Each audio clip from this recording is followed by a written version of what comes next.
Hello everyone. Welcome back. So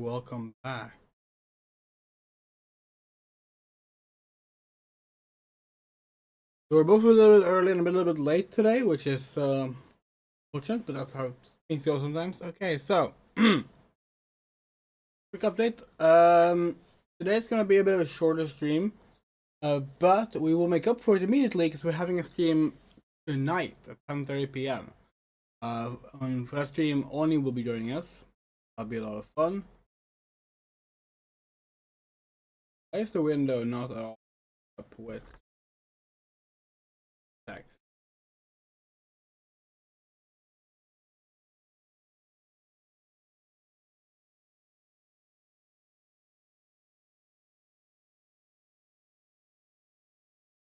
There we go. 6. But yeah, so basically changes to the plan is that we'll be doing a longer stream tonight and a shorter stream now. Because we have well, we're late for starters, but also we have some other appointments that get in the way. Tuesdays are busy days. Well, without further ado, should we just get into the game maybe? Well, no, we should not. Because we need to talk about what this fundraiser is for. Fundraiser is for Project Hope, specifically their Gaza relief efforts. It's an important cause because, as we said yesterday, Gaza is currently under an illegal apartheid by Israel for enacting a genocide of the Palestinian people. And it's not just happening in Gaza, but Gaza is the main target. They've shut off all electricity as of yesterday. Israel, the country that claims to not be holding control of Palestine, have shut off all electricity. Yeah. It is despicable, it is gross, it is horrible. It's been going on for over 75 years, and this last year and a half has been particularly gruesome and horrible. And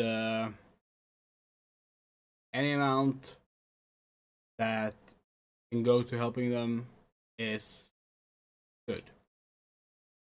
With that, we can actually get to the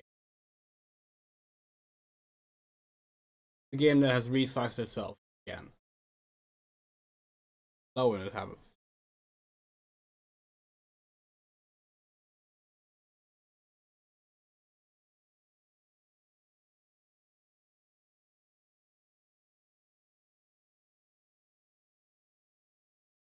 Yeah.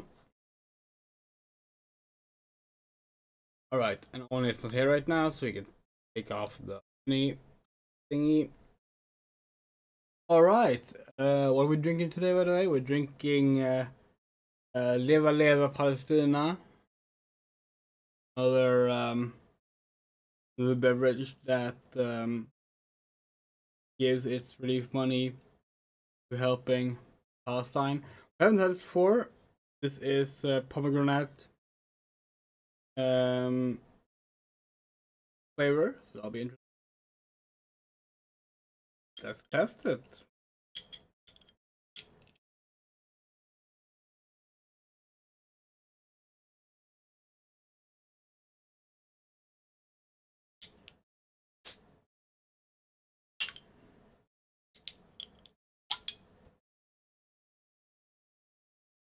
That's nice.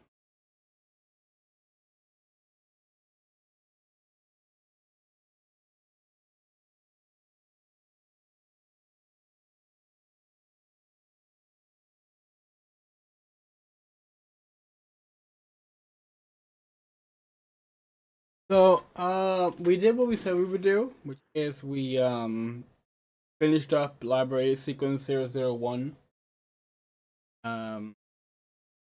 off stream, so that the lost stuff when we switched from Xbox to Gamecube has been made up for.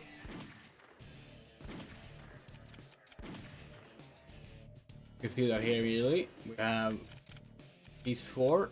That's 5 again.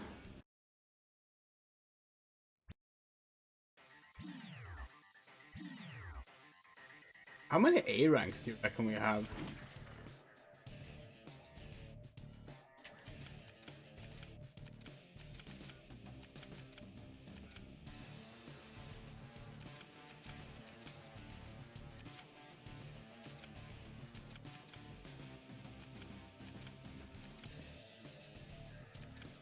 Ten A ranks, that's not bad.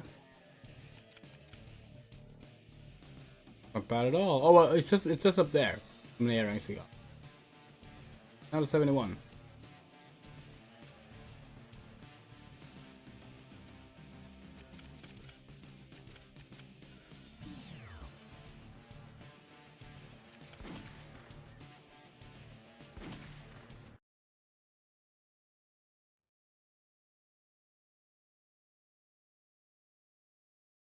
Learned the drill by now.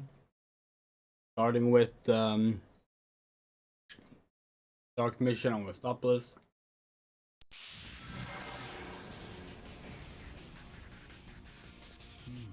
Promise time, huh? Well then, time to go and fulfill this promise.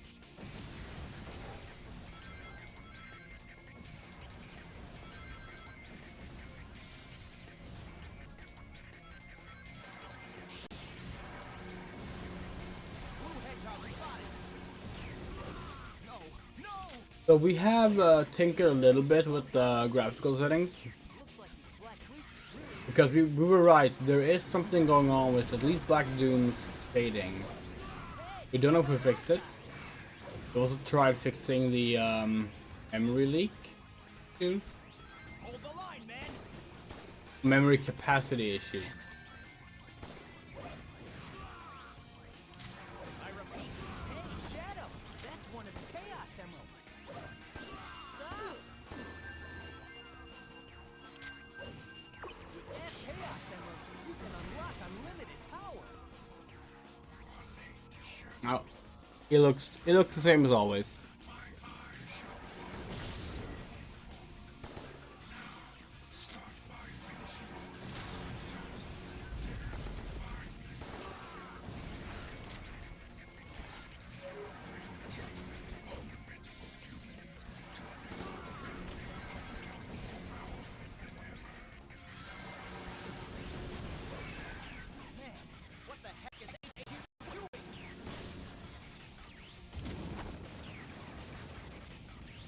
Ah, that's the one we always miss.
Good.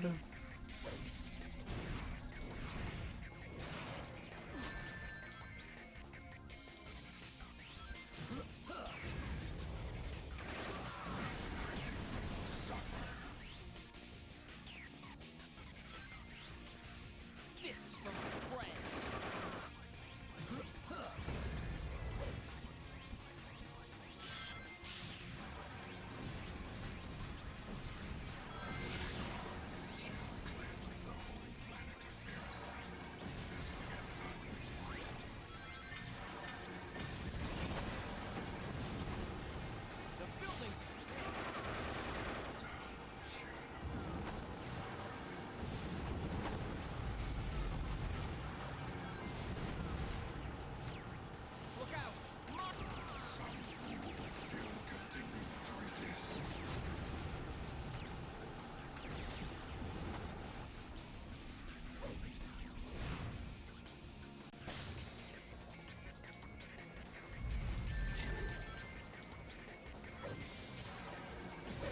strong for us.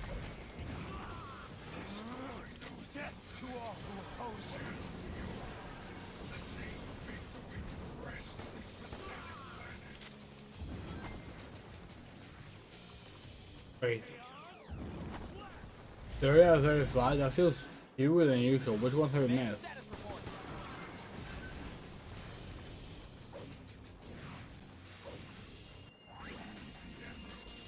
Go and exterminate the humans first. That's like actually pretty bad.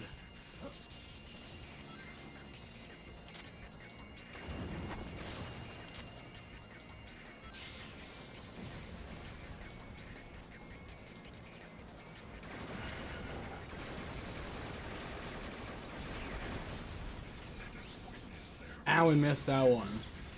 The hell? Where did we miss 2 enemies?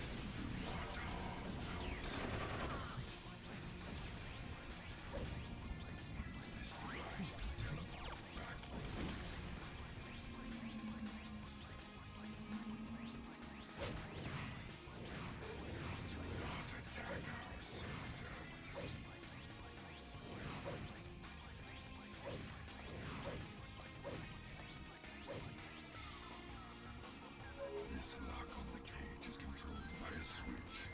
Find it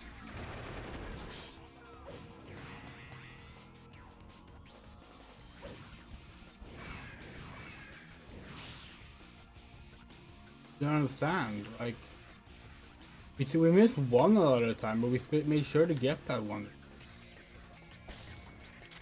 Shouldn't be it.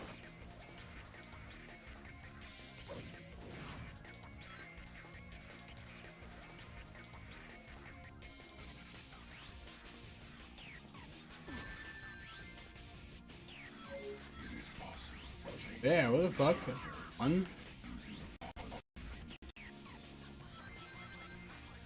Hold the line, men. I'm there. Well done, Shadow.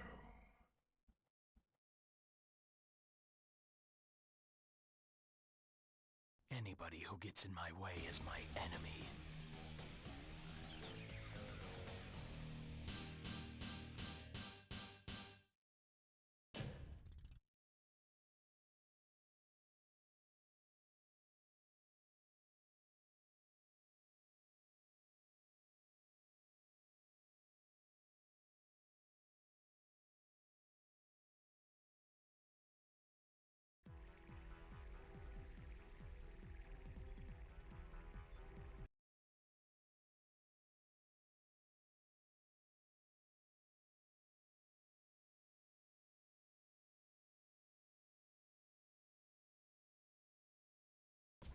Attention, emergency.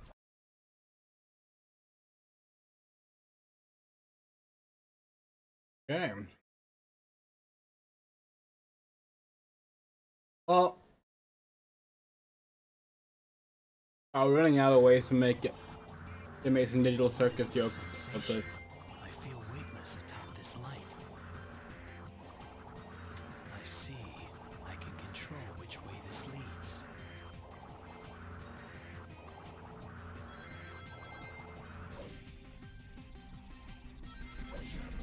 This is the information highway system that they call cyberspace. Delete the core program that controls the data flow, and the world will plunge into chaos. Hear children's stories. Crush them. Do you think this is actually like what they are experiencing, or do you think this is like a Shadow imagines it, which is actually like doing kind of boring hacking stuff? Like when he runs into Rouge a bit, it's actually just like a chat group. This security is related. Oh, Shadow. What a coincidence running into you here. Actually, I'm on a government assignment to track down a Chaos Emerald in the area. How about we both look for it together?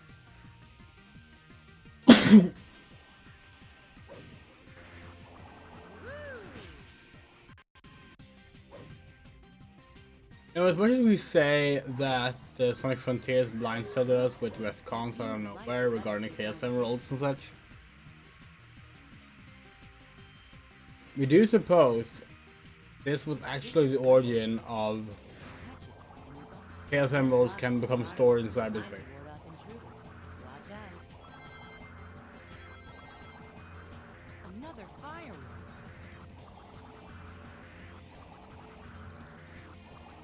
Out of the way.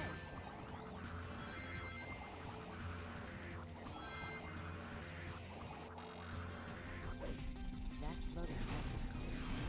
It's a type of gun sentry. Shadow and Sonic and Silver too.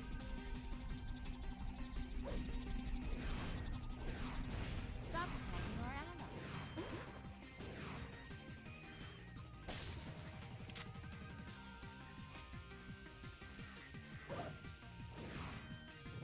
Damn it.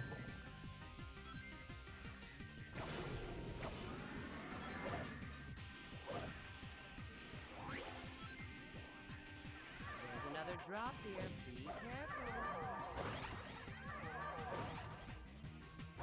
Looks like one of the alien creatures has burrowed underground. They just don't want us to get in, do they? I even have government clearance, but still can't. Guess that's why they call you the ultimate. Think you can make it down there?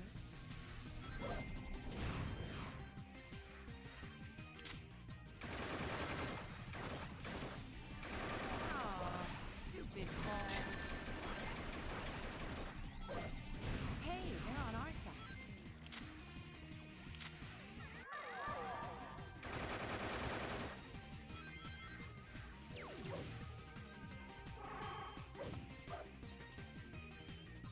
You can play about it every time, but it's extra silly. Our Rouge and to pull a there on our side when she's like Little Miss Double Agent. Always has it out for herself first and foremost. More than anyone else Ride in that our light that's this argument. flying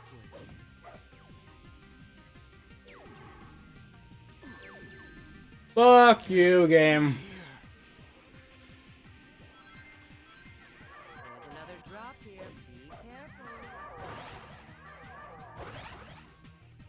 Looks like one of the alien creatures. Good morning, Miss San.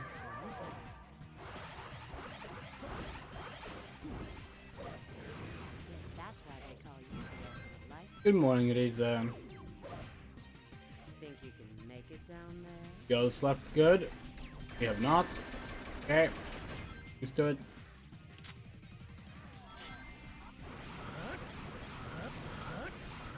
Aw, stupid ball.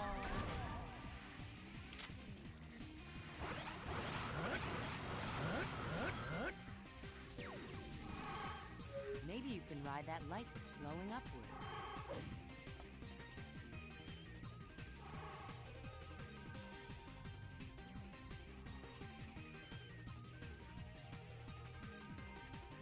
Oh, we are tired.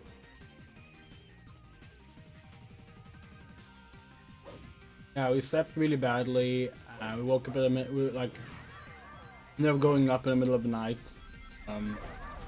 We couldn't sleep.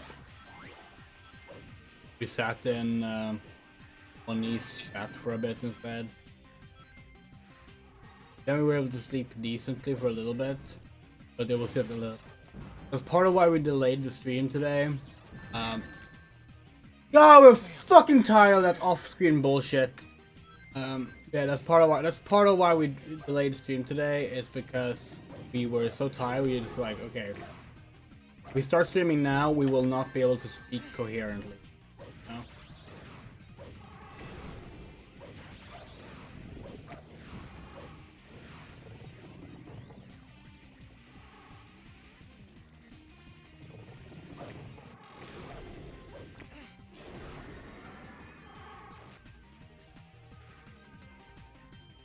We'll be fine.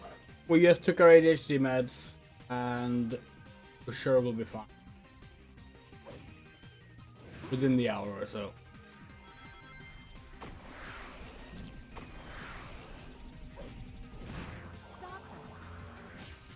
Stop that! We literally have to kill that beetle to continue forward. That's how the level works. Another firework. Fire. Ba, ba, ba, ba, da, ba. Oh, we did that joke yesterday. Mind. Yeah, we are trying desperately to take better care of our health because we are burnt out. Feel bad. But Out of the way. we're streaming tonight as well, so it's gonna be a shorter stream now, probably around 4 hours, and then tonight we're doing a full-length stream together with Oni, and that'll be fun. Shadow, I think you And then Wednesday we might just take a little break because of the nighttime stream we're doing. We'll see. That or we might do another short stream then. stop attacking our ally. We'll see. Looks like they're sending in their reinforcement units. There's a ton of searchlights. You can use them to jump. Hey, they're on our side. She's complaining again. You literally have to do this to progress. There's no way around it. There's an entry point for the light speed search.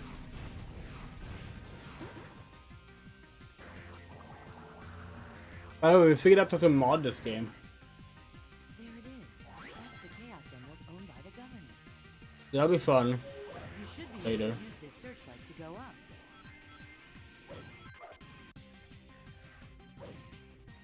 That's a warp hole. It's linked to another warp hole in a different location.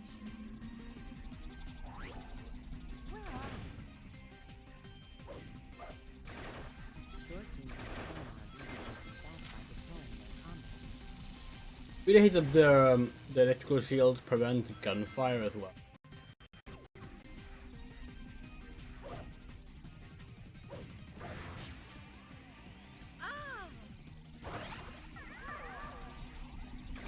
Hey, they're on our side. Shadow. Dangerous.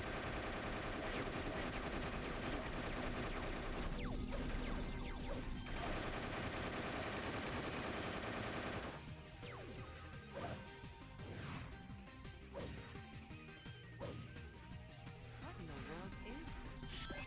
Is this really the main room?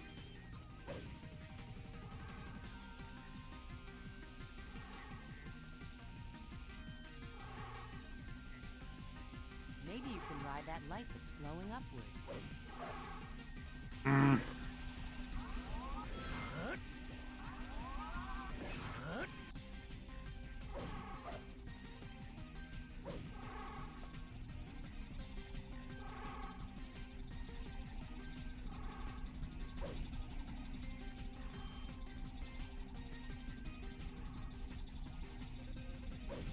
Shadow, I think you should use that. Stop that!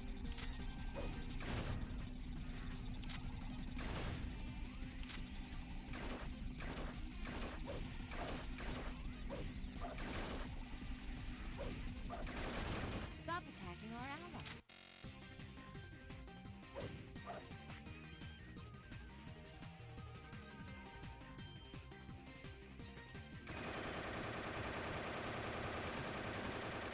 Well done. Oh, that could have gone better. Yeah, we already have the A rank, so it doesn't matter. Whatever happens to the humans is no concern of mine.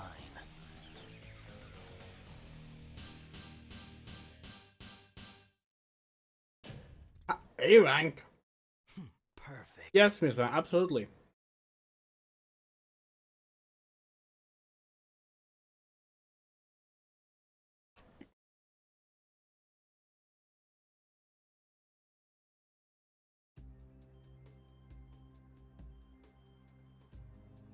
That's pretty good.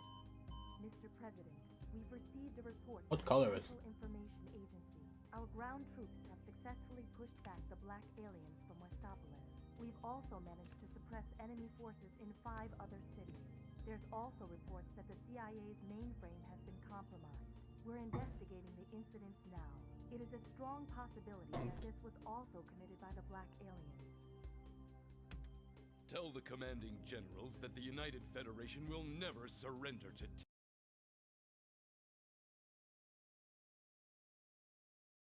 Okay, cryptic castle time. That's a bad time. That looks like a wheelchair. Every time we see it, it looks like a wheelchair. We're guessing it's meant to be more like a computer share. It really does not look like one.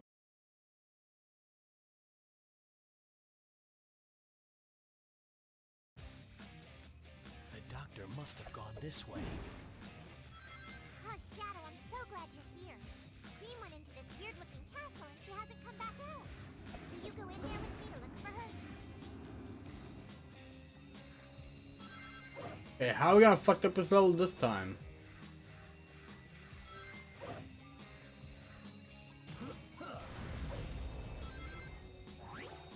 Hey, look! It's a balloon! Just leave the robots alone. Oh. Hey, do you think you might be able to climb on that?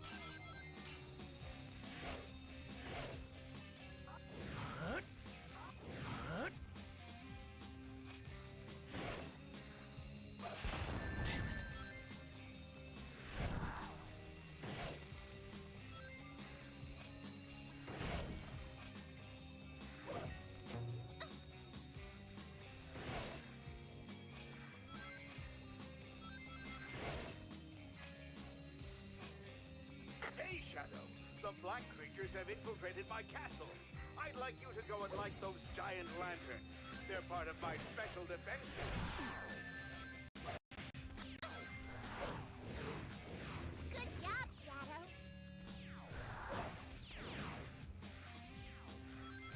Shadow, how about using that?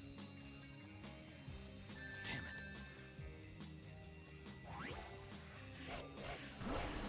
It's like man's robots. I guess if they're helping drive off the monsters, they can't be all bad. Do you remember how these balloons work? If you don't jump down someplace along the way, it'll just bring you right back.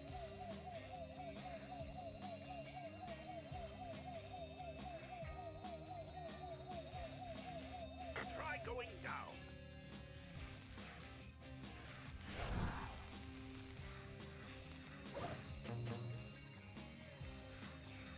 Are you gonna share those names, Misa?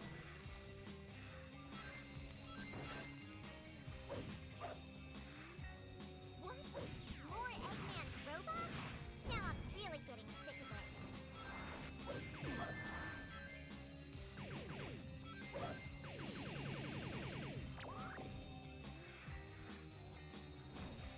it. Rappe, knoge, svanse, rosa, pudra, glid, Lie down. stålrappe, stålknoge, boke. Okay, yeah. We actually kind of dig stålrappe. I mean, like Steel Sonic, good variant on. Obviously, it's a reference to how Superman was translated as Stålman, Steelman.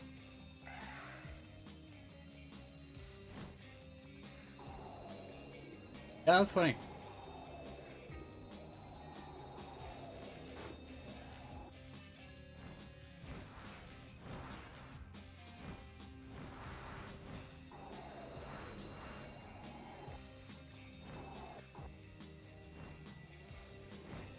I don't like the looks of this place. Do another bow fame.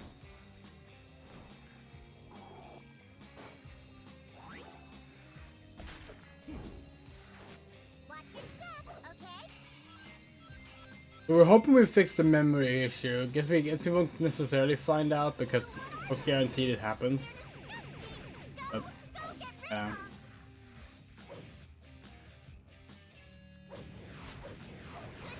Yeah, that's what you get for getting in our way.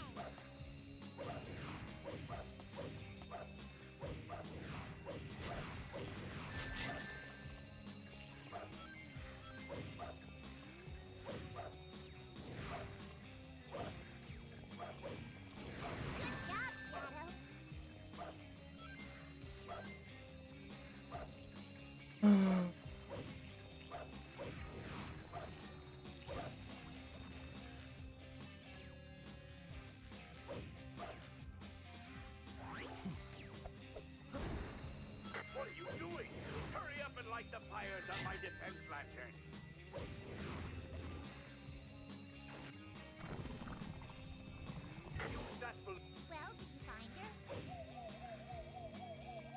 See if we can do this right for once. Yay, we did.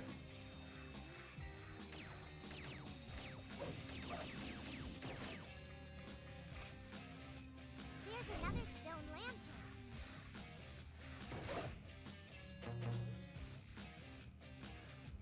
There's another stone lantern. Oh, you know, if you realize we need more torches. I could have got them there. I was kidding.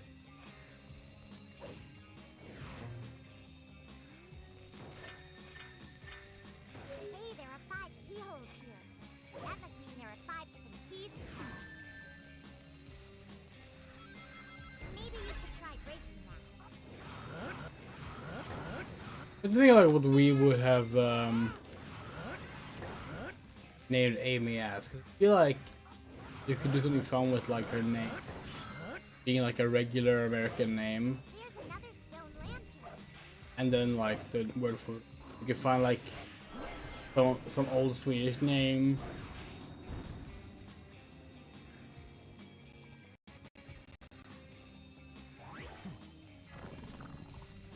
I think one that sounds right for Amy, right? Oh no! I have no idea which one of these is Like Astrid is the first one we think of. Like that's not quite it. Hey, look! It's a balloon! Yeah, like Astrid Rose, More of these stone lanterns here too. something like that, but obviously a different name.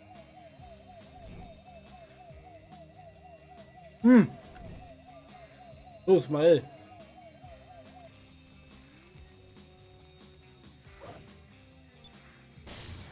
You can use light dash by pressing the X button near a row of rings.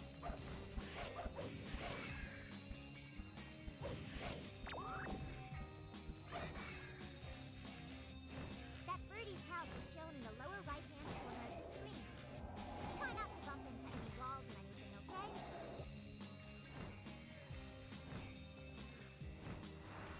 Yeah, I think Amy should be named Rosmarie.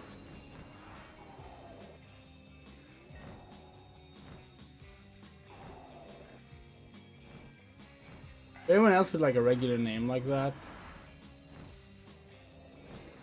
It's not.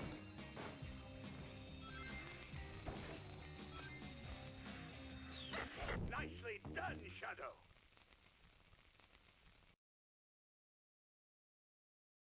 I'm one step closer to getting the truth from the doctor. I will not let him interfere with my plans.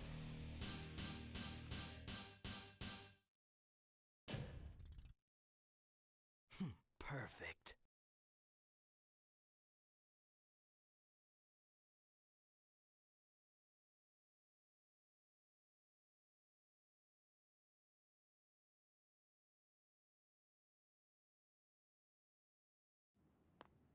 Another Chaos Emerald. Now, let me show you the power of my latest, greatest creation. Why can't you leave us alone already? Shadow, bring him down!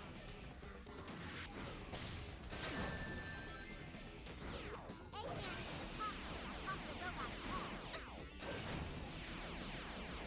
Lights up! Damn it. Lights up! Lights up! Lights up! How dare you! Lights up! Camera's on. Lights up! Lights up! Lights up! Lights up! Lights up! Watch out for the ghosts that come out from underneath that net, too! Lights up! We didn't want to do a sub 45 on that one, but we kind of fucked up in the beginning.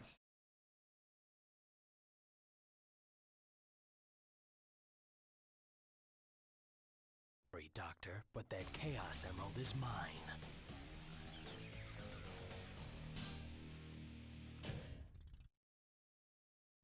Perfect.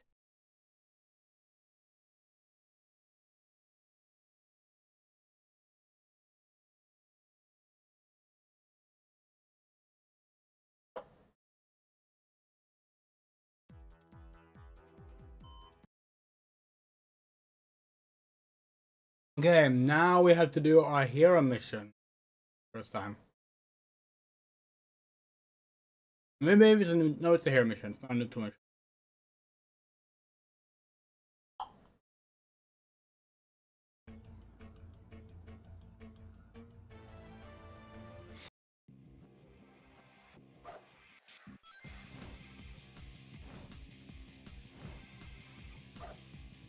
Great, Knuckles did not explain what we have to do. That's one of the bombs that the creatures have set. It's only a matter of time before it explodes. Okay, so we need to find a sucker. There's this one. Alien scum. Knuckles. We're the same species. Yeah, just like I thought. Now find the others.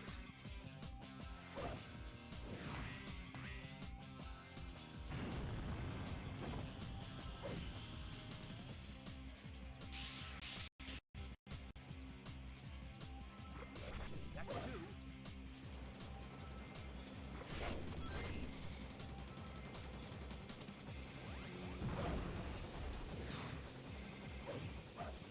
Shadow, try using.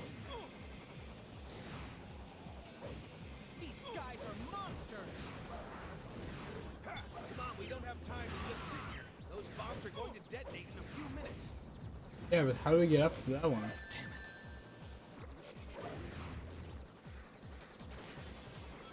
Four. Freeze! Hold out. Ah! Get him! No, stop! Ah, bullshit. Five. We're getting there. Come on, we sucked that one up.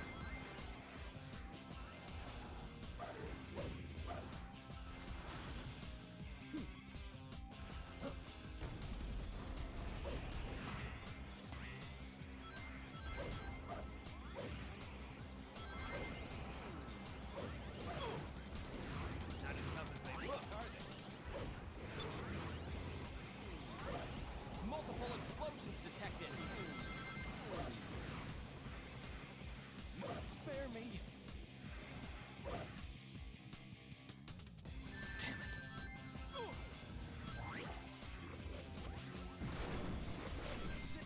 Take this.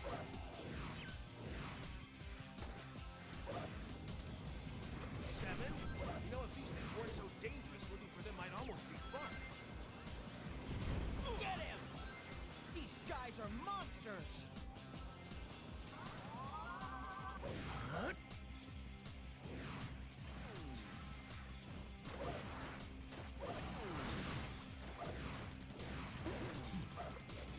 Oh, no. It's so difficult to know when they're gonna like load, like don't have a great at telling you that.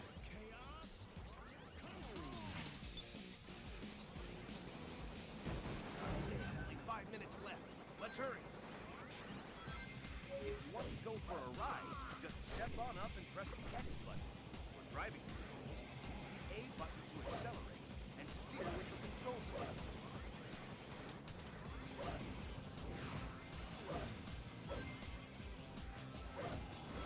Ah.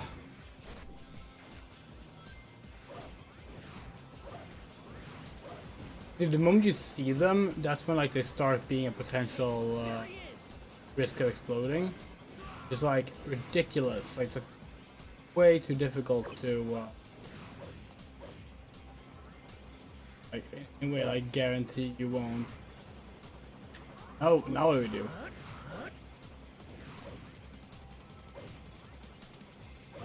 What are we gonna do now? We have soft locked ourselves.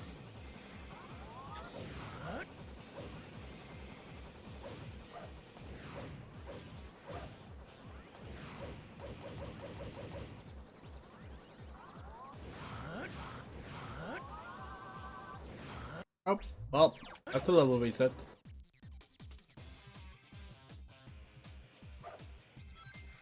Hey, it's Shadow! Good timing. Black creatures have huge bombs that they're trying to set off here in the city. We only have a few minutes before the bombs detonate and destroy the city. You've gotta help us.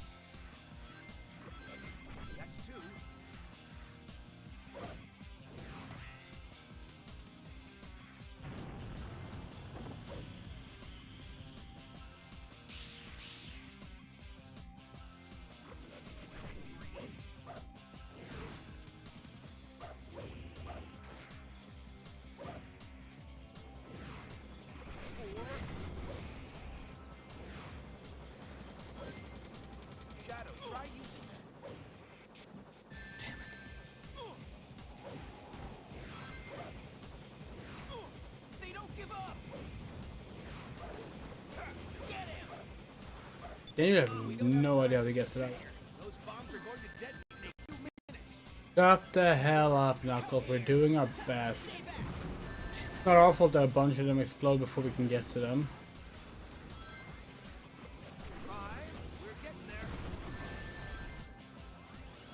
Sucks too, because like you will suck up enemies, and if, like the only way to release the enemies is to fire them away, which can potentially like blow up the bombs you need to suck.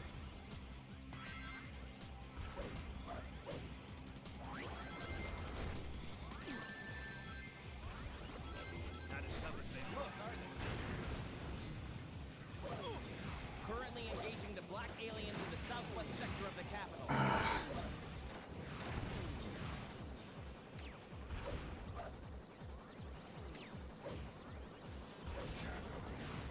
We have set a bomb that will annihilate the city, trigger it, and the city will be destroyed. Detonate this bomb in the next few minutes, and take revenge on these humans with your own hands.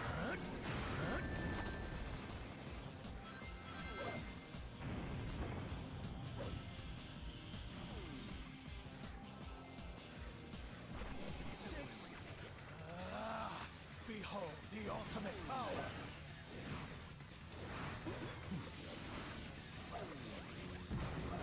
Okay, no, of course that exploded. Yes, the black aliens are there too. Those alien shields aren't just for show. Weapons are useless. Fuck's sake! Attack.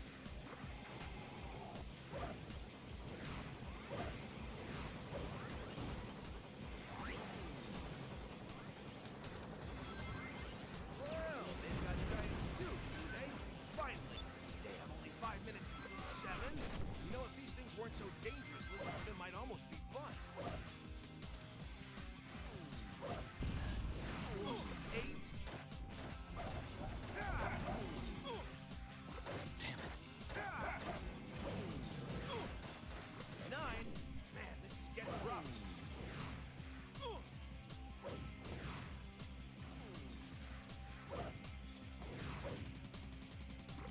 10. This should be about half, I think.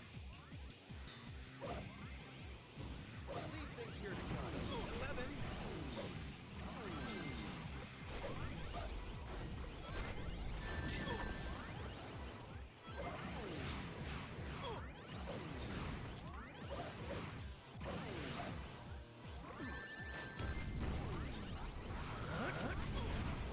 are you doing, Shadow?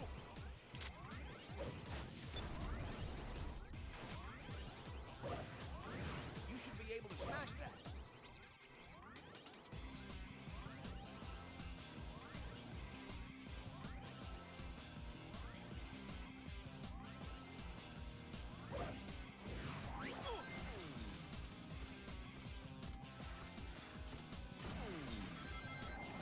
Shadow, try using this parachute lets you keep your hands free, and you have some control where you want to land. Status report. Incoming! Damn it.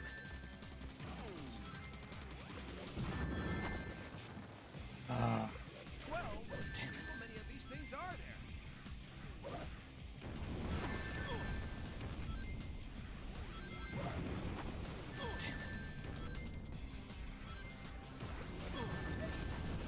Only 3 minutes left. this is so fucking annoying. This mission is way worse than the last, than the one about the large bombs.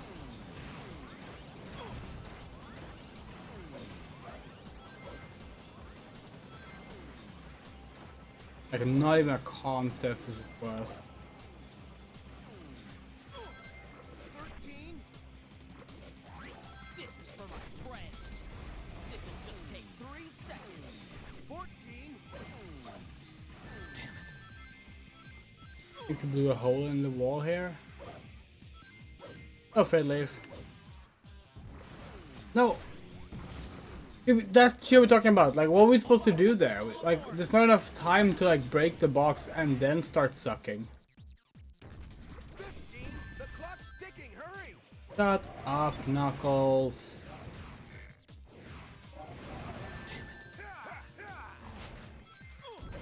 Good going.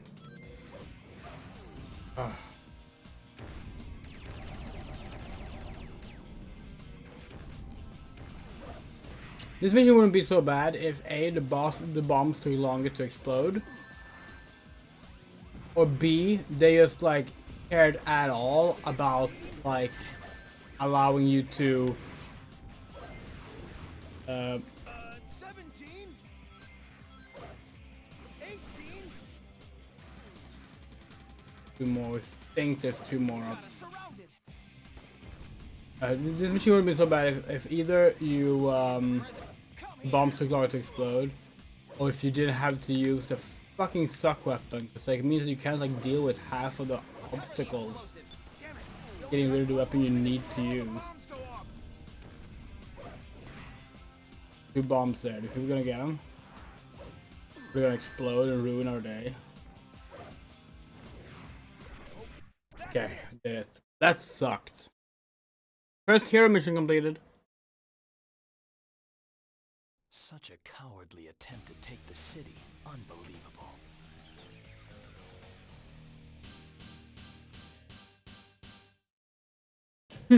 Okay. Perfect. New level! Been a while.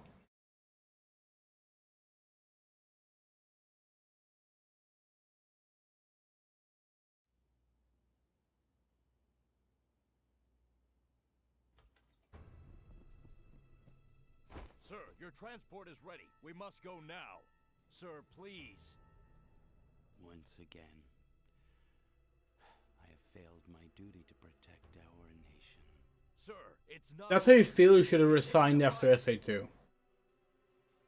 The Black Aliens may have rendered us unable for now, but we will rally, sir. You must keep your nation strong and together. Yes, keep the nation united. No matter what happens, we'll never surrender to these creatures. This much I learned from them. Sir, please hurry. Okay.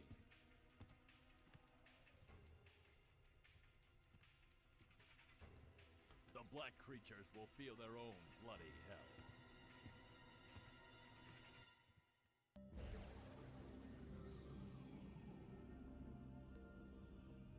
What a pathetic sight. Shadow, follow them. Make sure they understand their situation. Which one's Red Leaf?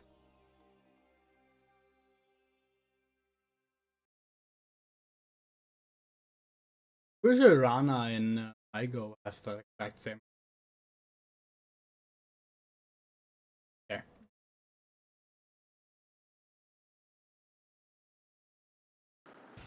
Shadow! Oh, hi Tails. Trouble! The black creatures are after the president's escape pod. You've got to stop them and save the president.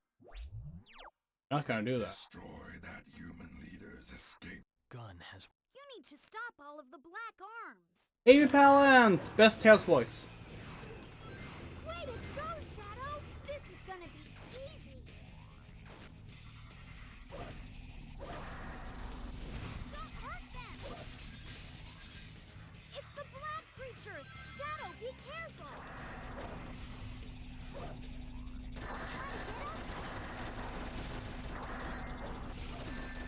Ah.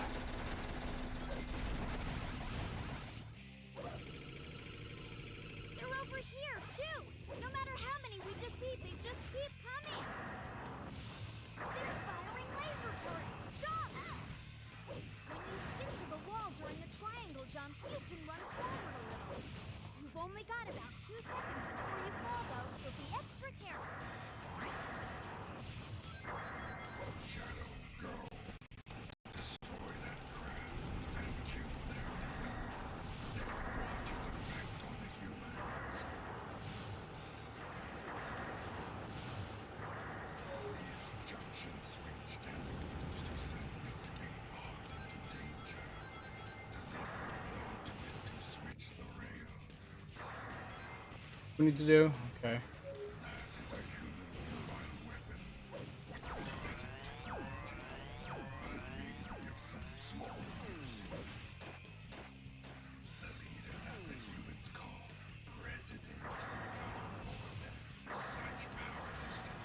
Okay. Cannot impede our armor. Children's toys. Crush them.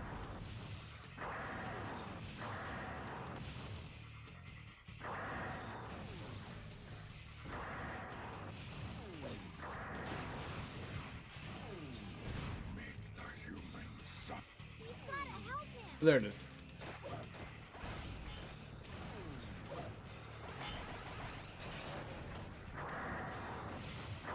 You should be able to grind your way down that if you jump on it. Don't let the black creatures get the president. I guess I've always taken sunsets for granted. I'm afraid of nightfall tonight.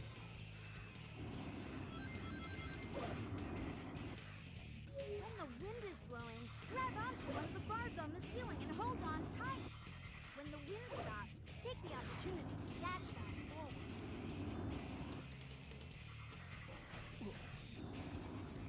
Fuck off, game.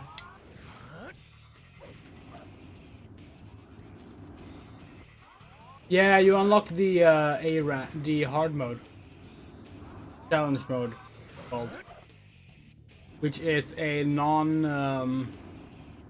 It's like it's you play through all the levels. God, we hate the fucking standing on a ledge bullshit. A good feature from some of the 2D Sonics ruined in the 3D Sonics. There are a few times that has happened.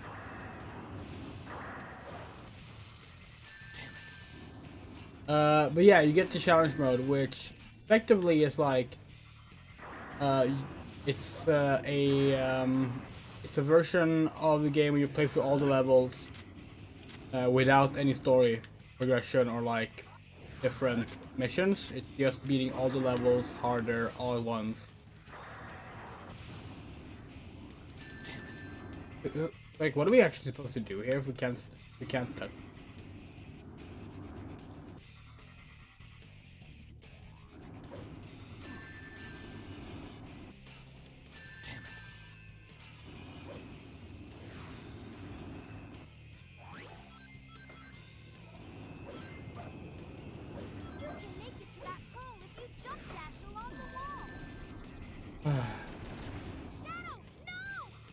Tails, shut up. It's because you weren't good enough to kill a world leader when you had a chance.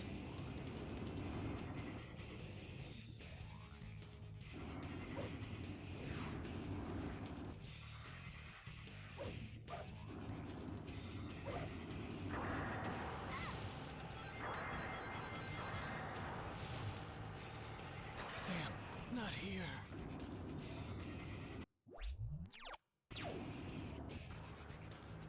Shadow, we're in big trouble.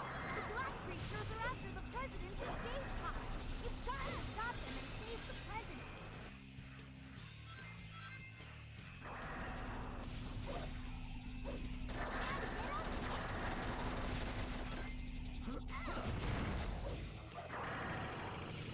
They're over here, too. No matter how many we defeat, they just keep coming. They're firing laser turrets. Jump! When you stick to the wall during a triangle jump, you can run forward a little. You've only got about 2 seconds before you God, fucking triangle was so bad in this game. Yet somehow it's better than how bad it was in Heroes.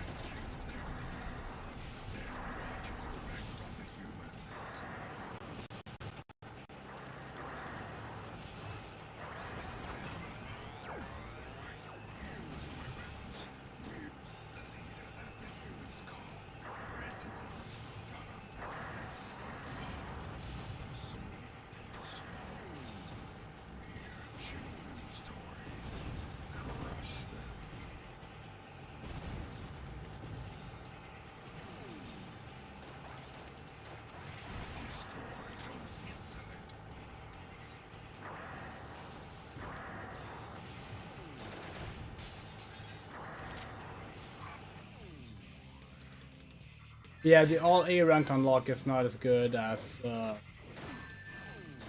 Sonic 2. Honestly, gotta be perfectly honest, Sonic 2 is kind of the only game with a really good 100% completion unlock. in this series. Series just kind of sucks when it comes to that stuff.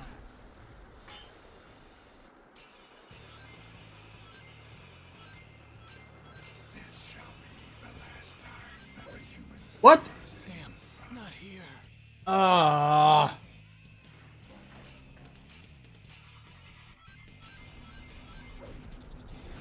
make the humans suffer. Follow that escape pod. Oh, how is that an escape pod? It's literally Air Force One being carried on a beam. Do we even heard it when we fire at it? That we don't really understand what we're supposed to do.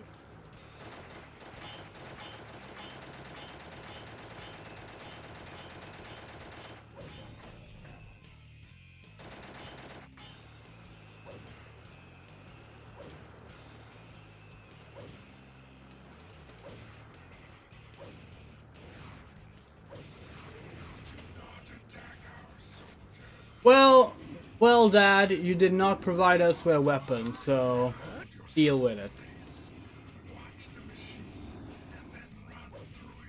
Oh, that's cool. Was that out in the S version, or is that in the original? We only have the original, not the S version, but we haven't finished it. Jump dash along the wall and you can reach the ball. This level is really bad. It's a cool concept. They haven't really done a skyship level like this in 3D before. They have done skyship levels like Egg Carrier, Egg Fleet, but this one it feels more in line with like Wing Fortress or Flying Battery Zone, where like you're going in and out of these locations. It feels like you're climbing around on the actual airship itself. Like, it's cool. We like it in that regard. But really.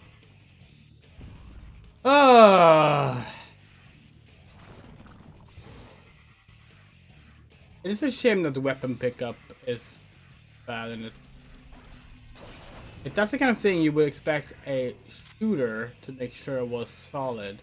Then again, they also decided you couldn't carry more than one weapon, which we kind of understand the reasoning behind, but we do think it would have been better to do like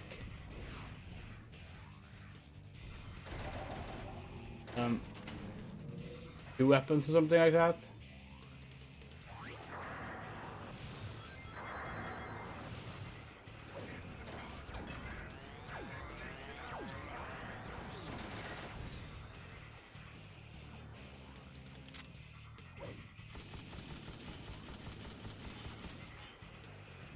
We genuinely don't understand if this hurts the pod or not. You just make these these clinky sounds that don't sound like damage.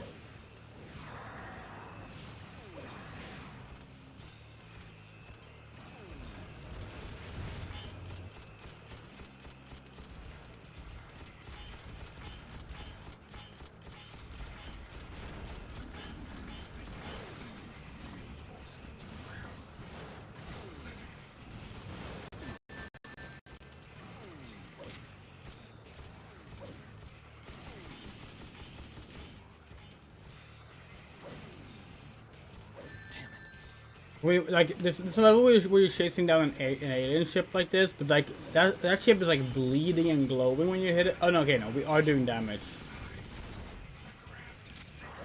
Oh, you could have said that earlier, Black Doom.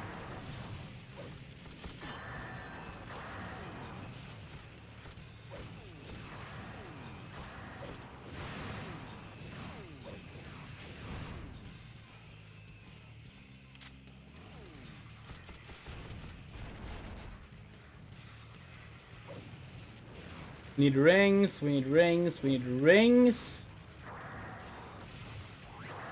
You.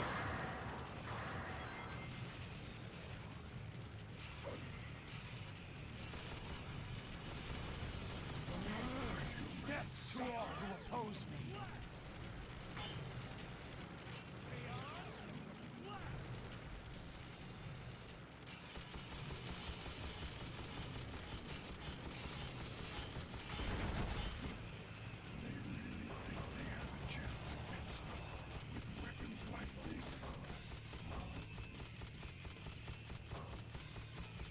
Okay.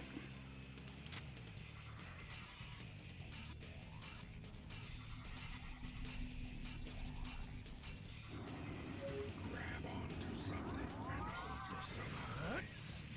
Watch the machine and then run through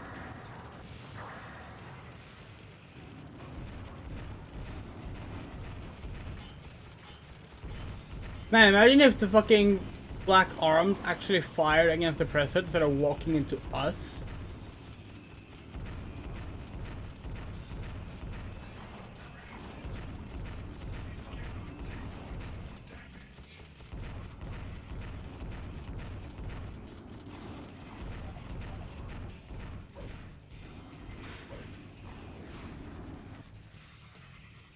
Perhaps our soldiers' fear has forced this door closed. What are you doing, you traitor? Opening the fucking door.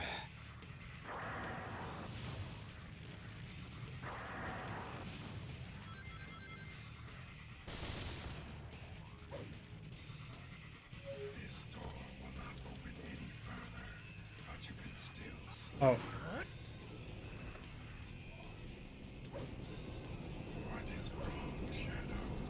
Surely you're not afraid of heights.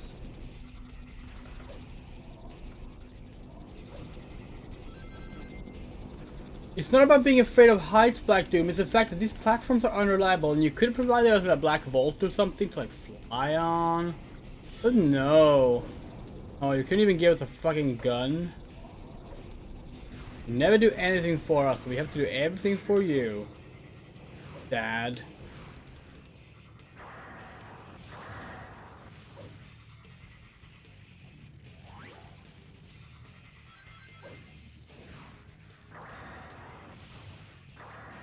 Where's the escape pod?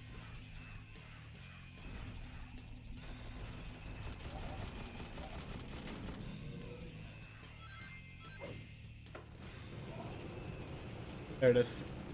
No, we don't have any weapon.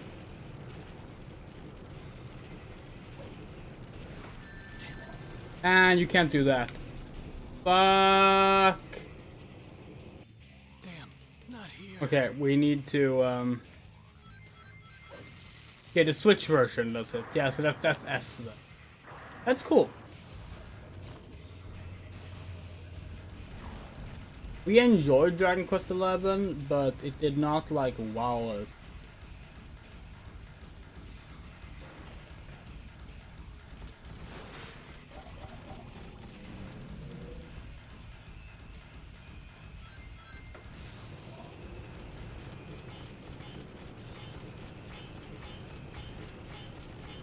Like Dragon Quest 9, Dragon Quest 4, 3, Dragon Quest 8, all games that we really like.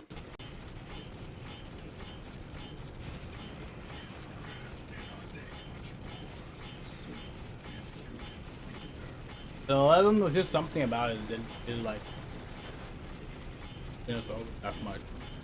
It's not bad, we liked it, just like didn't love it.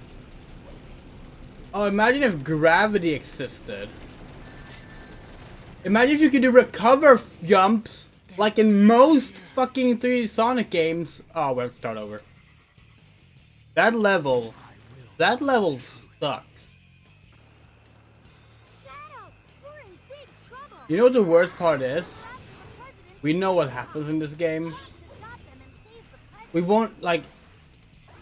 We're pretty sure the president don't die from this. The only time the president dies is when you actually get the dark ending. Because then Shadow technically takes over the world and fires the Eclipse Cannon. On. Which is why the game is included in our Assassinate the US President list of games where you can assassinate the US President. You can do it, it's just not ever really all that satisfying because it's only done post-game.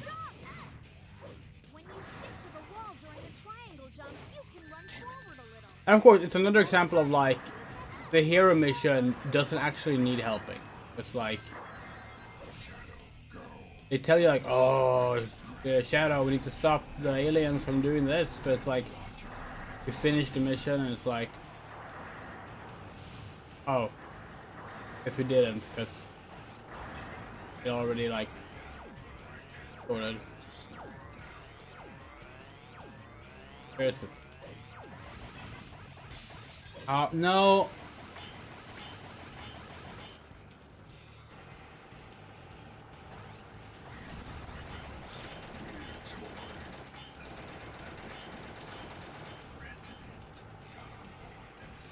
You want to know something really ridiculous about how weapons work in this game? If you run over a weapon with a car when you don't have a weapon, you don't automatically pick it up. If you run over a weapon with your car when you have a weapon, it will replace your weapon every time. So like, only when you might actually have a weapon you want is when the game is like automatically picking it up for you.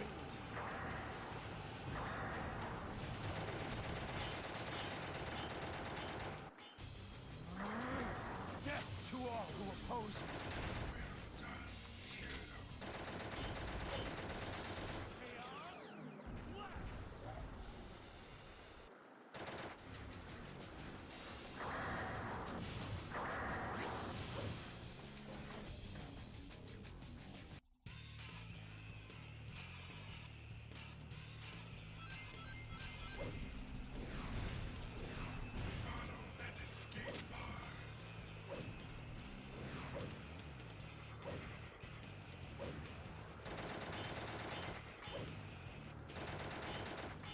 Also, if you unlock the original Dragon War in Dragon Quest XI, it's specifically like the NES ROM. Because in that case, it's the first time that ROM will have been released in Europe.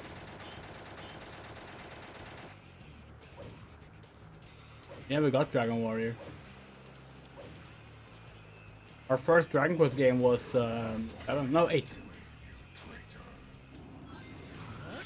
Which is why, actually, for the longest time we didn't use the numbers. Off.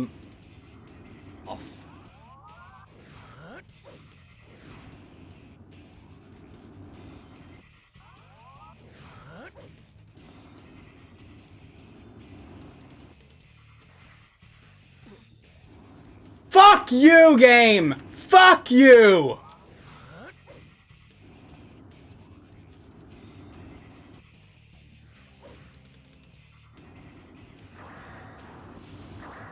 First one was 9. That's a really good place to start.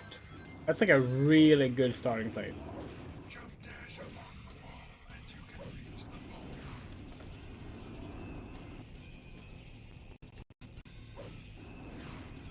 moon. 9 is like super solid. Yeah, technically the first one we got was a monster release in the West. That was still under the Dragon Warrior name. That's the only time the Dragon Warrior name was used in was for the release of one of the monsters. That's such a bullshit excuse, by the way. Like, oh, our soldiers' fear have caused this door to be closed, which is why you have to like go against what the mission tells you to do and kill your allies. Because the fear has closed the. Not even. Where's the fucking pod?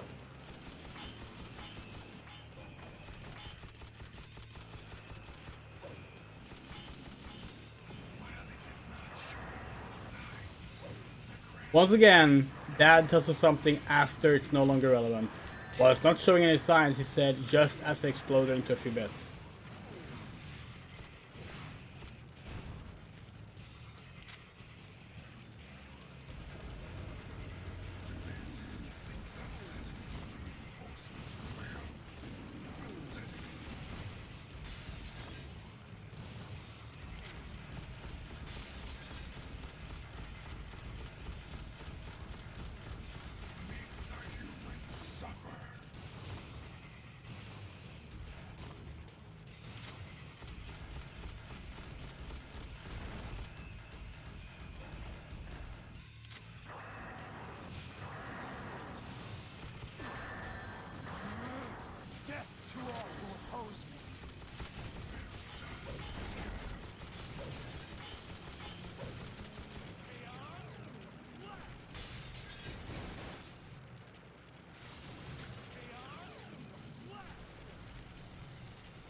Okay, you can't even cast blast the lasers? Okay.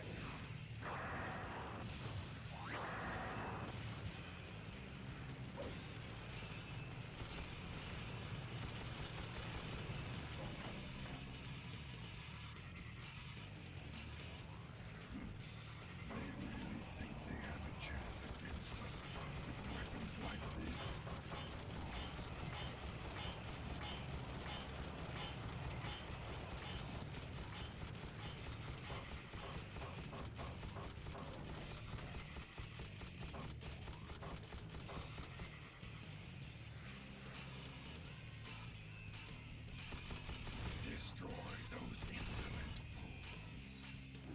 fools. Grab onto something and hold yourself in place. Watch the machine and then run through it.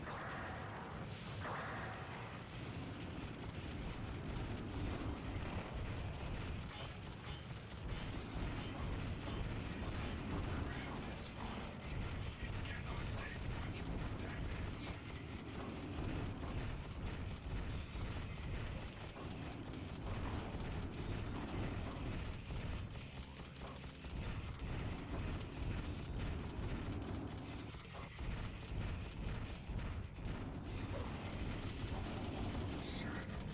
Stop at once. No.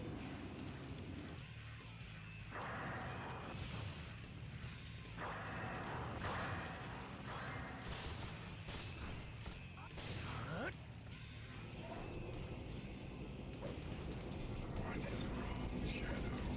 Surely you're not afraid of heights.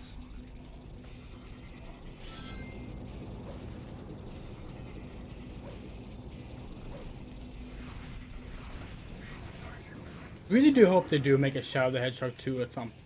No, not Shadow Generations. Generations is amazing. It's a better game than this game, but it's not really Shadow the Hedgehog 2. It's more reiteration of Shadow. It avoids telling a new story. While it is a really good game that we really like, we want a continuation that feels like it does something. Oh yeah, this is the way you want the chaos control, right?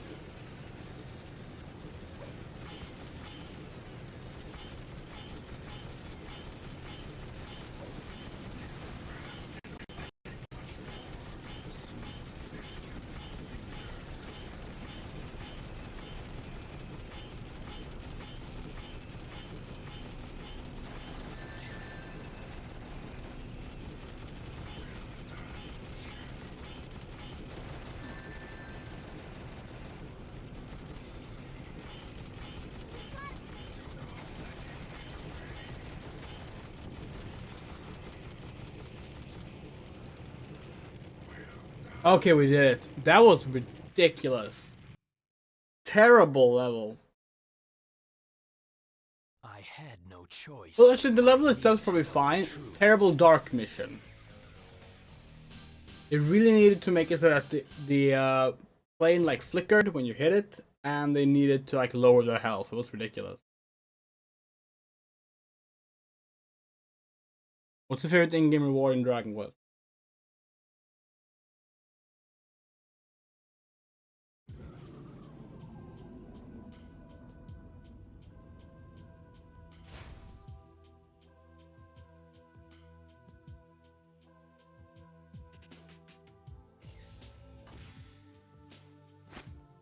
Sir, are you all right? Never mind me. What about the people of Central City? No need to worry, sir. Orders were issued yesterday, and everyone has been evacuated to the safe zone. Yeah, there we go. Like, you eclipse Cannon in the White House, President survives. You blow up his airplane, President survives. Now he does still die at the end of this story path, but like, kind of silly how much he gets to survive. All right, we all know the drill on this one. It's a fun mission. This'll just take 3. Take this.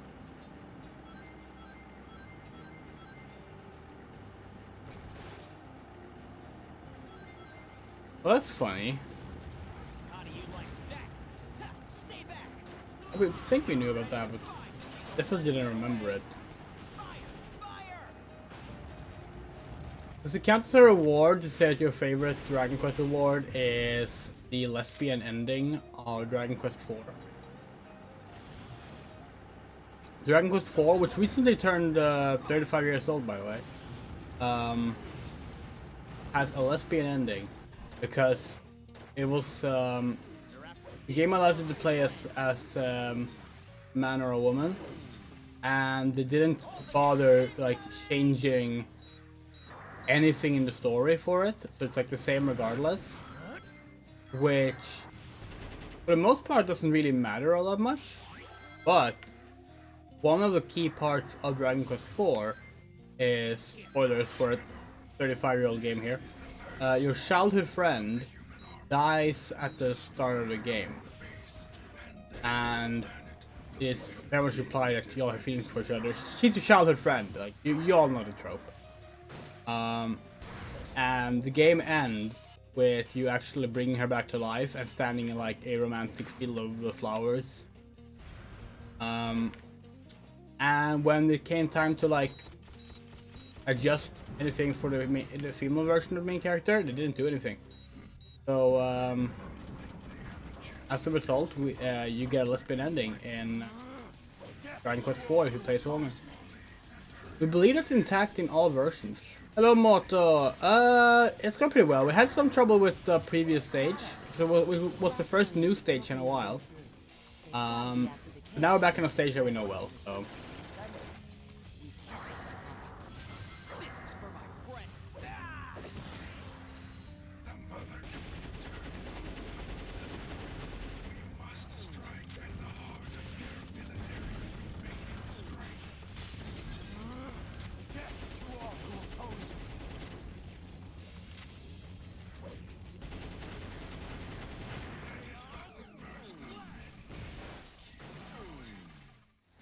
This level is pretty long, but it's genuinely a really fun level.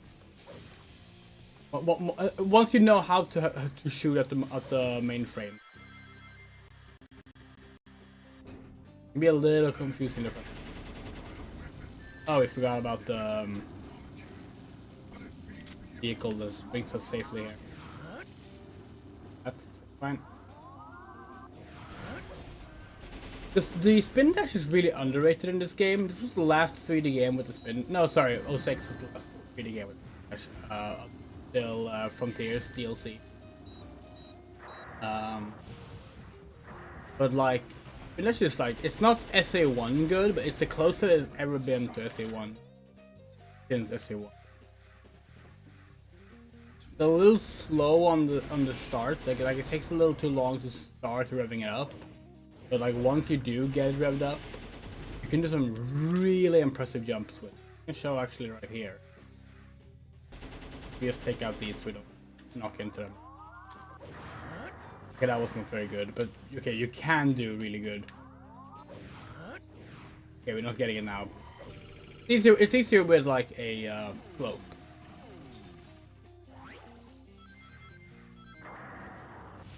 I love TH3, Tony Hawk 3. The huge gun. Oh. Yeah, this is the best gun in the game. In our opinion. It's super big, it's super powerful. Just, it's the best. If the surveillance camera spots you, take cover in the shadow.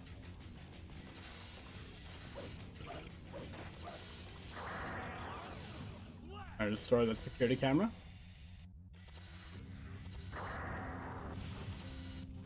Like that. This is a fucking armored core size chain gun. That's like, yes, every game should have an armored core size chain gun. No, not stopping that.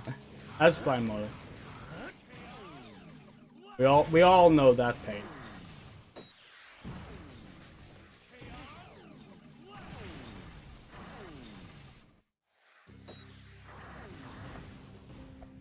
What happened to our weapon?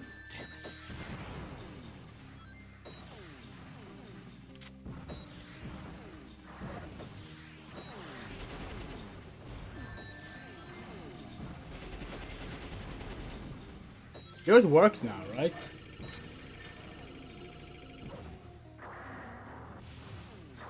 The walls are closing. Quick, use your triangle jump before the hallway is sealed. Collecting secret keys will open up secret doors. Man, 2 extra lives on the final level in a game that does not save your extra lives. It's definitely what we want.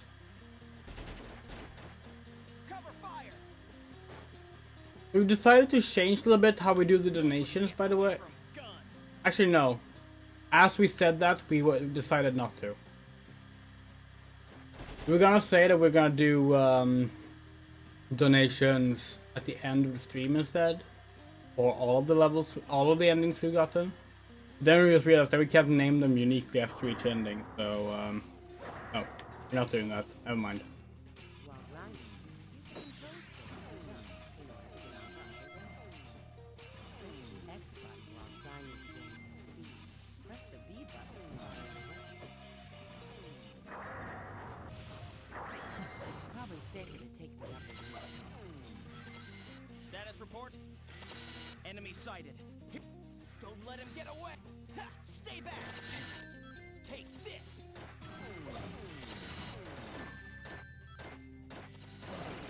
Whee!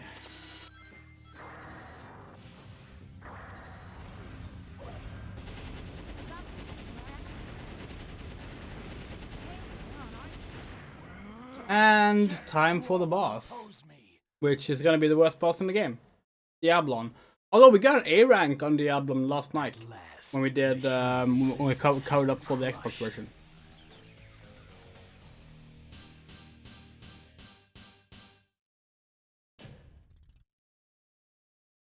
Perfect.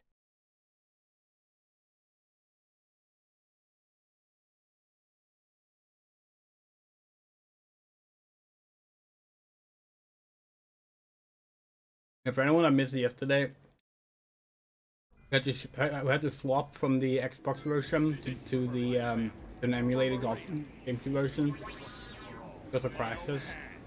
Let's do this, Shadow. It was a little bit annoying, but not too much of a hassle in the end. How many moms does Sonic have?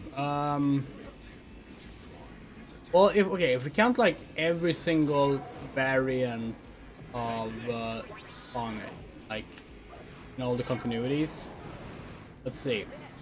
Sonic's mom comes up in the manga. That's 1. The Archie comics. That's 2. In Underground. That's 3. Pretty sure in the Fleetway comics. That's 4. There's the owls that raised Sonic in the European guidebook. That's 5.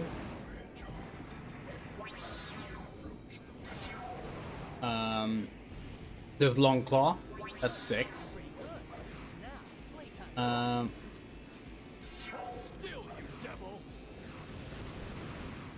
There's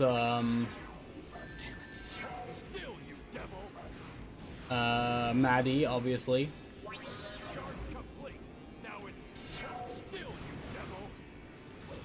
That's what, 7? There's 7 now?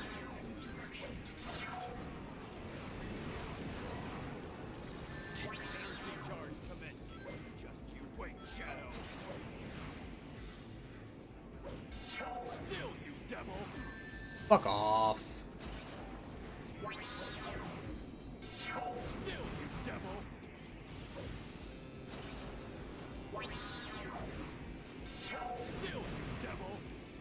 Basically, the way you get an A rank on this boss is by not using your gun until and just like really trying to force these melee attacks. And then when you get Chaos Blast, you get infinite ammo and invulnerability, which will allow you to just like blast at the enemy. There we go.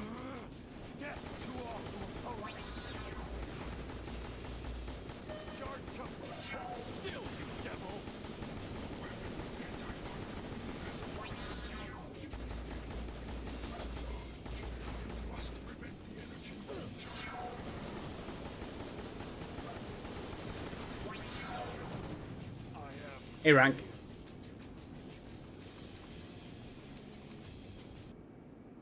Still terrible boss fight, but at least it's easy to cheese when you learn that.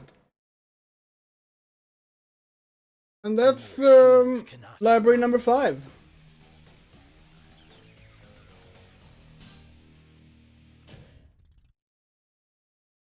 Perfect. Hold still, you devil! The game is a core ball. Knuckles Knuckles had a really good one earlier where he was like, yeah, you can smash it. Or like, yeah, you can smash. It was just you can smash or something like that.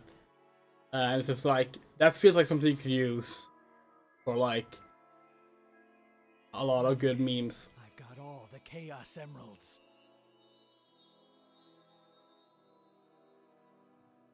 Shadow, what are you gonna do with them? Favorite Sonic mom? Honestly, maybe Maddie from The Hedgehog. I was created to bring order the and movies. justice to the Maddie's humans. really good. With the power of these emeralds, I'm going to destroy this damn planet. This is who I am.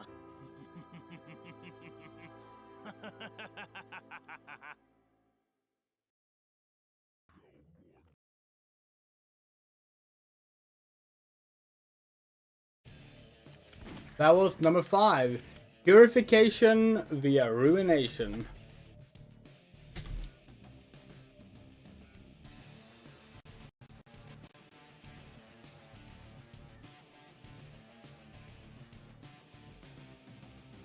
See if PayPal is working better today.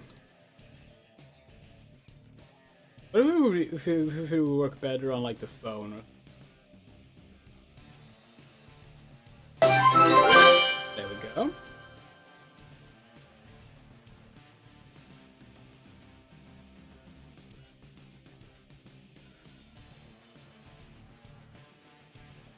This might be a good time to mention the charity donation milestones.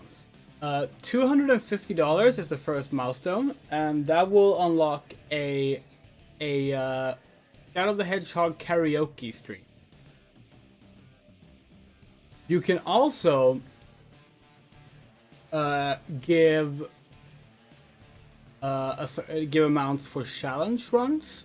We haven't actually set the amounts just yet, but one challenge run could be no guns, which, God, depending on the path you give us no guns on, could be really painful.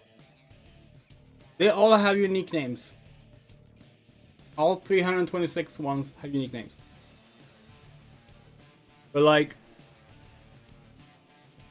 let's say we start with like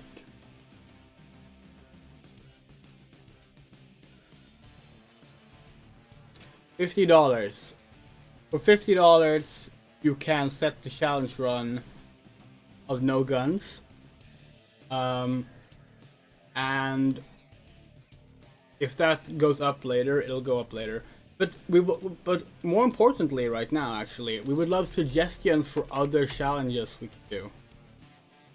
Maybe like finishing a level blindfolded or something like that. Like come with suggestions, and we will add them as incentives. We do all have unique names, just per ending. Every single story path has a unique name. All 326 ones have unique names. So, wrong button again. Y button is a bad button to leave.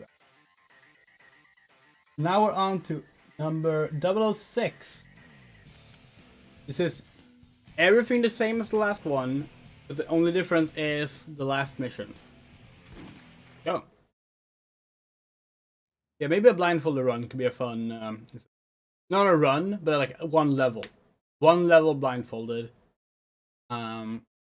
Because obviously doing a blindfolded run without training, not really doable. With the right level, maybe.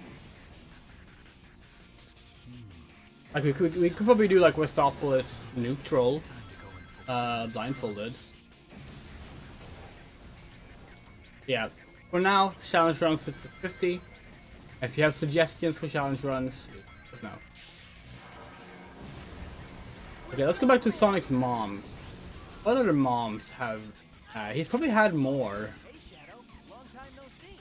Because like most continuities outside of the games and modern interpretations, that's to say like post-Genesis waves, Archie, Prime, Boom, tended to expand the family on like the characters like what? Nice going, Shadow. That's the ticket. With that Chaos Emerald, you can unlock unlimited power. From now on, my eyes shut up and serve you folks. Stop by these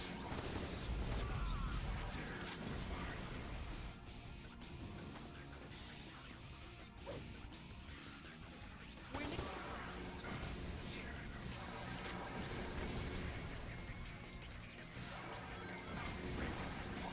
Dare to defy them. Just like show them all how powerless they truly are.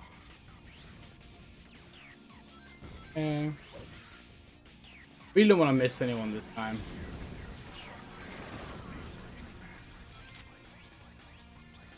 Well,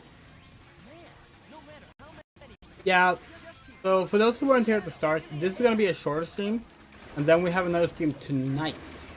And for that stream, Oni will be here in person. That'll be fun. It means we can force her to do a few playthroughs as well. He doesn't like this game, unlike us. She likes boring games like Ocarina of Time and Bubsy.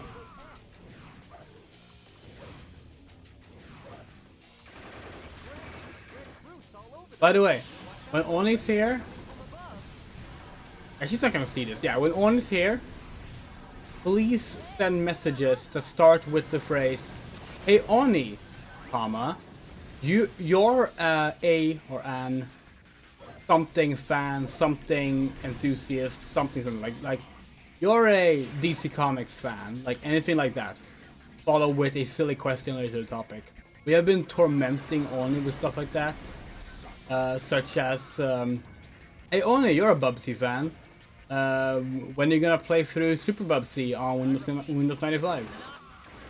And it's currently, we currently think it's the funniest thing in the world. Use that exact framing.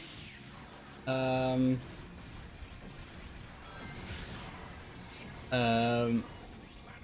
ask only just a bunch of questions with it. What did you say about Ocarina of Time? We said it was boring. That's also a reference to last night. Okay, so last night, Oni finished her 100% playthrough, 101% playthrough of Ocarina of Time. A fine game, by the way. But like, after she finished it, she was like, you know what? I think this game is really good. And we were like, wow, bold take there, Oni. No one's ever dared to say that Ocarina of Time is a good game. Jeez. Like, what are you gonna say next? Super Mario 64 is a good game? Like that's what we were referring to. Ocarina of Time is a good game. It was just really funny seeing Oni be like, you know what? I like this game. This game is good. As if like no one had ever said it before.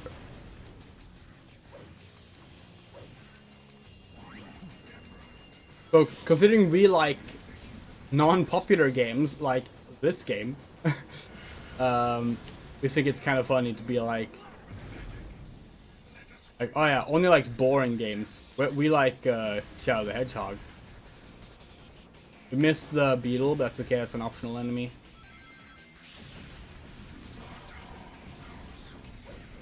We're adorable siblings? Yeah. Can you imagine we barely even spoke for like 10 years? Anybody who gets in my way is my enemy. So our opinion on Ocarina of Time is basically, it is fine as a proof of concept for a 3D Zelda game. Perfect. But basically everything it does good has been done better in sequel. Which like, it's not a flaw of Ocarina of Time. It's not that game's fault that later games did things better. You know, like you can't really blame a game for being the basis for what came later.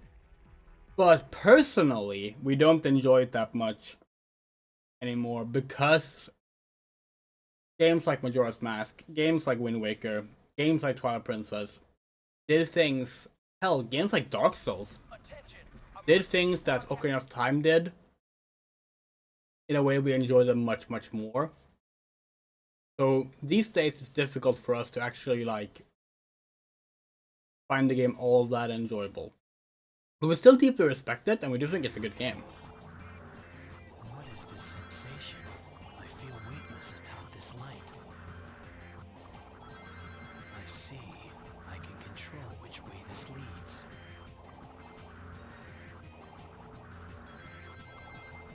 But like, our favorite Zelda games, right? Our favorite Zelda games are Majora's Mask. This is in order of release. No, sorry, it wasn't. This is gonna be in order of release.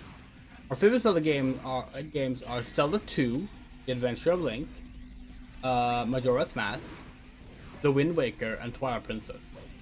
Like,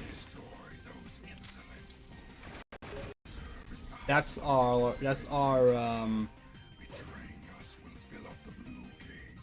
like those are our 4 favorite Zelda games. If we had to pick a 5th one, maybe one of the Oracle games, or maybe Hyrule Warriors. But like, we like basically every Zelda game up to Twilight Princess. Like, we like Zelda 1, we like A Link to the Past.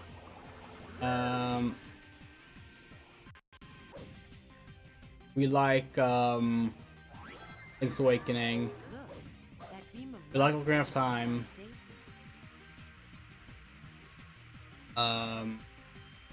Oracle of Ages, Seasons. This is a light speed circuit. Touch it, and you got that red Oh. designed to ward off Firewall. Minish Cap.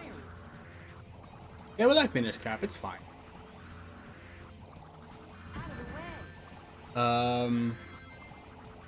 Phantom Hourglass.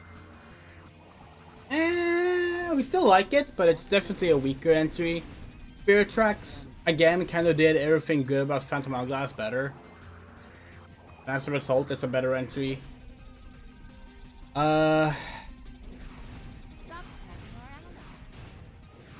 Yeah, guess those are the ones that we like. Because we did not like Breath of the Wild. We hate Breath of the Wild. Infamously hate Breath of the Wild. Actually, love the first 2 hours of Breath of the Wild. Like, the time you spent on the plateau is like such a good tutorial. And we were like, damn, this game is cool. We can't wait to play more of it. And then we played more of it, and we hated every second of it. Think you can make it down there? As a result, we have not bothered with Tears of the Kingdom because it looks too much like Breath of the Wild. Although it also looks a bit like Banjo-Kazooie Nuts and Bolts, and we do like that game. So, who knows, maybe we would like it. We also did not like Skyward Sword. We really didn't like Skyward Sword. For a variety of reasons, but so like not just the controls, but yes, the controls were part of it. But yeah, Skyward Sword, Breath of the Wild, and Tears of the Kingdom, we just do not care for. Ride that light that's flowing up here. With that said, we haven't played. Damn, not here. Another drop here. We haven't played any of the 2D ones released after Spirit Tracks. We haven't played Link Between Worlds. We haven't played Triforce Heroes. I haven't played Echoes of Wisdom. Girahim is great. Girahim is great. We just wish he was in a game that we like. You know?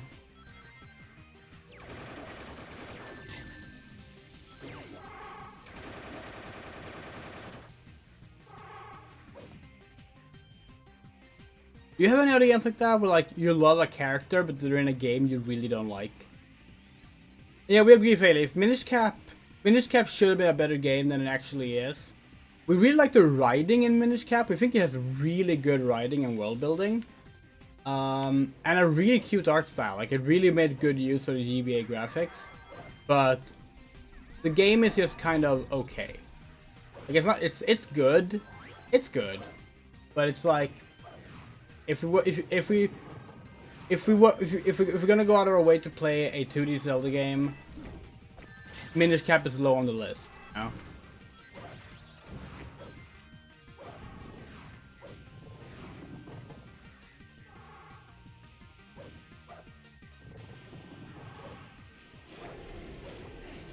By the way, the next Zelda game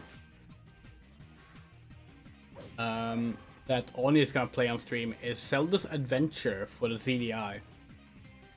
And yes, she has played the other CDI Zelda games already.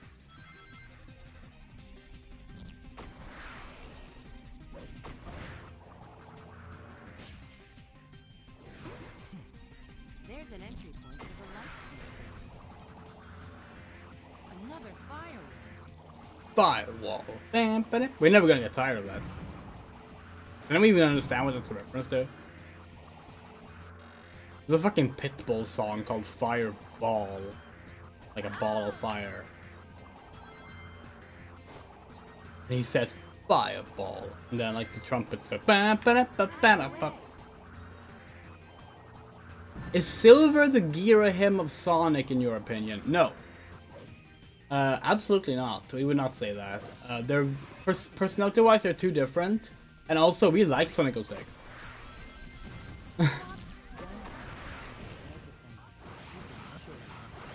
Echoes of Wisdom does look interesting. We're just really annoyed that the first time Zelda gets to be the main character outside of the CDI games, they gave her that kind of mechanic. It looks like a fun mechanic. It's just like the principle of it, you know?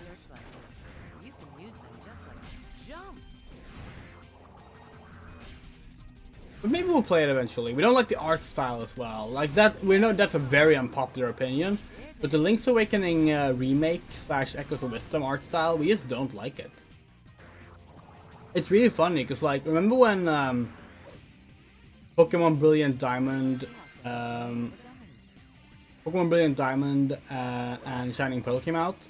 A lot of people complained about the art style, like the chibi art style in that game, and they were saying they would like, oh, here's a game that did it right, that converted like old 2D chibi art into 3D right, and they picked Link's Awakening, and it's like, we're like complete opposite. We think Brilliant Diamond has had a really nice art style, and that Link's Awakening remake looks terrible. And like we know no one agrees with us on that, which is fine. But like it was so funny because everyone used that exact example. And we did too. We just had the opposite opposite opinion on it. Hey, they're on our side. No, they're not, Rouge.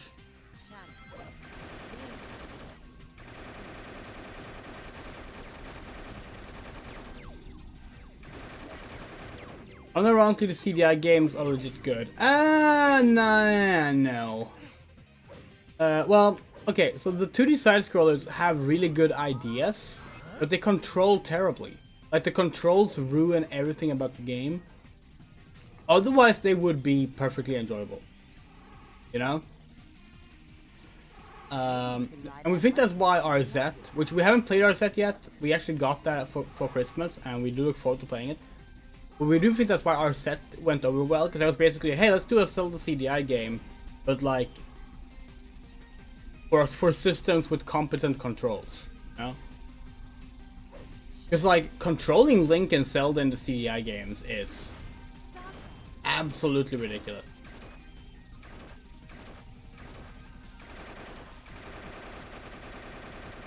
Well done, Shadow. What other hot solo takes do we have? Whatever happens to the humans, I don't know if we have any other ones, honestly. of mine.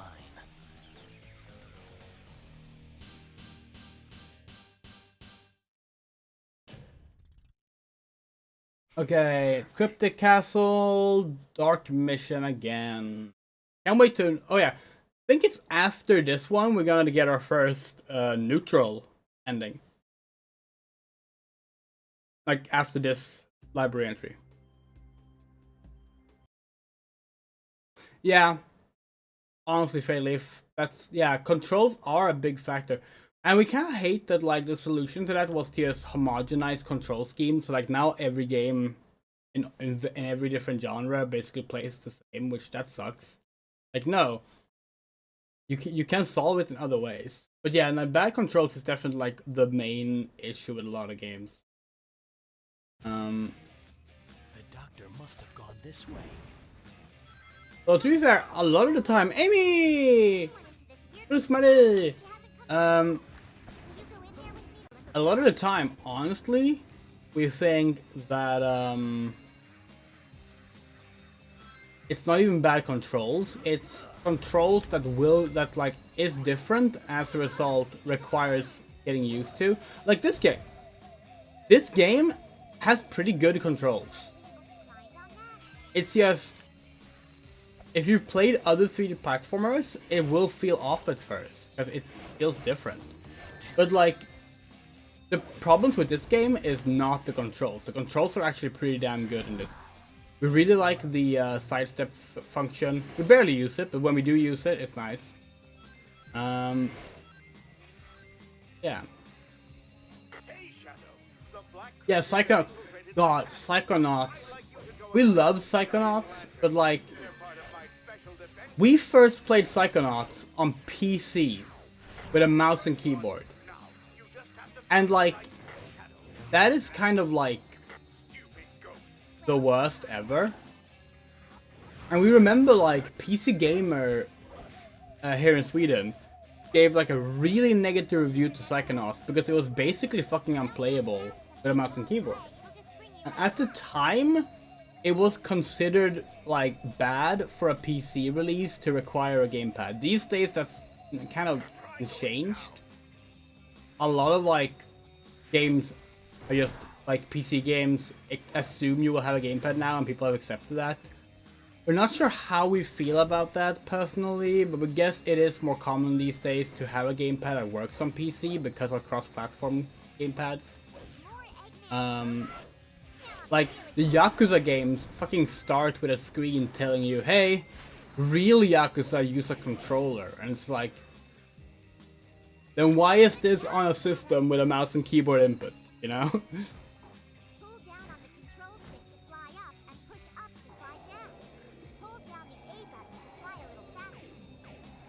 Yeah, remember like things like the original Devil May Cry 3 port. Honestly, a lot of Capcom ports back in the day. Just assumed you would have a gamepad, and that said gamepad would be fully compatible and match with whatever numerical buttons was on screen. With barely any configuration, and that like ruined a lot of PC ports that were otherwise passable.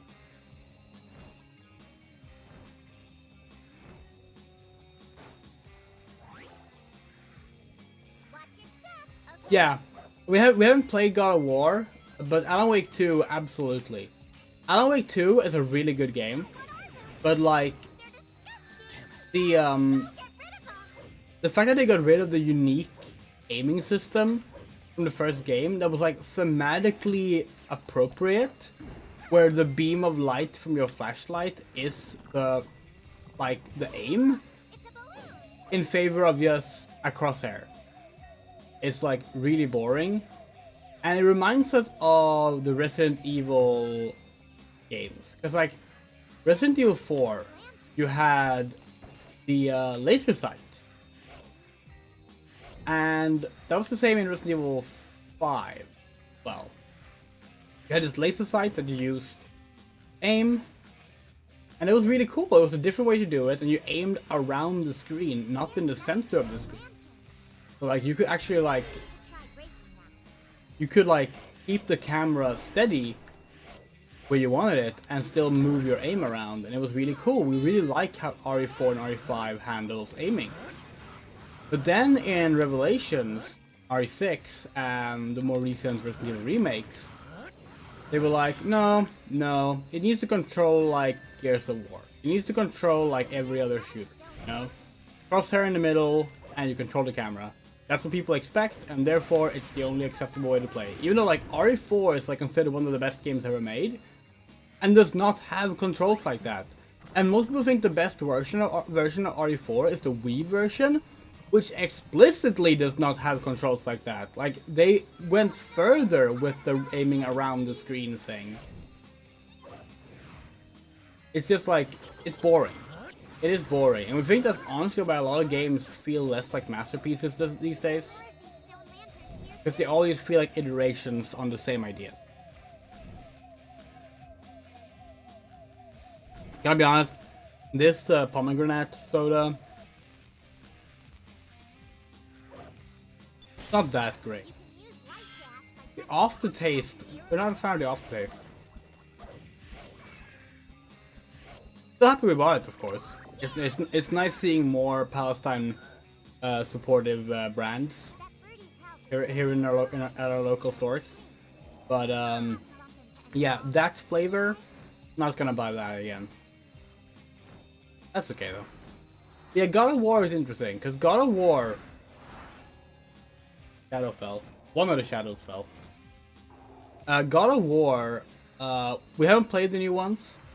Yeah, they're very good. We do want to play them at some point, actually. But like, God of War is interesting because the first God of War did set the standard for that genre of games.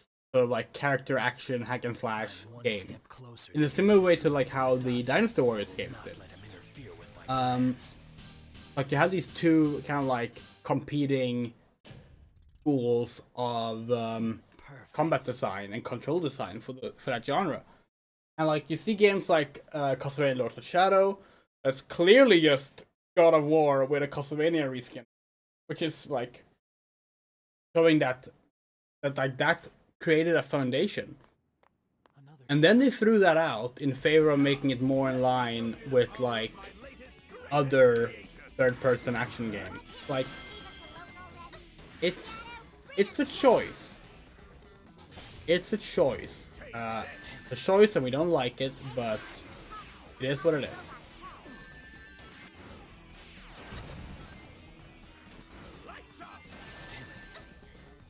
Yeah, we're kind of annoyed at the camera being focused on Eggman right now. Okay, there we go.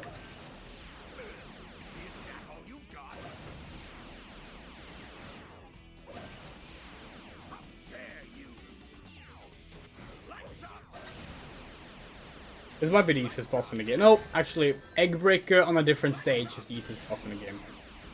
There's another version of Eggbreaker, which, like, that one is on a stage with a turret. You can just jump to the turret and kill the boss in, like, 3 seconds. Oh, fuck. Ring is gone. And there's no more rings. Wait, what killed us? Oh, the ghost killed us. RE4 is such a good game. Like, the remake is good too, but like, the original RE4 is so fucking good.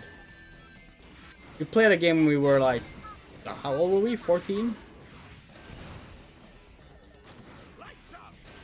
Came out 2005, right? We had the original Gamecube version at the time.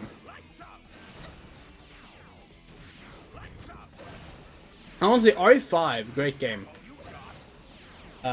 Like RE5, it has the racism issues, because yes, that game is racist. We know the popular opinion was to counter those arguments back when the game came out. But the game is absolutely racist. Even if you can like look past the start of the game, because like, oh, it's not doing anything different than what it did with like the game set in white people's cities and countries. When you get to the indigenous tribes in RE5, yeah, no, that's racist. Sorry, Doctor, but that Chaos Emerald is mine.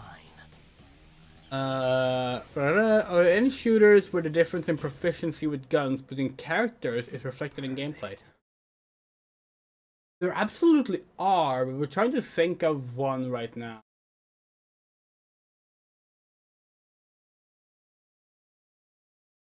It's not quite the same thing, but there was some game where, like, depending if you use the character with heals or not, you would like shoot in like at a different height, which like greatly alters certain gameplay aspects. But yeah, we do believe there are games with like different gun, like mechanical gun differences based on your character. You just can't think of any right now, but there should be. Hey, it's Shadow. I'm being scared of Resident Evil 4 a lot. With arms. RE4 is scary. Like, a lot of people talk about the game like, oh, it's when Resident Evil went action. Like, no, it wasn't. Resident Evil went action like RE3 at the latest. But like, that game has some scary fucking shit in it, even though it's still like an action horror, you know? I'm not sure where this idea that something can't be both scary and action came from, because like, people feel that way about like the Alien films as well. Even the first Alien, which is generally considered a scary film, is also an action film. Oh yeah, MDK2, that's a good one, yeah. Good old BioWare. Still amazed that BioWare did that game. Like, why did Interplay give MDK to BioWare? The only reason we can think of is because Shiny was too busy with Messiah and like Enter the Matrix.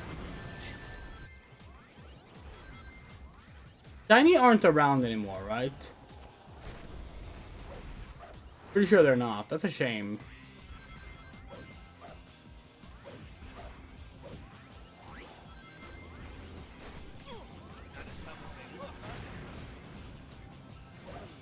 Yes, the black aliens are there too.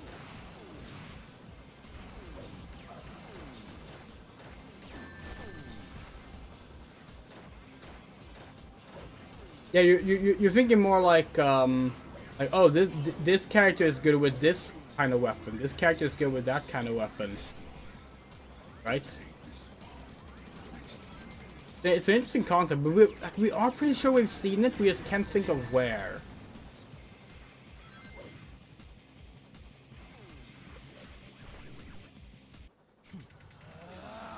Behold the ultimate power.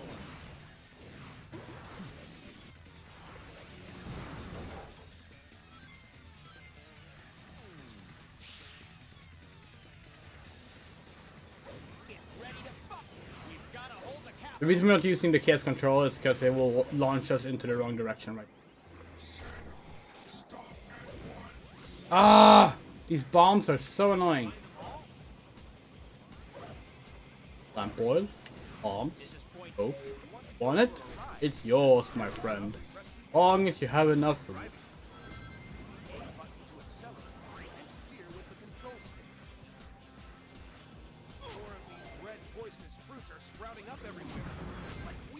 We do not understand how you're supposed to suck some of these up in time. Like, it's so ridiculous how quickly they just like...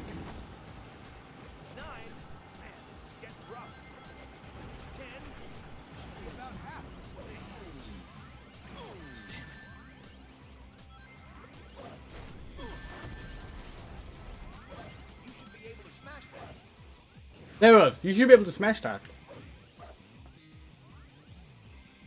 We need to add that sound effect to our soundboard. Knuckles, what do you think of this character? You should be able to smash that. Jeez, Knuckles.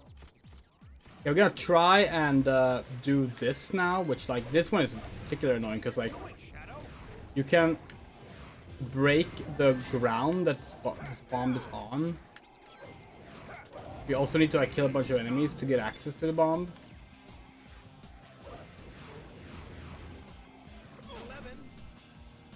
Oh, there was another one. Where was it? How is it still not unlocked?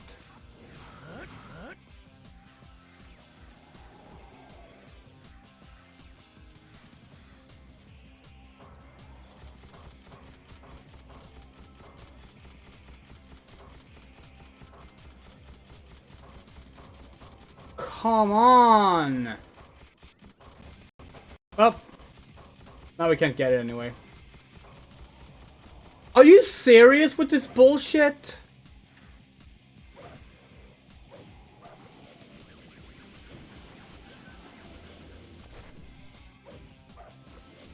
Not as tough as they look, are they? Okay, we somehow got it, but that was terrible. Only 3 minutes left.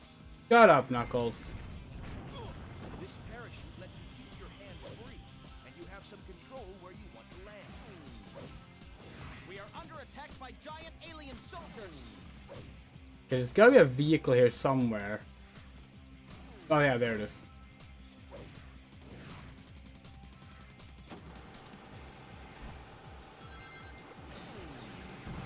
Currently engaging the black aliens in the southwest. Like, are you just not able to actually, like, get all the bombs? Are some of them always going to explode? Is that it? It's like, it's getting really silly how many of them are just, like, exploding right as you get to them.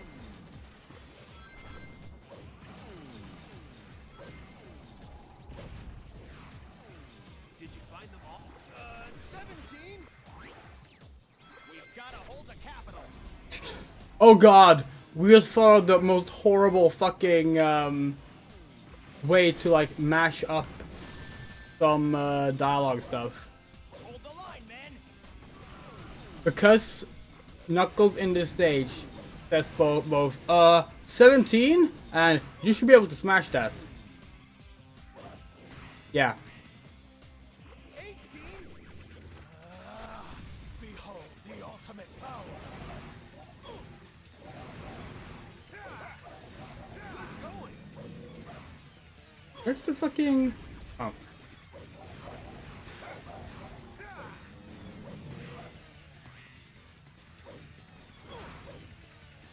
Fuck you. One more.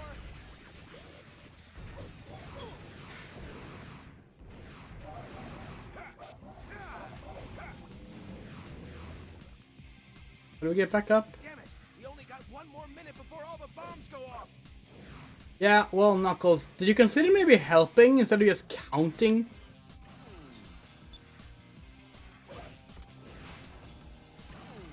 Hello, Warlock Blaze. For my friends.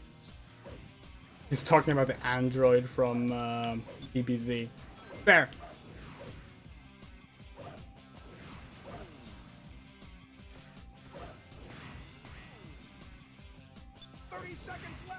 Shadow, you've got to do alien scum. Why is Knuckles so racist? Like, there's no, like, you can just, like, you just bring up that they're alien, that they're, like, enemy combatants. Shitting on them for being alien scum. Shadow is literally related to them. Take the city. Unbelievable. Knuckles, you suck. Do better, be better. Like that. Perfect.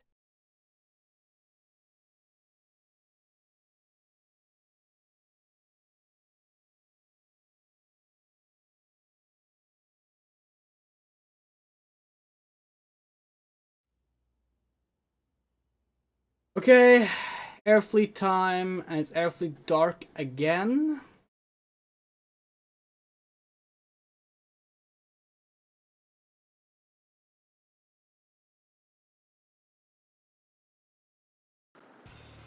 Let's try and get the A rank this time then. Hi Tails.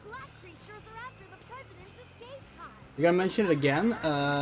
Tails in this game is played by Amy Pallant, who we think is the best Tails voice.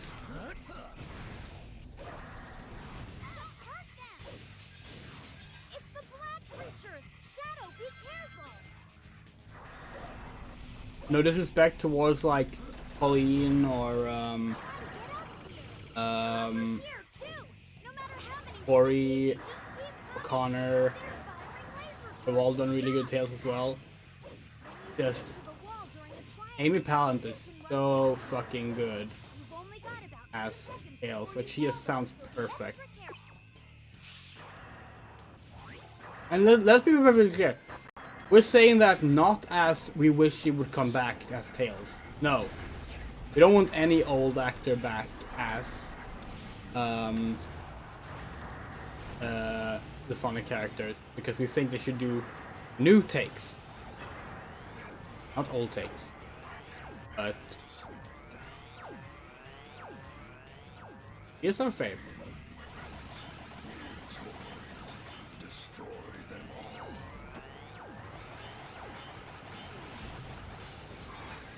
The humans call resident. An escape pod. Pursue and destroy it.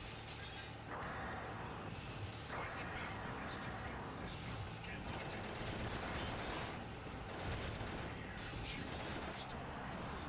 Crush them.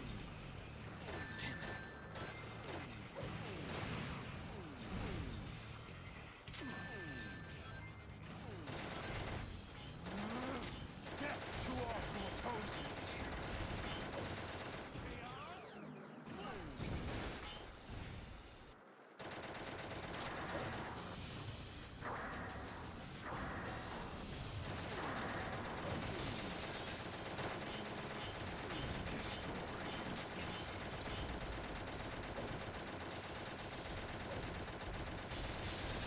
Why is it not hitting?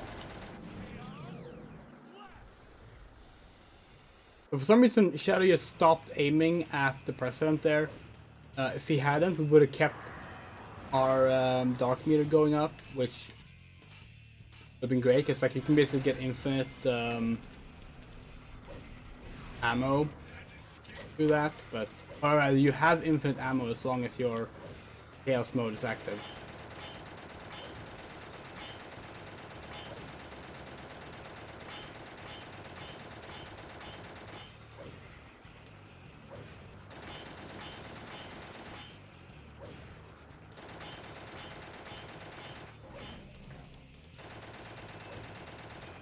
No!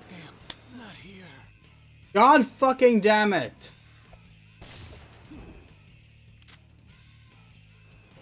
Well, so much for the A rank. I'm not getting that now.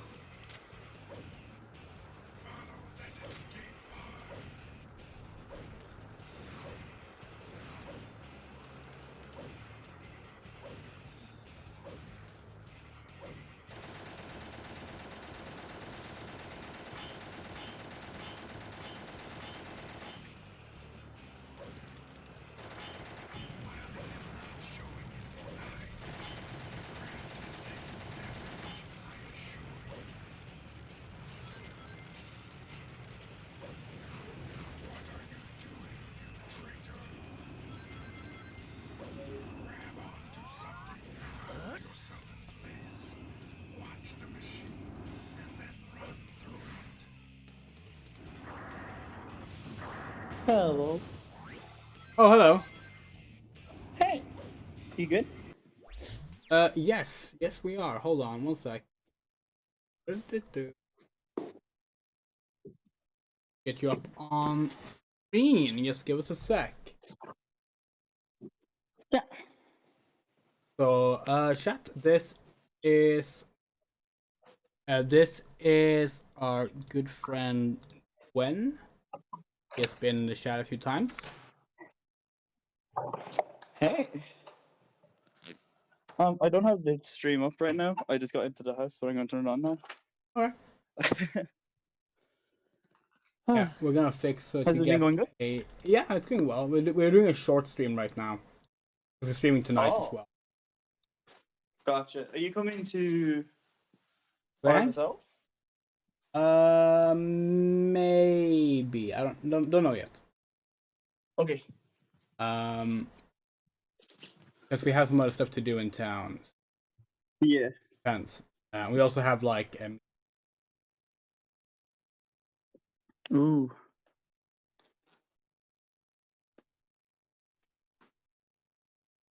Yeah. but we'll see. Maybe. And Good news is the TTRPG group is full. oh yeah, you're right. Yeah, so that's going to start at some point. I'll figure out timing and all that. We Um, need to get the reactive images. Just gonna make it so Oh, people yeah, can yeah. see you. Yes. Uh, uh,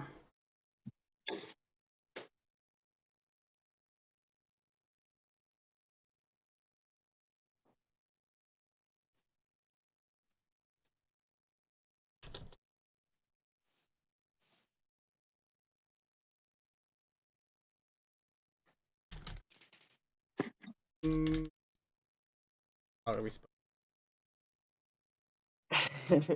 Where are?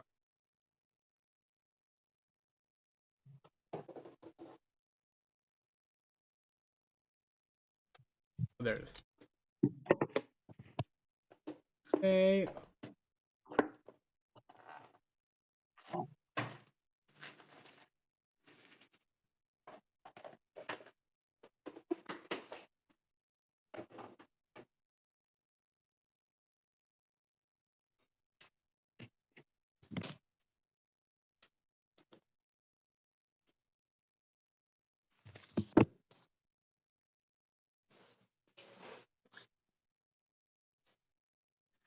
I mean, name.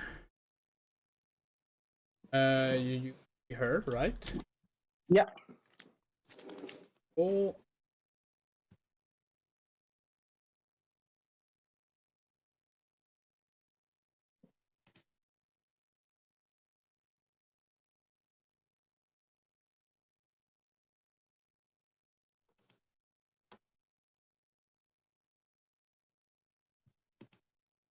I'm just going to switch over to my PC.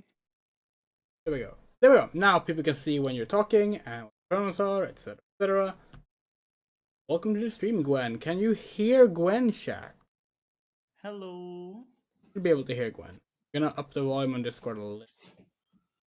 Okay. Sorry, You're a little softer than on. Yeah. Okay. My phone has like a way Let's see. heavier mic. Yeah, we're currently playing Air Fleet. Which is pretty frustrating level because you have to chase down the president's airplane and blow it up by dealing a bunch of damage to it. Oh wait, I remember this. I remember hearing about this at least. Also, I meant to ask, who is the president based off of in real life? Like, is it based on an actual American president, or is it just complete fiction? Honestly, we think he's just like an amalgamation of various presidents. Oh. Sorry. I can jump on the phone if it's easier. No, it's fine, it's fine. We just need to do a few settings so that our own game doesn't higher than Gotcha. off.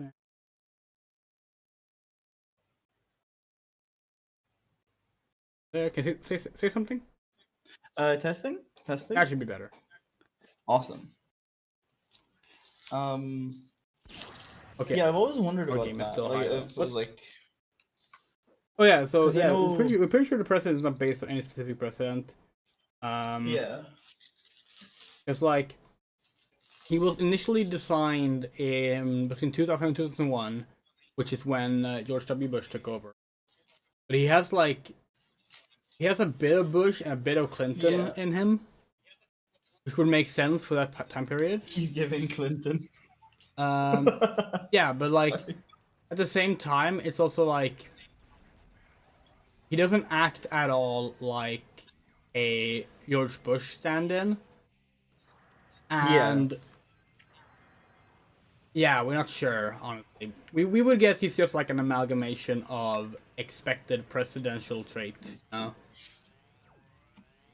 Both visual and behavioral. Where was the game made? Was it in Japan or was it in America? Oh god, we just died. In San Francisco. Sonic Team USA was established Huh. in 1998, we think. They initially worked Yeah. on the localization of Sonic Adventure. Yeah, yeah. And then they developed Sonic Adventure 2. Where did the... He go the wrong way? No, he went the wrong way. He's gonna jump off the ledge and die. But yeah, so like... It feels like... They had American Okay, context in okay. making it. There were still Japanese people making it. But, like... Yeah. They were in San Francisco. Yeah. So it wasn't like a Phoenix Wright kind of thing of like... Yeah. Trying to switch it over to another culture of not actually knowing what it is. Yeah. And it's interesting because, like, the president also appears. Where the fuck is the president? Why isn't he showing up? Yeah. Did we miss him somehow? Like, so the president also shows up in Sonic X, the anime. Yeah. But he has, like, a completely different design, and he acts completely different. He's, like, way more cowardice. He's clearly more based on, like, a typical Japanese politician character in that one. Yeah. Whereas in both SA2 and Shadow the Hedgehog, he's depicted as, like, stoic and, like, cares for his people and, like, will always be good. Even though he is ultimately kind of shitty at his job and doesn't do anything. He still, like, holds that, like, that stoic image of an ideal American president. Which makes sense, because, especially in Shadow the Hedgehog, it was, like, post 9/11. Yeah. And suddenly it wasn't okay to be critical of American authority figures anymore. Yeah, I get that. It's very apparent, because, like, Gun, the military, is, like, depicted as, like, morally evil, and, like, unquestionably evil in Sonic Adventure 2, which came out a few months before 9/11. Yeah. And then in Shadow the Hedgehog, it's like Sonic is like, "Hey, don't wanna tick off Gun? They're the good guys." And it's like, they kill children, Sonic. Yeah, like, that's They built weapons that's of mass destruction that would literally destroy the entire planet if used. Yeah. It's a very questionable change to make, to be fair. Yeah, but it makes sense, right? Because, like, the game was made in the US, and yeah, it was during the height of the War on Terror, and the American patriotism was going up, and, like, the freedom fries and all that stuff. Like, it makes sense in the moment for the context. Yeah. However, it's like, looking back on it, right? It's like, it's too far. Yeah.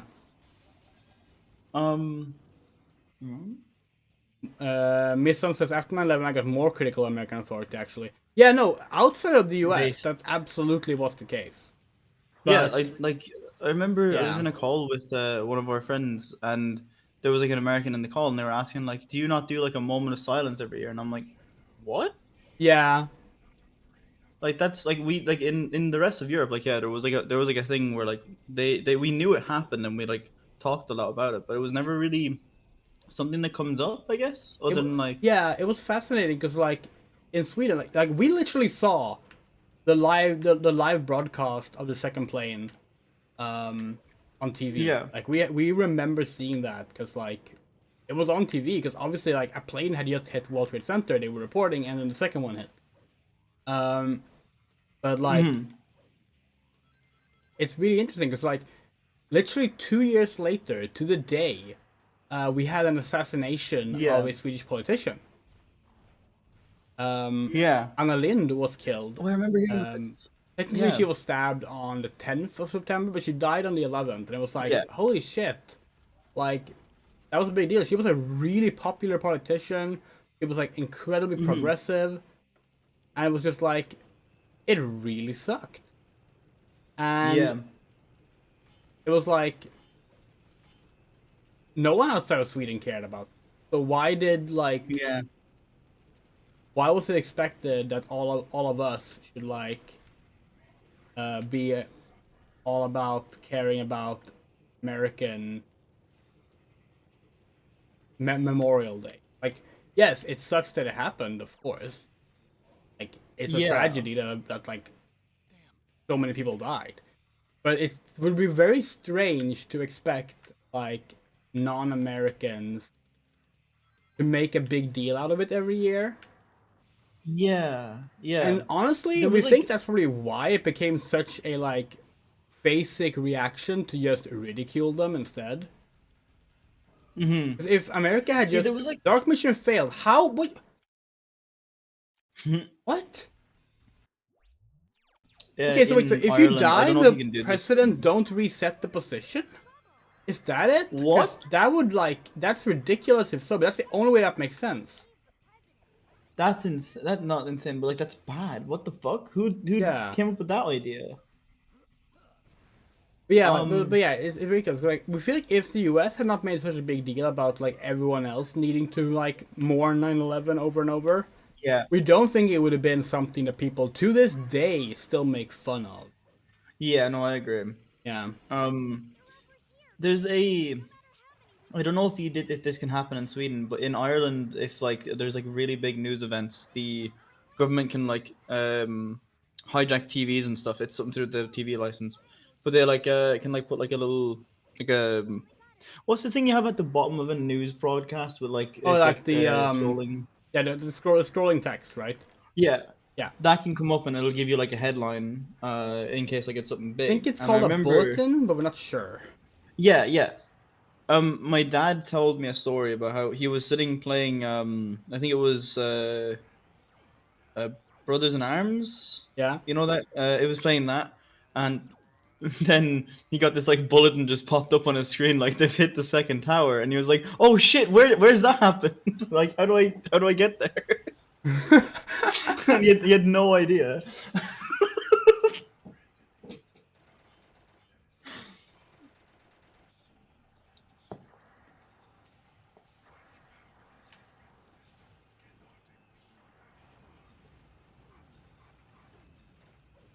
Using a car was a bad idea in this case. We thought that would Also, keep yeah, us it's like safe. this is reminding me of the hatred thing I was saying yesterday. The whole joke about like hate like Shadow walked so that hatred could run. It's the like weak vehicles like dying like really quickly. Wasn't Hatred the game made by like Polish Nazis? Was it Nazis? Yeah, yeah, yeah. Oh, The black and white game, right? yeah. Yeah, yeah, I had yeah. no idea it was made by Nazis. Yeah, no, it was made by like Polish neo-Nazis, which is like, Fuck. yeah, it sucks. I wouldn't mind. It's a bad game. It's a Yeah. really bad game, and I can say that as someone who played it before I even knew that. Yeah. It was. It's like it clearly wanted to be Postal, and like Postal has its own share of problems, Yeah. but like it's made by more competent developers. yeah. I feel like because like the game itself just wasn't fun. Like you played the first level and it felt like they put their entire heart into it, and then you Yeah. played the next level and it had nothing to do with why you bought the game. It was like the first level, like it was like, oh yeah, I'm gonna go terrorize or whatever, right? And like that was the whole point. But then the second one, you're in a sewer and the only enemies you're shooting at are like fucking like Sewer SWAT levels, team, and it's like, why am I famously doing- everyone's favorite part of a game, right? True. Civ 11 moment here. The do you know Civ 11? No. Oh, he's so good. You know He Civ does like 17? game reviews of older games. But he has. Say again? Oh, okay. So it's like a YouTube channel or something. Yeah, yeah. Okay. He does like a it's oh yeah, sorry, it's CV 11. Oh, okay. And they have like they do like reviews of older games, and they have a sewer level count. It's just like, yeah, we're back in the sewer. That's great. Love it. Let's see. Missan, not sure what you said there, but it seems like part of your message got lost, or maybe it was our chat bugging out again. We will. Can you like send that statement from the start again, maybe? If we only got the last part of it.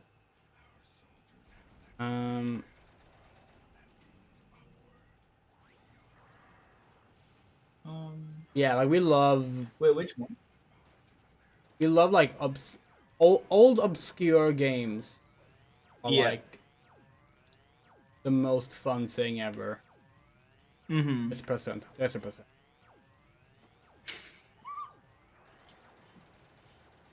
Every now and then I zone out and I'm like, oh yeah, we're not. Like, what are we doing right now? And then I remember, oh, we're playing Sonic. But before that happens, I hear you going, "Where's the president?" Yeah.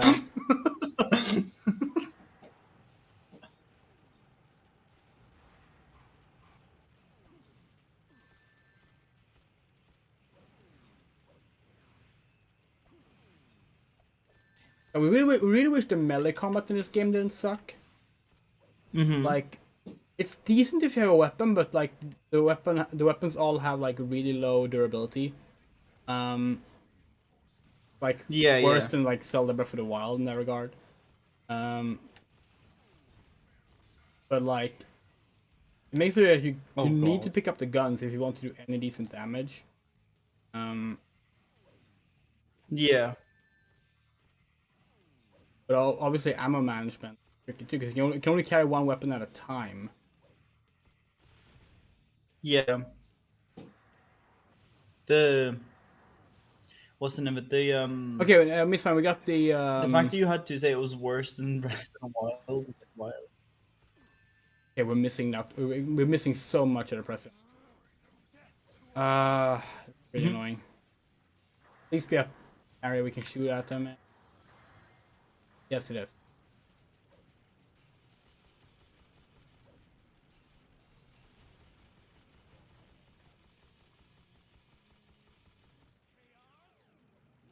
Of course, we wasted that Chaos Blast. Really wish you could like choose when to activate Chaos, rather than it just being when you hit a certain point. Wait, it goes off on its own? What did you say? Does it go off on its own? Yeah, like the actual blast Oh. itself doesn't, but like your power being active goes off automatically. Yeah. And like it's like while the power is active, you're invulnerable, and you have infinite ammo. Oh. Yeah, which is like really good. It's like that's obviously that's why they don't let you activate it on your own. But like, are you joking? But Oh my god. What? You cleared the hole? yeah, that's the better one of those. There's two rooms like that. The other one is like way worse. That's so annoying. Also, Fade, you were saying about the Breath of the Wilds, like they're saying the weapon durability wasn't really an issue for them. I find that if you're trying to go off the beaten track with Breath of the Wild, you're going to break every weapon you touch. We absolutely hate it. We talked about this earlier, but we hate Breath of the Wild. We absolutely detest that game. And the weapon durability is part of it. And like we've heard all the arguments like pro weapon durability in that game. Like, oh, it's like it's to incentivize changing up your weapons. It's like, okay, but we're not enjoying that. That's our problem. Yeah. And like a lot of the time it's like, okay, we found a weapon we want to use. Well, too bad. It broke. And now you're finding weapons you don't want to use. Like Yeah. we ended up having to like stock up on like weapons we wanted to use. And like that's just not fun. Yeah. But to each their own. Like obviously the game is extremely popular. Yeah. But I think. yeah, for us it was just not enjoyable. Oh wait, does Oni use Oni on stream and not the other, like their actual name? Just making Yeah, sure. I mean, I'm pretty sure her actual name is public, but Okay, yeah, but Oni stick to Fox Oni. is what Oni. Okay. Gotcha. Yeah, I was talking to Oni about this earlier. Like not earlier, it was a few weeks ago, but I think I used to really like Breath of the Wild. I played it and I was like super into it and I did everything, right? But I retroactively now hate it because now I can't get into the better game, which would be Tears of the Kingdom, because it's the same game again with a little extra put on top. So it's very hard to get into it because I put so much time into Breath of the Wild. Yeah, we actually talked about that earlier. Like we said, like we really don't like Breath of the Wild, and because of that, we haven't bothered with Tears of the Kingdom. Yeah. Even though there are parts of that game that we think look interesting. The building mechanics seems really cool. They remind us of Banjo-Kazooie Nuts and Bolts and that game. Yeah. It's so annoying that the fucking President aircraft you destroy in the mission is a fucking decoy. Like you end up doing nothing, but if you fail the mission, oh no, then the game punishes you. It's like, but nothing different happened. Yeah. Okay. Yeah. Okay. Here, now it's time for the neutral/hero mission, which we believe is just getting to the end of the stage.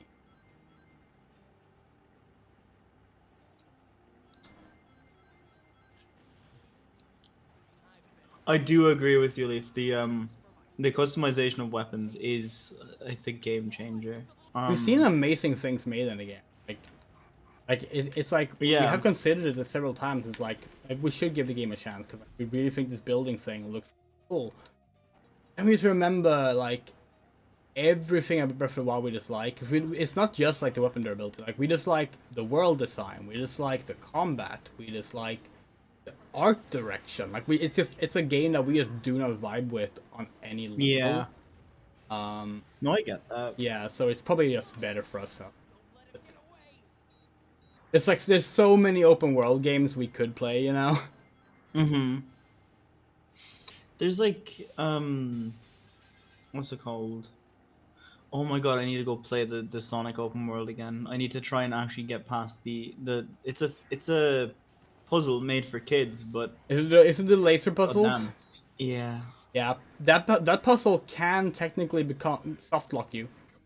Wait, really? Yeah, it's possible to set the lasers in the first laser puzzle in Sonic Frontiers out of sync, so they no longer line up the way they're supposed to. Now, this might have been patched by now, but at least like in the first year release, that was a problem where like you could just not finish that puzzle without having that you were forced to reset it basically by like actually quitting out or dying. That is wild. Yeah. I hate that. Oh my god. We really don't like the game in general, to be perfectly honest. Like, that game, we think it's one of the worst Sonic games. But, again, very popular game. Clearly we are in the minority, and that's fine. See, the big question, I was going to ask you this earlier. In, like, old Sonic, you know, like 2D, right? How do you feel about underwater levels? Honestly, it depends. We think Hydrocity Zone or Hydro City Zone in Sonic 3 is really good. Yeah. It has a good balance of like always having a quick way out of the water as long as you're keeping up movement. But then you have levels like what is it? Is it like Aquatic Ruin Zone? No, that's not what it's called. What is the one in Sonic 2 called? Good. Is it Talk? No. It's like it is an aquatic ruin, but maybe that is what it's called. We got it right the first time. But like we really don't like that one. It's Aquatic Ruin Zone. You're right. Oh damn! You shouldn't have doubted ourselves. But yeah, we're not a fan of that one. We really don't like Labyrinth Zone in Sonic 1, but we also just kind of don't like Sonic 1. So like yeah. And to be fair, Labyrinth Zone is funny because you can skip the entire level. There's like an intentional shortcut that just skips. Well, okay, one of the acts. Just skips one of the acts right at the start. You can just jump over them, over the whole level, basically. Which is kind of funny. Yeah. Let's see. Fade Leaf. I have a moment I think shows my problem with narrative in a lot of games. I encountered a room out of sequence where the location of the eponymous tiers of the kingdom are mapped in ruins. Okay. And does it make the experience a lot better without NPC spelling that out for you? Okay. Let's see, Missan. Love story in Breath of the Wild, locating pretty weapons, bringing on the wall. Link's house, a lot of shield surfing. Shield surfing was great. We will fully agree with that. That was great. It was fun. That's fine. That's fine. Yeah, no, we wish we liked it. We really liked the tutorial island or plateau, the Great Plateau. We thought that was great. Like we played through the Great Plateau. Yeah. I think we streamed that actually, the Wii U version. To be clear, but like, yeah, we streamed that and was like, this is really good. And then we kept playing. I was like, oh wow, okay, it's just more of the same but worse. It actually kind of reminds me of what you said about Hatred. It felt like they put all of their like effort into like the start of the game, and then like the rest of the game was just. Yeah. The also, I was gonna say to you, the first level I remembering from a Sonic game was the I was playing on the DS, and Rush, maybe? there was like purple water. Say again? Sonic Rush or Sonic Rush No, Adventure? it was because I remember like the water wasn't up; it was like rising. Rising. Oh wait, there was a Sonic Classic a Collection. chemical plant. Maybe it was one of the old games. It was the chemical plant zone, I think. Oh, Chemical Plant Zone. Oh yeah. That was the moment when I realized I didn't like water levels. Yeah. I was like, this is so mean. Chemical Plant Zone. We don't have a problem with that one, but I might honestly just be because we played Sonic 2 so much. Yeah. Because it is our favorite of the old Sonic games, you know? The ones that we used to call old Sonic games before Sonic Adventure turned 25 years old. Yeah. I think it was the one that introduced Blaze. Oh, that's Sonic Rush. Maybe? Really? Yeah. Oh. Because I remember like it was like in a city, and then like Blaze was there, and then you didn't play as her, but she was just there. Oh, Sonic Generations? Because that has Chemical Plant Zone in it, and Blaze as an NPC. I'm not sure. See, the issue is like, I can never check this because I could never like ask my mum. But because I remember I played this game. It was like a really old style Sonic game on the DS. I don't know if it was a DS game though. I don't know. There's also Sonic Colors for DS, which does have Blaze and NPC as well. I'll find out and tell you later. Yeah. I also remember one of the best ones was the chemical plant zone in Sonic. What's the name of it? Roboblast 2? Oh yeah. It was. I love that game so much. It is a really good game. So good. It's amazing. That game has been in development since like 1998. Yeah. We still remember downloading the fucking DOS-based version of that. That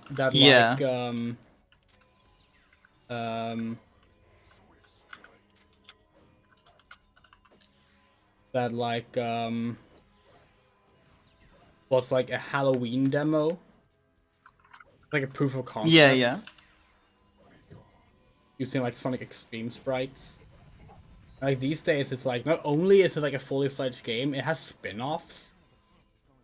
Oh my god! Like Sonic Roboblast 2 Kart, which then got its own like successor with Dr. Robotnik's Ring Racers, which is like I remember one of the most like hardcore kart racers ever made. Yeah. I remember as a kid, I always got really mad at the concept of like, why does Sonic need a car? We love that because it's like, yeah, I mean, it wouldn't be fair otherwise. I guess. Wait, is that actually the lore? I mean, that's what we've always gone with. It's like, yeah, Sonic uses a car because otherwise it wouldn't be fair. He's faster than cars.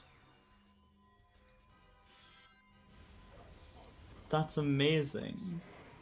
I love that. What bugs us though is that these days he's always driving a blue car. He used to drive a red car, and red is his favorite color, so that would like make sense. But like now they give him a blue car just because he's blue, and it's like do y'all think that like we all base like our favorite color on like our hair color or something? Like Yeah, who would go around wearing a lot of red with red hair? You have pink hair. Oh wait, on camera it looks really, really red. Oh yeah, it does actually. I thought you dyed it again. No, it's pink. I love it. But yeah, like, yeah, to be fair, our favorite color is pink. But again, we dyed it pink. Sonic didn't dye himself blue. I guess. It's like that one time, just like imagine like the Family Guy cutaways. Like, hey Lois, remember that time that Tails took off the blue shoes? Blue shoes Tails. We love how every single Sonic game has a mod for Blue Shoes Tails just because of the like Mandela effect people have. They are so certain that Tails used to have blue shoes. Because like there was one miscolored page in like an art book, like 1993 or something, that had that. Yeah.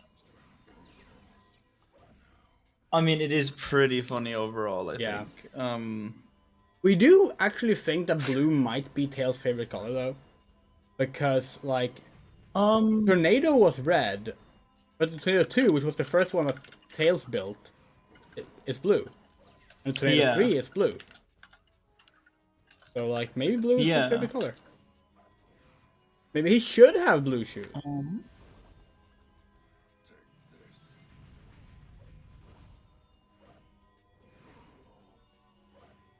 Oh, wait. I was looking at what Tails' favorite color was to see if there's anything like canon about this, but I came across a really cool like thread talking about like what color of Tails is your favorite. There's been like brown fur. Oh yeah, like brown, light yellow, and fur, orange. and like a darker even red orange. actually. Yeah. We are strictly in red. the Oh yeah, orange I've camp. seen those ones. There's like super old. Yeah. I mean, I really like the light orange. I like the yellow. We think he goes a bit too bright. In general, we don't like Sonic characters when the colors get a bit too bright. We want the darker blue Sonic. We want an orange Tails, the darker red Knuckles. Like it's fine if it's like drawn with those colors, but as soon as they go 3D, it feels a little off with. Is it Jet? Is the green bird? That's one of the green birds. There's two. The one from the like hoverboard game. Yeah, that's Jet. Jet the Hawk. Okay. Yeah. If I remember right, wasn't he like neon green? Are there no ring boxes left? Oh. Oh yeah, I remember you were saying yesterday it's like a set amount of rings when you take damage, right? Yeah, in this game you take you lose 10 rings when you take damage rather than all the rings. Oh. Oh, well, we died. It happens. Yeah.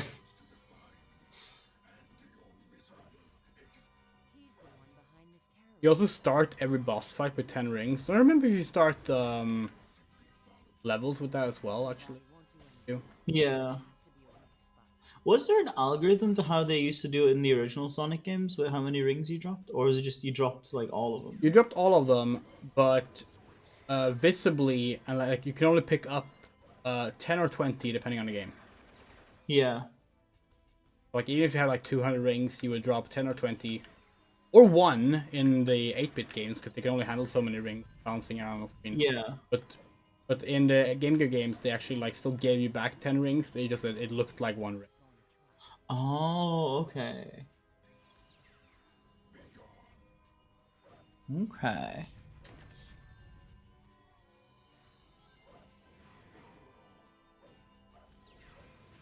I was like making jokes with Hibby about like how I'm going to also have to have a have the preparations ready for having a Sonic character running around in the. Oh, we're not planning on having a Sonic character in your game. Don't worry. Really? Oh no, I don't like the tone of what you just said. I feel like there's another joke ready. reference, Gwen is gonna do a cyberpunk roleplay thing, and we are gonna be one of the players in it. Oh yeah, that's what I was asking yesterday. If you've ever played in a PBTA game. I don't think so. No. So I can go into it if you want. So basically, we're going to be using a game called The Sprawl. That's it's its own system within the Powered by the Apocalypse systems. Yeah. And the way that works is, you know how in like most games, like say Pathfinder, D&D, like East, you'd be like building up your character with a bunch of like different stats and stuff, right? Yeah. In this, you have you have like your core stats, but your entire like class is contained within 2 pages. And by that I mean your character sheet is all of the rules you need to play as that class. And the way it works is, instead of playing Oh no, we froze time when he was warping out again. Oh. Yep, that's a waste.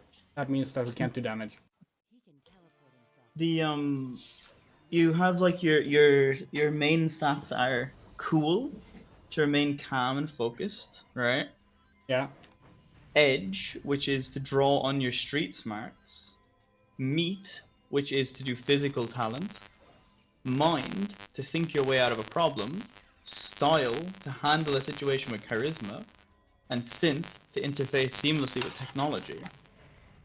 And the way these work is basically, let's say you're in a game and you go, hey, I want to, I don't know, I'm going to attack that person over there. It's like, do I have enough range? It's like, your range doesn't matter. What do you want to do? The enemies will never act until you act. So if you say, I want to run over there and like hit him in the face, right? But I feel like I'm too far away. It's like, well, you run really fast. Yeah. And I'd go, it sounds to me like you were trying to act under pressure. Roll cool. And so you'd roll your cool, and then depending on the outcome, something might happen or you might get away with it. You'll always do what you want to do, but I'll get to decide if something happens, right? Yeah. It's a really harsh system in terms of if you're going to survive or not, though. So like some of the cool stuff in here is, so you have a countdown clock. Also, if you need to go across, just tell me.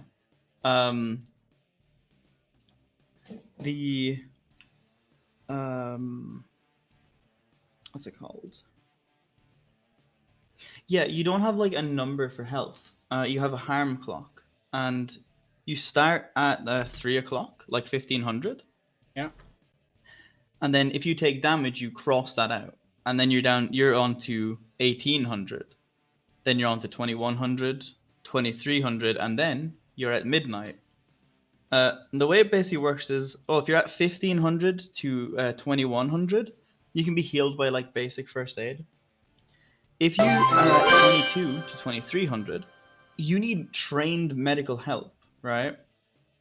And if you are at 12 o'clock, let me quote this directly from the rules.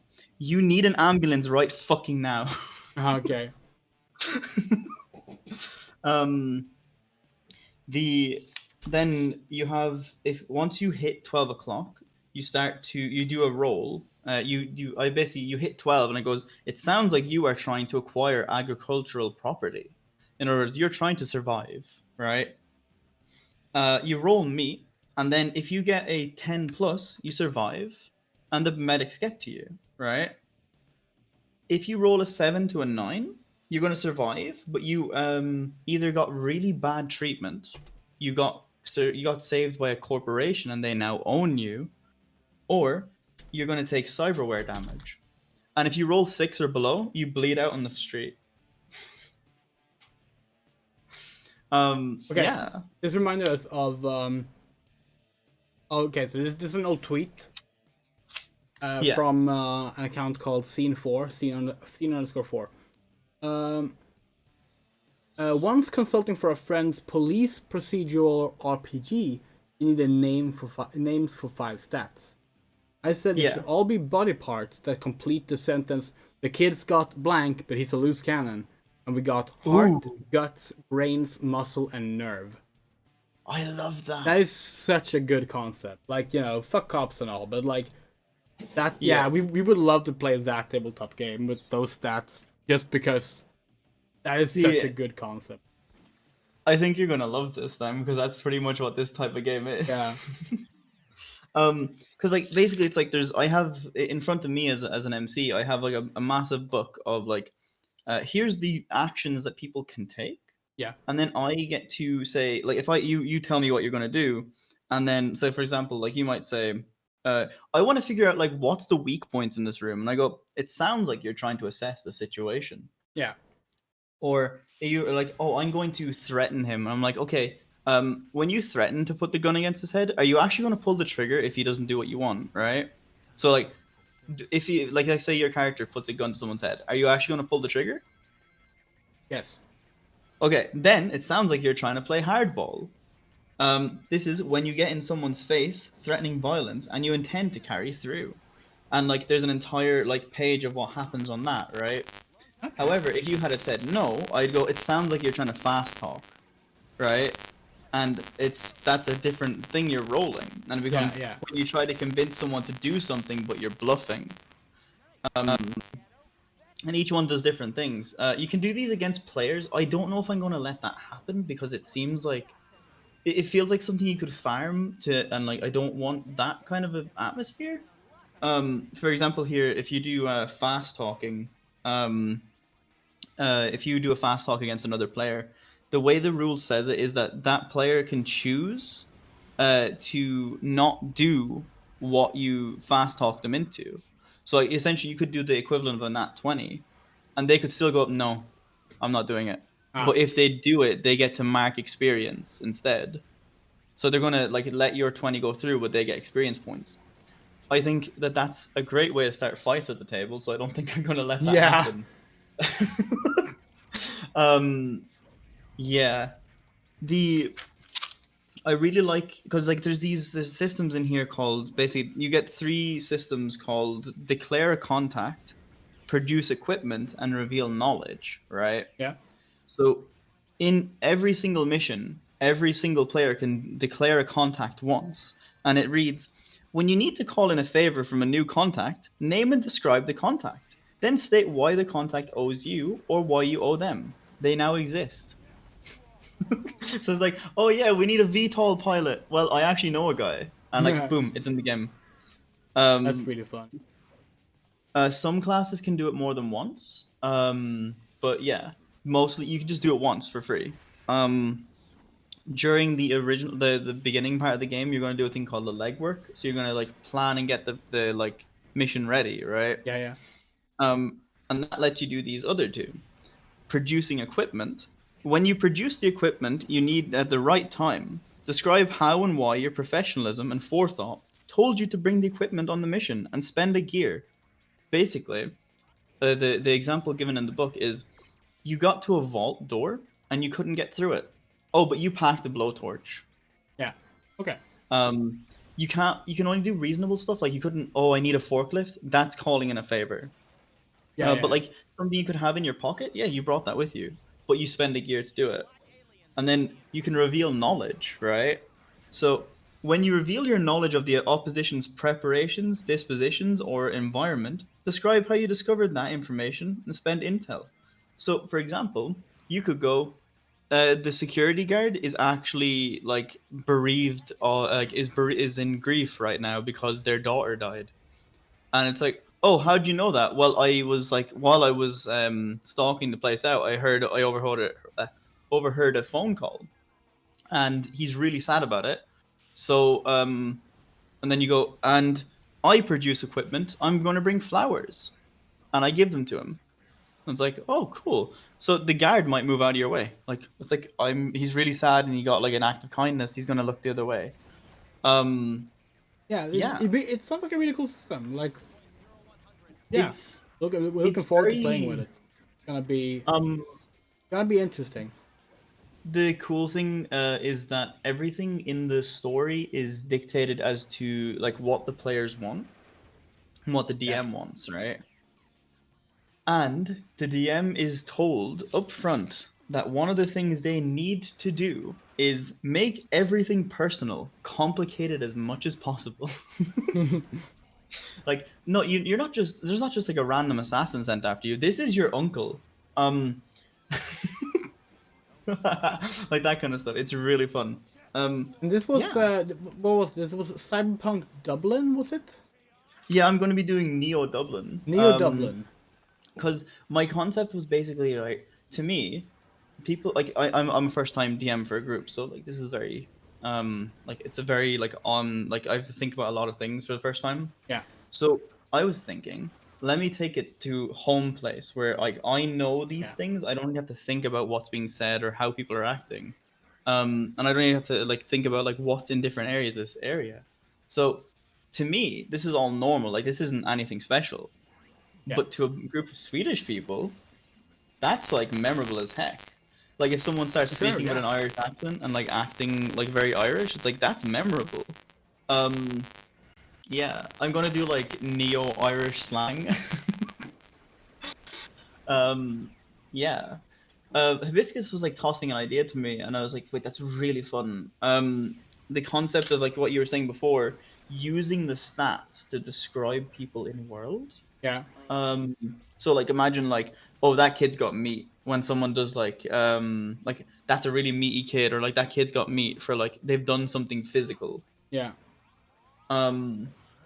I think that's really fun. I really want to play with the idea of like, you know how in Cyberpunk, have you done much Cyberpunk stuff? Like the system Cyberpunk?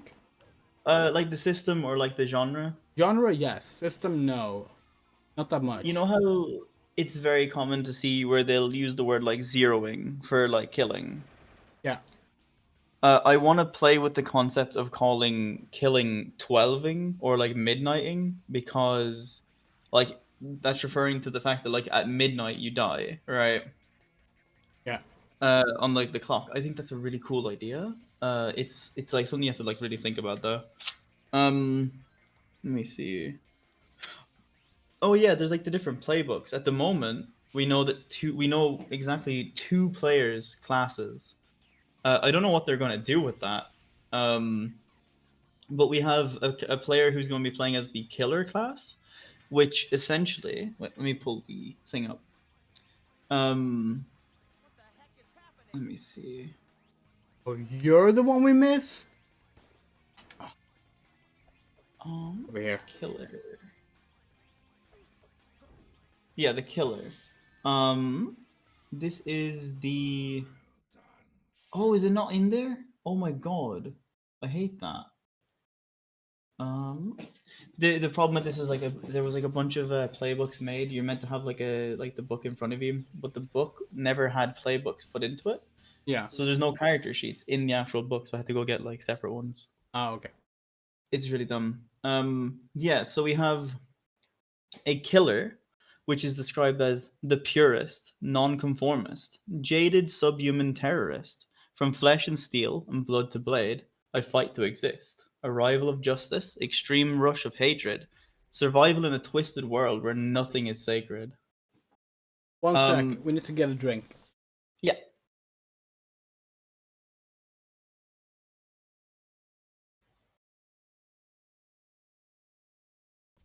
Attention! Emergency broadcast to all mobile units. Headquarters to all mobile units. All points bulletin. Be on the lookout for Shadow, the Black Hedgehog. Wanted in connection with the terrorist attacks. Last seen in the vicinity of downtown Westopolis. Orders are, capture him. Dead or alive. Out of my way. Coming through. Alright, we have, what do we have now? We have Leva Leva Palestina Cola. So this is another Palestine supporting cola brand. Third one that we know of. See how it is. I thought there was compared just to the other Palestine ones. Cola. I'm gonna have to try these. Yeah, so there's a store. You know where Leo's Lekland is? Is it the one across the road from Max, or? No, Leo's Lekland is it's a play place Oh yeah, next to Kudasan. Yes, yes. Yeah, next to that is like a small little grocery store called Alipapa.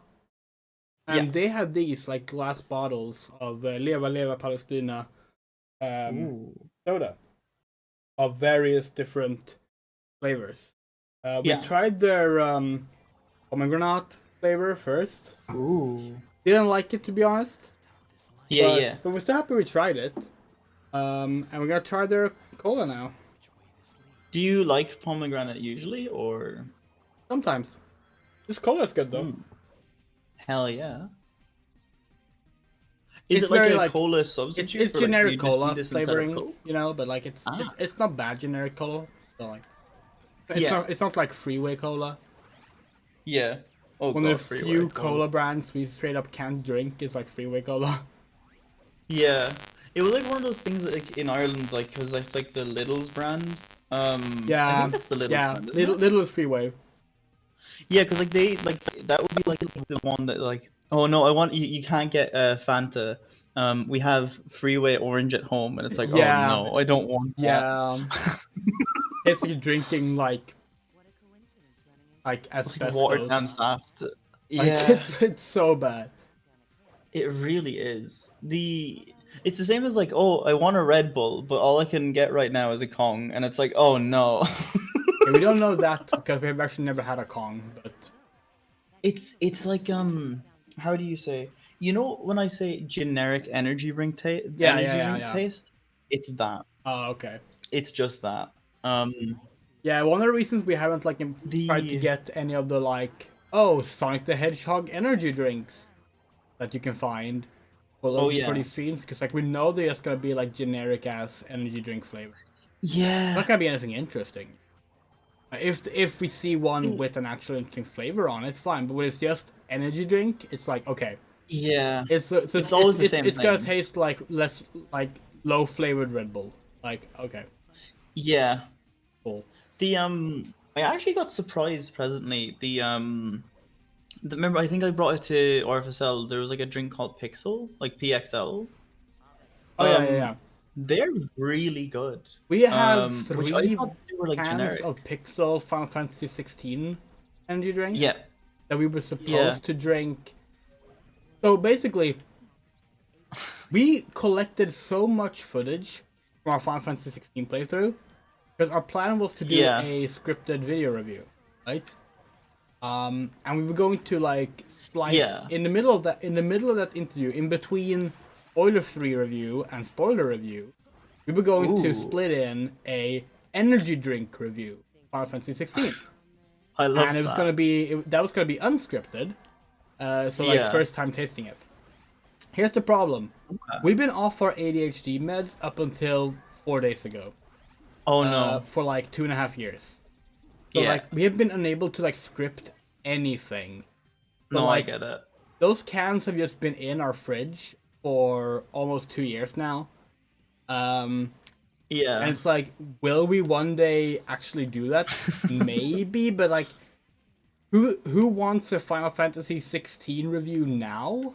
You know, like it's not a current game, and it's not like like it would be one thing if we had like streamed it recently, or if we had like reviewed other Final Fantasy games, but like just doing 16 now when it's like not the latest one is awkward. So like we don't know what we're gonna do. Yeah. But that was Pixel, and it was really difficult. You just hit me with this mental flashback. Oh, hello. That's where you get to.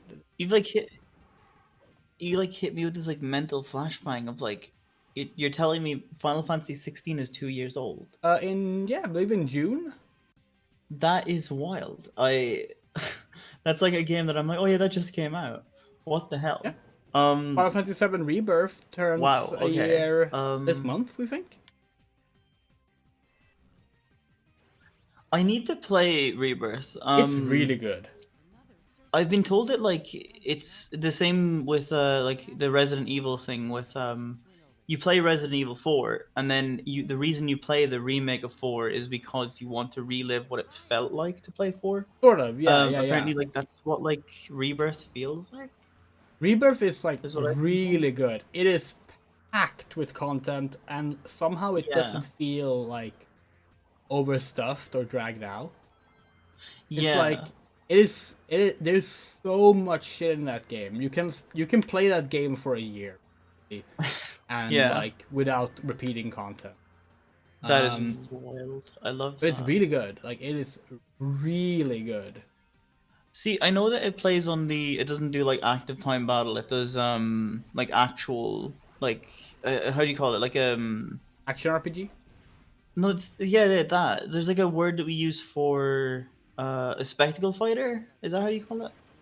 Character action is what we tend to Ah, hear yes, use, yes, but yes. no, it actually uses ATB.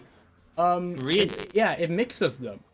What they do is Oh, basically like, all your Stranger in your Paradise. regular like attack command is like a character action game. Although you can set Yeah. it to automatically handle that, and that way it will actually like automatically do attacks and defend, and Yeah. everything else is done through a command menu with ATB bars. Okay. Like if you set it to Huh. like that mode, you're only controlling with the command menu. Okay. It's really cool. It's like Stranger in Paradise then. A little bit, but Stranger Um, Paradise was still more like a character action Like game. hands-on. Yeah. I think Stranger in Paradise gets too much hate. It's such a good Um, game. It really is. We streamed that game, and like we have problems with that game. The tutorial is dog shit. Yeah. And the final boss is completely bonkers difficulty wise. Like we played the entire game on normal, and we struggled at times. Yeah. But the final boss, we had to lower the difficulty, only for Yeah. the final boss, because like there was like no chance in hell we were gonna beat that. And then we find out that the DLC removes difficulties. What? Like the first DLC removes the easy difficulty, the second DLC removes the normal difficulty. It forces you Why? to go harder and harder. Which is Huh. like, okay, we get what you were thinking with this. That's a terrible idea. Yeah, it really is. I don't like that. Yeah. I think there's like this general like the world has decided it, like the gaming world at least has decided that like if you play a game on easy, you're not playing the game right. Yeah. And I don't enjoy sucks. that. Like I like playing hard games. However, sometimes I just want to play the game and not have to worry about like some nonsense mechanic.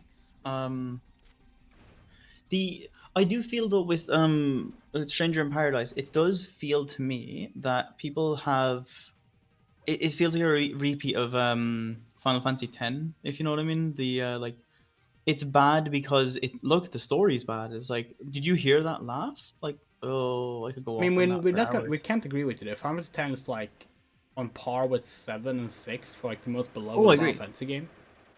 See, no, I'm talking about like the reception they got online, as in like people thinking. I'm specifically talking about like the laugh scene. Okay, like, that okay, kind of you're thinking that like Stranger in Paradise was ridiculed when it actually is Yeah. like being honest, like Yeah. sincere. Yeah, Because- okay, we agree with that. Yeah, for sure. I think the internet, I've been like saying this for a while, the internet has shifted so much in my time being on it. Yeah. Where like early on, being sincere was like the thing that people wanted. We wanted to know who the YouTuber was. We wanted to know like Yes. who are you in your life? 100%. Yes, now that's why we we like make old Sonic fun of games. people They for were it. sincere. No, I agree so hard with that. But now we've shifted to this world of irony where Yeah. if you are real, like look at MatPat. People got mad at MatPat for being interested in the things he was talking about, for like enjoying what he was doing. And then it's like, okay, would you rather if he was ironic and he was like, oh, haha, let's talk about Megamind and how, oh, that was my Sephiroth. It's like, no, nobody To be actually wants fair, that. we don't think that's a great comparison because MatPat had like plenty of legitimate problems relating to him. Oh yeah, no, I'm not saying like those problems do exist. for Yeah, real. like honestly, we don't think he was all that genuine and sincere in a lot of ways. Oh, Uh, I get you. yeah. What would be a better one? It would be like Honestly, like I Aaron grew up in Hansen. this world of like We've been who? seeing this a lot. How like, people are like, oh, how how did people allow Aaron Hansen to become like a authority on games because he made like one okay-ish video about Mega Man X? It's like he didn't ask to be an authority on games. He said his opinion on Yeah. some games. You decided he was an authority and then said, "Look, he can't play games good. That means he's bad." Like, Oh, I get you. I get you. no, leave Aaron alone. Like, Yeah. It's like this, like, in general, like, I grew up in this world where you got to see, oh, this YouTuber is going to do a draw my life. That's so cool. I get to learn more about who they are yeah. and why they are who they are. Like, that's amazing. Now it's cringe. It's just like, nowadays it's like you need to, oh, how dare you show your real opinions? Make a joke about how, like, this game is bad. It's like, yeah. why? That's why we always get that's why we like always make it very clear that like when we play a game like this, like when we play Shadow the Hedgehog, and like we're doing a challenge run now because we're doing like a really Yeah. difficult thing, playing through the game 326 times. But like we're playing this game not because it's bad. We like this game. We I sincerely agree. think this game has some really cool ideas in it that don't get appreciated enough, and we like talking about it, you know? Yeah. It's like the whole meme of like, oh yeah, let's talk about how bad Dark Souls 2 is. Like, no, I genuinely like that game. Yeah. It's the same thing with Or, Sonic like- 06. Like, people think the only reason you would play Sonic 06 is to laugh at it. It's like, you can absolutely laugh at that game. It is busted in many ways. But how is that interesting? How is it thought I was alone interesting on to, that like, one. just say the same thing every time? Like, oh, haha, look, a human girl kissed Sonic. Isn't that cringe? It's Yeah. like, okay. See, no, I agree so much. I think there's this issue we have at the moment where people will listen to someone that they like talk about a game, and that's it. They'll never play the game, but they'll take that opinion as theirs, right? And like you find this with like new games and like games that like have been out for a while as well, where you're like, hey, was that game good? And then someone will be like, oh, I didn't play it, but I've heard it was bad, and that's it. That's it. You're not Yeah. going to play the game because of And, it. like, it's fine like, to have that play as like the an outset point. Like, Yeah. yeah, you heard the game was bad, so like you didn't take an interest in it, fine. You know, but like Yeah. the problem is people turn it into I heard the game was bad, or a person I like said the game was bad. If you say you like the game, clearly something's wrong with you. Yes, I agree. Yeah, it sucks. It really Holy sucks. shit. It's the fucking what was it? What was the game that came out with the it's a girl who has superpowers and she like breaks the fourth wall a lot. Forspoken. Yeah, I was hearing a bunch of people saying like that game's really bad, and I'm like, have you played it? And they're like, no, and I'm like, why are you telling me it's a bad game? Yeah.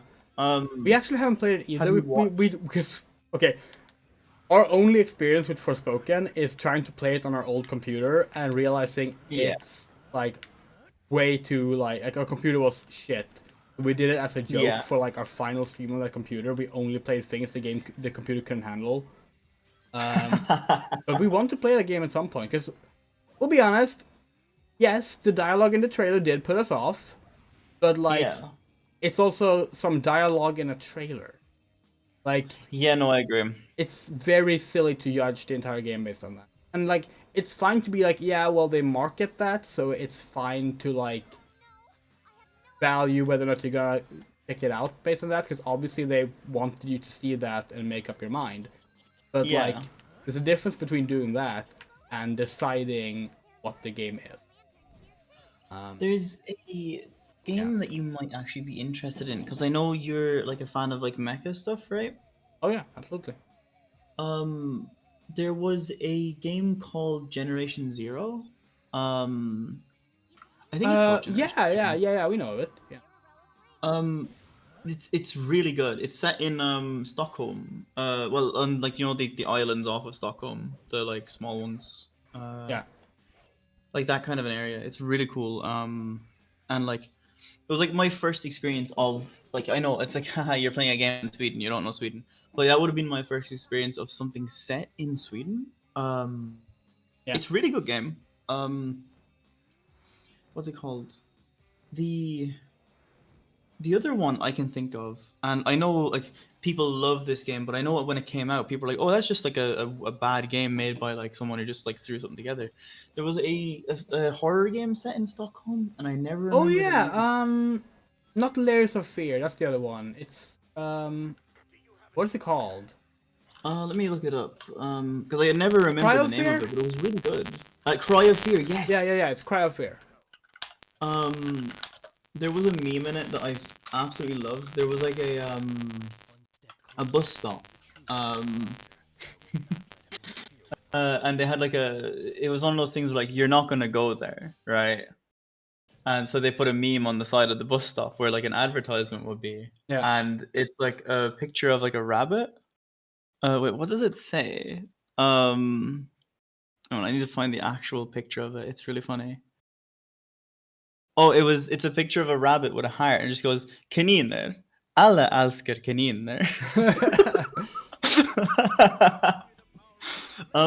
Like stuff like that. Like that's like a genuine show of love for like this is a game I love and here's something I find funny. I'm gonna throw it in there and I'm not gonna worry about being cringe. That's like a lot of like, our I feel YouTube channel is dedicated to like games that like didn't go over well with a lot of people, but clearly had a bunch of love and care put into them, and wanted to say something that a lot of people never got to hear because of their reputation.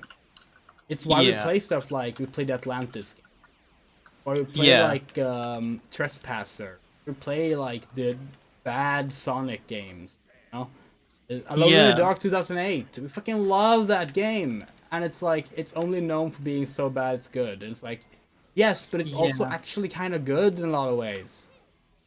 See, I feel like there's a big difference between it's so bad it's good and you're saying that because everyone thinks it's bad. Yes, and then absolutely. Like, but it's actually a very fun game. And like, yeah, like I feel like this is gonna become a whole thing where like people are gonna like let's say like 2 generations from now, they're gonna look at the games that we're playing today and go, that was so bad it was good. Like they're gonna look at like I don't know, what's like a well liked game, like GTA 5. I don't know. Honestly, Final Fantasy VII Rebirth, you think? Because it has so many silly bits of comedies in it that people would probably, like, in 10 years be like, oh, that was cringe. It's like, I feel no, like it's a joke. It's called comedy. Like, see, the one I always point at for that would be like the original Final Fantasy VII. I can't repeat the line because it's a word I don't like generally saying. But there was a line in there where they're going, you're climbing the stairs, and Barrett starts being like making dumb jokes. Yeah, you know exactly what I mean. The R slur is dropped there. But like in that scene, at the time, I can understand why it was there, and I'm not going to like beat the game down for being cringe. But I do recognize that, like, looking back at it now, it's like, yeah, I wouldn't put that line there myself. No, I mean, Final Fantasy VII's the original Final Fantasy VII's translation is it's quite the thing. yeah, like we love it, but there are many problems with it. The question then would be, what's your favorite Final Fantasy VI translation? The original. Ooh, okay. Oh wow! Wait, is that the one where Kefka is like absolutely unhinged? Yes. Yeah. No, we really don't like the new translation for 6. And is it more accurate to the Japanese? Yes, but it's lacking a lot of personality. It's the whole meme of like they did like Spoony Bard was Final Fantasy 4. I believe. Yeah, that's 4. There was a translation where he didn't say that, and it's like I get that that's not what he said in Japanese. However, that's the culture we have here. It's more funny here to do that. Yeah. I feel like it peaked with Final Fantasy 14 with what's his name? The Smile Better Suit the Hero. Haurchevant. Yeah, Haurchevant. His like entire like character was so different through the different like translations. To be fair though, that's like that is such an interesting one because like the reason that happened, like there's the officially given reason. And what, like, okay, we gotta put on a little tinfoil hat here.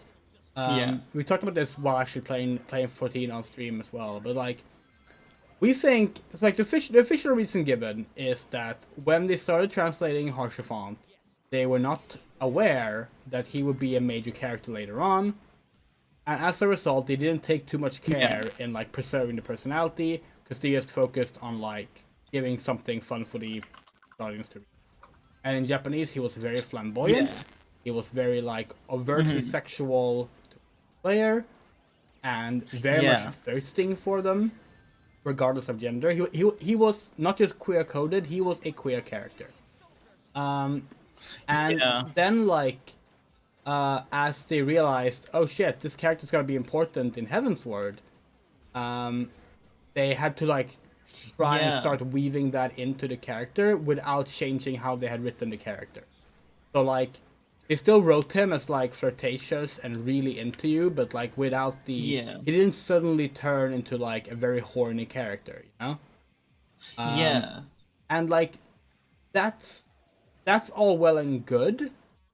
And we do think that is largely the truth, but we honestly think another thing about it is that Harshafont's original characterization, which we love, is seen as a homophobic stereotype. I never read it that way, but I see what you mean. Yeah, he's the like I'm not saying you're overly wrong. sexual I never guy thought who of it comes that way. onto you regardless if you like it or not. He's always like talking about how like he wants to like feel your like muscles and like take you to his bed chamber. He's always like he's always like very like flamboyant in his gestures, and he says "Subarashi" and like all these things. And it's like we bet that the localization team saw that and was like, we cannot have the first queer character in the main story showing up and being this kind of stereotype.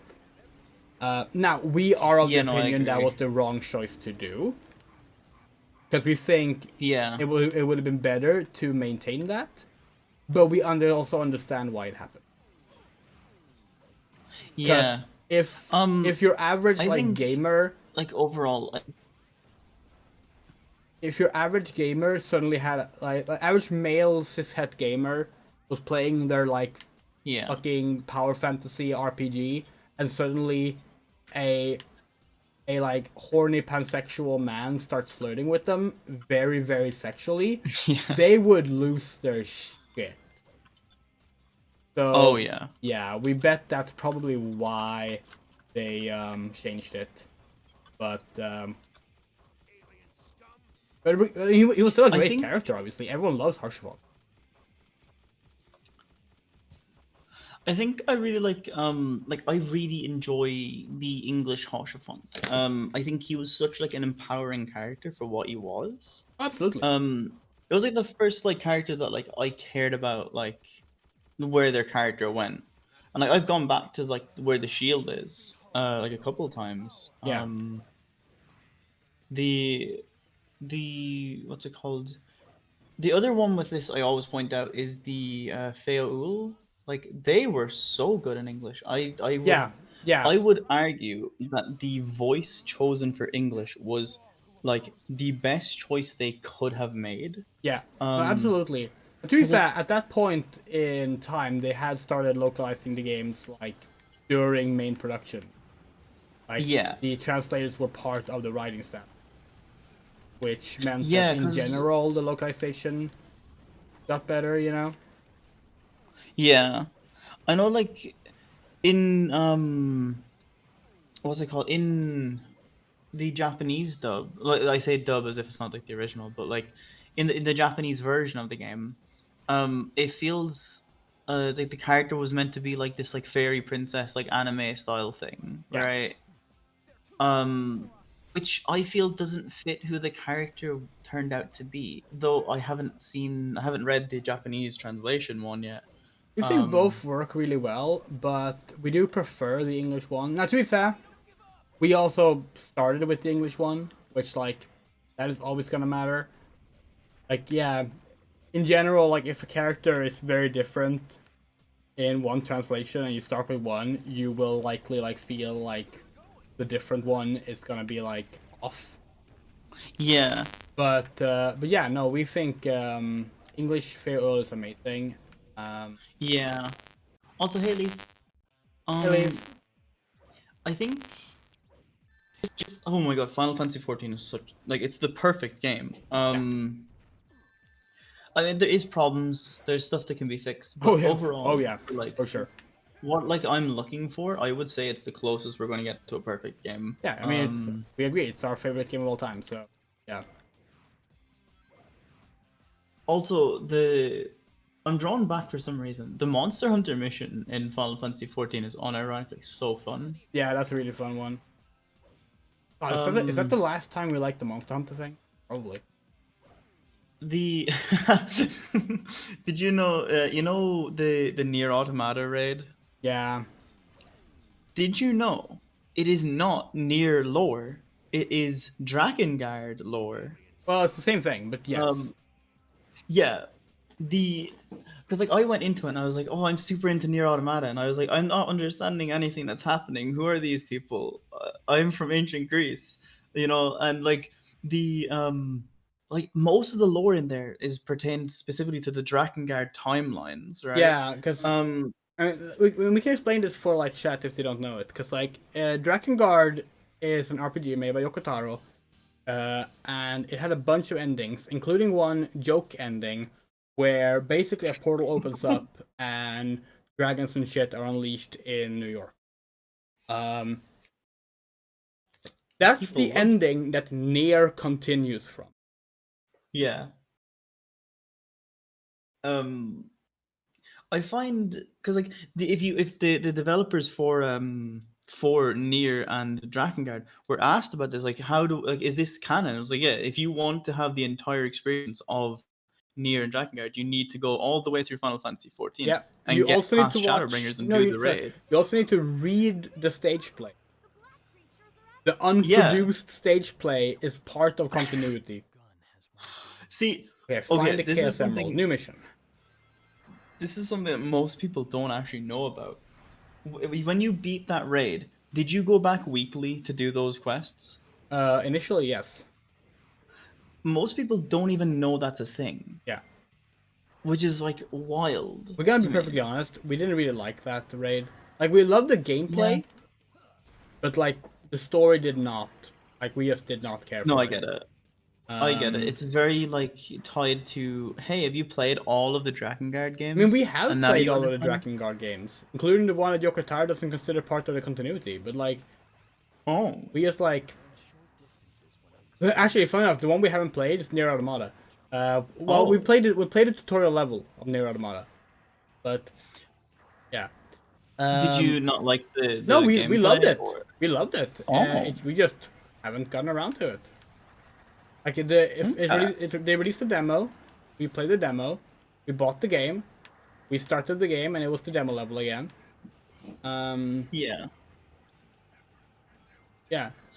See, I feel like there's so many like important messages I've always wanted to tell people from that game. There's a moment in that game that has defined how I view like emotions and like playing games, right? Yeah. I don't know how okay you are with like secret end spoilers. Would not want spoilers, no, because we are gonna play it at some point. Yeah. I'm not gone around. When you get to the like actual ending of the game, you need to tell me because I've been holding it in for so long. Yeah. It's crazy. There's something that happens and it changes your perception of the entire game, and it's like, holy shit. There's other games like that, like. Have you played the original Nier? I haven't. Okay. I haven't. I've played like just Nier Automata. I need to play the other ones. Wait, Nier. I watched. My girlfriend play. Do you know the first like Drakengard? I think. Yeah, Drakengard. It's the one where like it starts out and like you die and it's like you're like fighting a dragon. You die. You're like, hey, on PS2. I'll do a contract with you. And like you can't talk anymore. Yeah. Is that the first Drakengard? I think so. Yeah, I watched my girlfriend play that, and it was like, what the fuck is this? Like, this is unhinged. They really need to remaster those games because Drakengard 3 is They like do. damn near unplayable. Yeah. It runs like dog shit and it's a PS3 exclusive, so it's not backwards compatible on anything. No, but Andrea, you gotta remember, we're only gonna remaster games that are like really new. Yeah. We're We gonna need to remaster remaster them. another PS4 exclusive. Yeah, pretty much. Yo, can we remaster Uncharted? It's getting pretty old. We should remaster Spider-Man 2 again. Oh my god. See, okay, have you played the new Spider-Man games? Played? No. Watched? Yes. I quite enjoyed it. It was like one of those games where, like, you know, you're playing it, you know it's not as good as you want it to be, but like you just keep playing it. It's one of those, I feel. For us, it was like we just can't do most open world games anymore. Like we really liked Yeah. Spider-Man games. We watched Penny Parker Snapcube playthrough. Yeah. The entire first game, Miles Morales and Spider-Man 2, 100%ing all of them. Yeah. Like it was really fun watching, but like we don't think we're ever gonna do it. No, I agree. We do have it's them on PC technically, so we could, but like we remember the Spider-Man open world games. Like we played Spider-Man 2, we played Spider-Man 3, both versions. Yeah. We played Web of Shadows. Played Yeah. The Amazing Spider-Man. And it's like, no, we're good. Thank you. I find just in general, like, open world games have hit this barrier where they're like, let's throw in all of the time wasting content. We're just gonna put this in here so that you keep playing the game. Yeah. And like, you don't need that.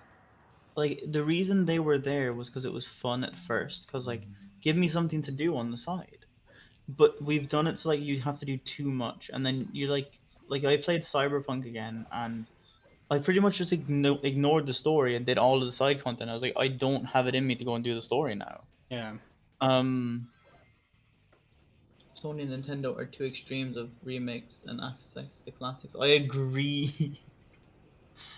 Yeah, no, absolutely. Yeah. But yeah, no, it's interesting. Like for us, it's like we like a good like sandbox open world game, but like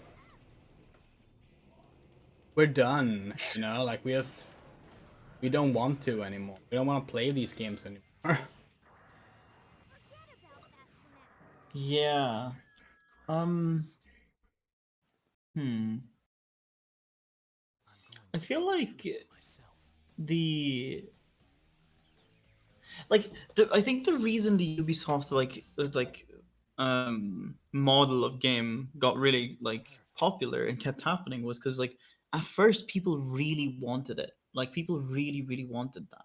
Oh, yeah, and then they for sure. took it too far. Hell, we played Assassin's Creed 2, 1, 2, Brotherhood, and Revelations, and like we didn't like the first one, but we liked the other three, and like then it was Assassin's like, Creed 2 was so oh, good. we can't do this anymore. It's the same thing over and over again. Yeah. No, I agree. Yeah. See, I feel like the problem was that like with Assassin's Creed specifically, it was cool because we were going into like, oh, we know generally we're going to do like France and Italy and that kind of stuff, right? And then they went, oh, but now we're going to go out into different like random cultures. Like, okay,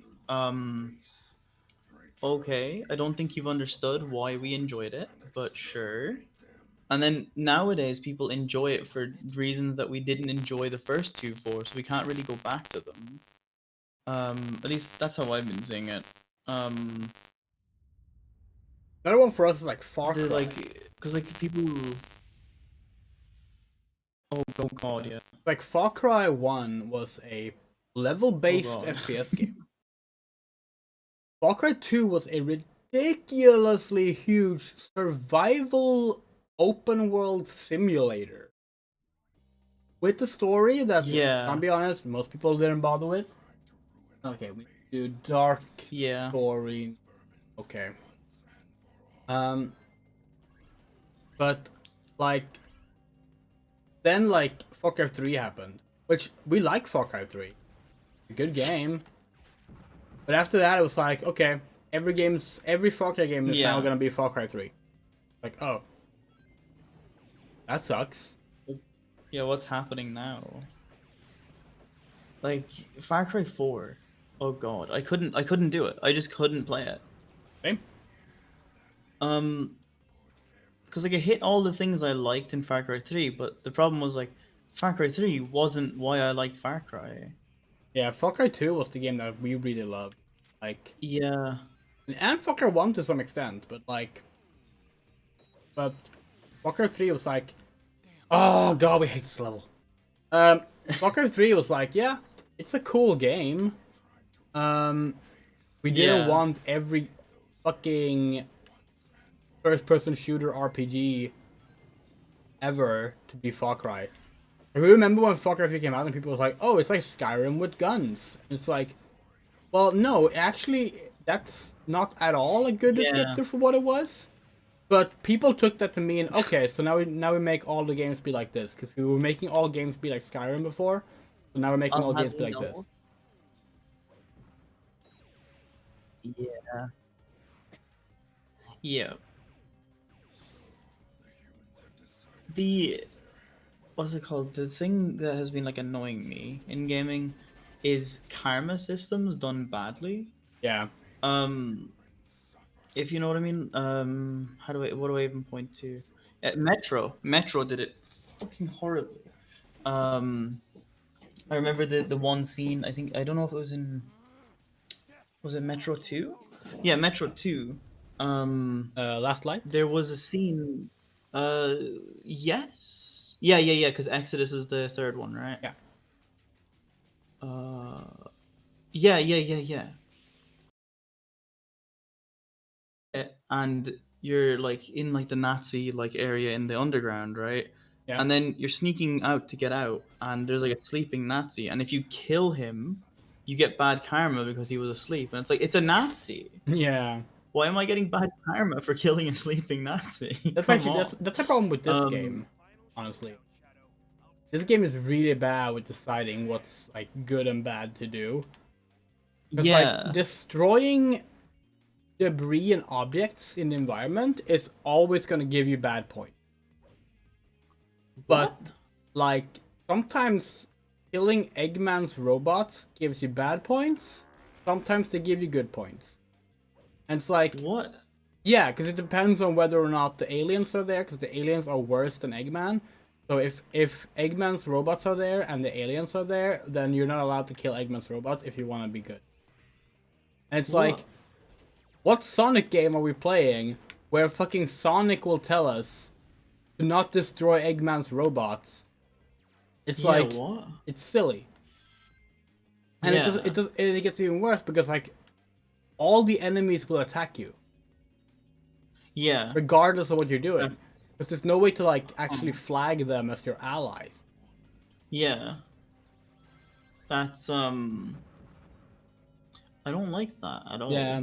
We personally we would have solved it by having like having it sort of like if your current bad score was higher than your good score, the bad enemies don't attack you, vice versa.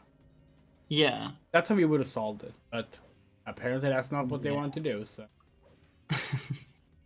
Instead you have like every enemy attacking you, and sometimes you have to kill specific enemies to open doors, while you're like, Arthur is going like, don't kill that! And it's like, we don't have a choice! And they're attacking us! Like... Yeah. Silly.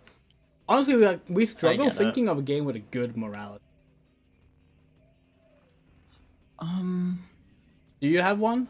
I'm trying to think of that, actually. That's interesting. Like, we feel like that's something that video games always mess up.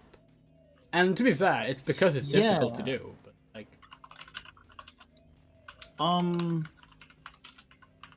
let me check to see if there's anything. Because I can't think of any that done it well. Kat, what do you think? Kat, can you name a game with a good morality system where your character can go good and evil, and the way you do it is done well? I feel like Mass Effect is cheating. Mass Effect does it terribly. Does it? Yeah. Like Mass Effect is basically just like, oh, pick the evil or good option in dialogue, and that will make you more evil. Like, that's okay. You might as well just have like a setting in your options being like, I want to be evil, make me evil. You. Do we want to say that Disco Elysium did it well? Having not played Disco Elysium, we're not sure. Like, but what we have seen from it, yes. I would say it does it well, but I wouldn't call it a morality system because like it doesn't like differentiate between good and bad politics. It just like it is the politics your characters have. It's more like a political compass. Yeah, because like I feel like the only like politics that they absolutely rail on is ultra liberalism, and it's like yeah, like rail on it. Other than that, they're like you have like the fascists are like considered like yeah, that's just like the path you're taking. The communists are the path you're taking, like that kind of thing. To be fair, that we would still classify that as a morality system, though, in a way. Because, like, technically, the morality system doesn't need to actually be like, are you good or bad? It just needs to like reflect your character's morality and values. And that we feel is what games struggle with. The same thing with relationships. Like, it's so difficult to make a relationship, just like a dating system, that does actually feel like it respects the characters you're dating, because it just becomes like a like it becomes a game. Like that's the thing. Like it's very difficult. Yeah. That's actually why we wish that people weren't like only seeing dating sims as like this like joke category of games. Because if you look at like traditional dating sims like Tokimeki Memorial, like those games, they were not just give a gift to the girl you like and she will go out with you eventually. Like no, it was about remembering dates. It was about remembering what the characters liked, wearing the right thing, saying the right thing, taking an interest in what she's interested in. It was about scheduling your life both around managing your time in school and getting good grades, and also making sure you can meet and be a good partner towards the girl. And like that's actually taking relationship and making it a gameplay aspect in an interesting way. Cool. But like you look at most like RPGs, it's just like give gifts until the bar says they like you. Yeah. Like okay. I feel like I just thinking about it. Like Frostpunk did a really good morality system actually. I don't know if you played Frostpunk at all. No. It's basically it's a city builder set during like a nuclear winter kind of thing. Like things got really cold, Ice Age hit back again, and like you have to keep the like population alive around a generator that's making heat, and you have to make like really hard choices. Like hey, you can put sawdust in the bread and feed more people, or you can feed less people and give them good bread. Like and it's gonna cause different things, right? But it like, reminds me of Fable 3. Yeah. It's like at the end of the game it goes like like people hated you for what you did, like, and it'll like take into account like okay, you did some bad things, you did some good things, do people like you for the things you did? I think it's done well. That's cool. Apparently, Failey says the Commodore 64 game Speed Racer has a morale system where you get a good or evil score for avoiding or hitting pedestrians. That is wild. That sounds amazing. Yeah, did you play Fable 3? I haven't played any of the Fable games. Okay, Fable 3 was really frustrating because it did this thing where like the whole thing with that game was like, oh, you're gonna become the ruler, the king or queen of the kingdom. Like that's like it's like you are technically next in line for the throne if your older brother croaks, right? Your older brother is currently like the one in charge, and he is like super evil. Like at the start of the game, you have to like decide between like killing a bunch of like civilians or killing your lover, and like it's like your brother being like, "Oh, you choose who dies then." Like he's like ridiculously hyper evil in the most ridiculous way. So like obviously that's to make you like want to be like, okay, we need to like kill this guy eventually and take the throne, right? But then they do this thing where like when you actually like get to the point in the game where you can like confront your brother and claim the throne, you find out why he was evil. It's because he has known for a long time that an oncoming war against monsters is happening, and he can't manage like the budgets needed to like survive that while also caring for the people. Now the game is like, can you do it? And like everything in the game becomes this ridiculous thing of like, will you kill the orphanage or will you build the orphanage? If you build the orphanage, your military will get less funding. And it's like, it's like, this is not realistic, and it's so fucking silly, and it doesn't justify him being needlessly evil. But the game clearly think it does, because they're like, oh, like, do you still want to exile or kill your brother, or do you want him as your advisor now, because he knows what was going on? It's like, what? I see. And the game also wants to have like a built-in like going evil, going good morality system, but the entire premise of the game is like your brother is evil, so you need to be a better ruler. You can also be evil, which is like, then why do you care? It's like, yeah, no, I get that. It's so bad. Yeah. Terrible game.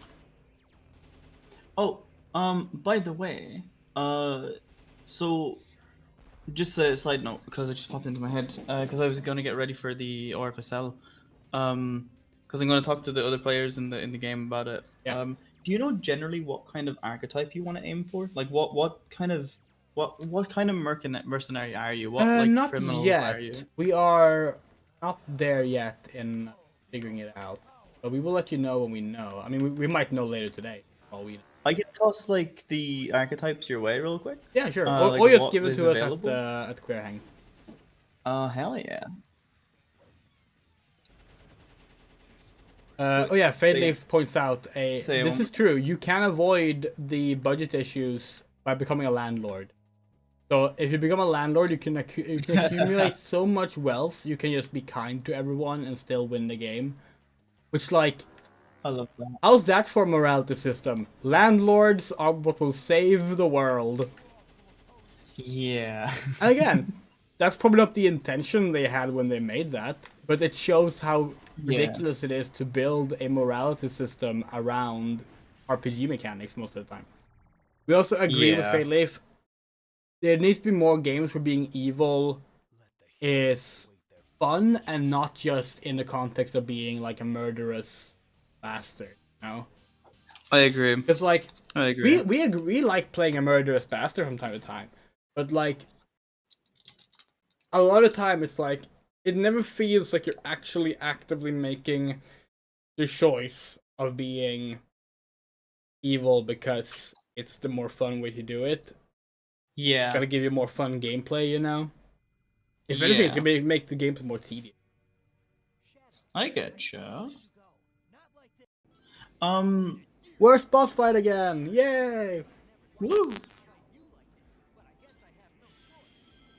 Wait, when did you say I should give you the thing, by the way? Just making sure. What is it? I didn't hear you properly. Did you say Queer Hang?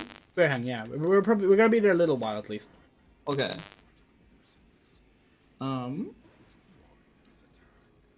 Okay, I should probably get stuff ready and go, like, do self-care stuff, so I can get to there. Yeah. I'll see you later. It was awesome hanging. Yeah. I can jump back in tomorrow at some point if you want. Sure. Hell yeah. Okay, have the best. Yeah, take care. Bye.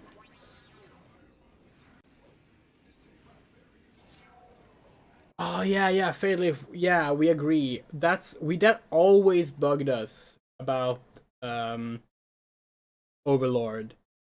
It's like the Overlord games start off really strong, but then they like they always like go like, okay, there's a guy worse than you, so like don't worry, you're not actually all that evil. That's yeah, it sucks.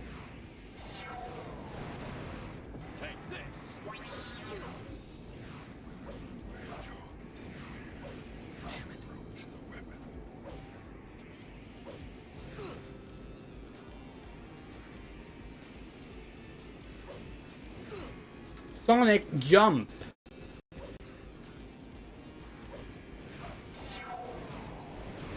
Take this. Take this. Laser weapon confirmed. Direction to target. Pretty good. Now, playtime's over. Anti-matter cannon. Fire. No! Ah, fucking homing attack. This is why homing attack and jump dashing needs to be two different buttons. Still, you devil.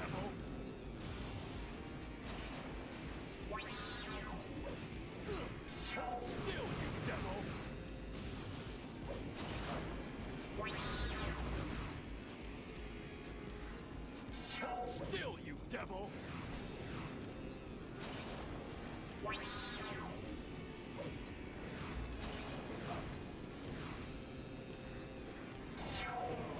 Take this. Still, you devil. Ah, if you're coming from the left side, you always get hit because its arm is a hitbox. Direction to target.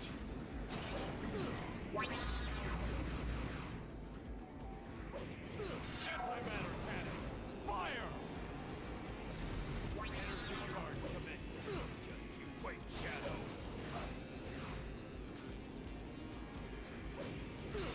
Still, you devil. Death Okay. to all who oppose me.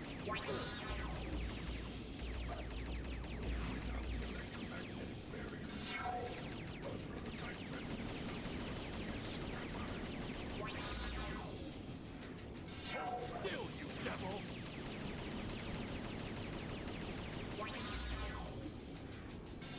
Still, you devil. There we go. I have faith. Not sure that's an A rank though. That was kind of rough. Maybe a B rank, C rank.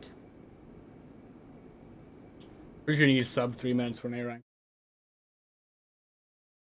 Game over, Sonic.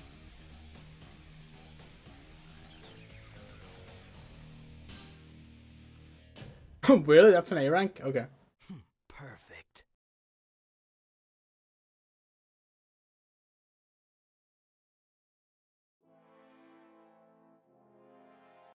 Yeah, not sure we're gonna be able to fit one more playthrough in because, as we said, we do have an appointment.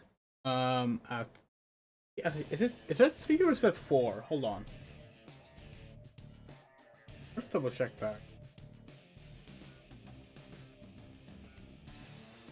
Yeah, it's at 3. So we got. Sorry, we forgot. An illegal move. An illegal move. We haven't prepped for this playthrough yet. On.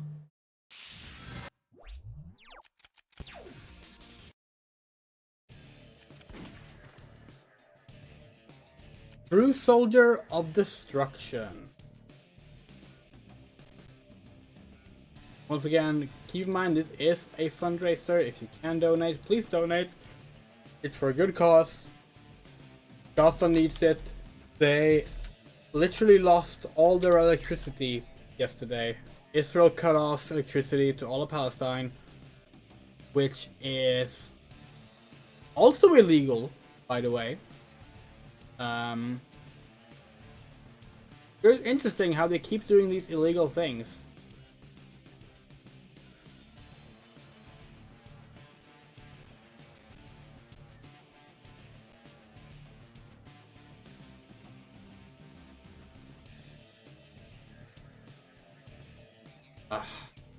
PayPal error again. There we go. True Soldier of Destruction. Now we can start. See how far we get. The difference this time is we need the egg dealer as the final boss. Comment.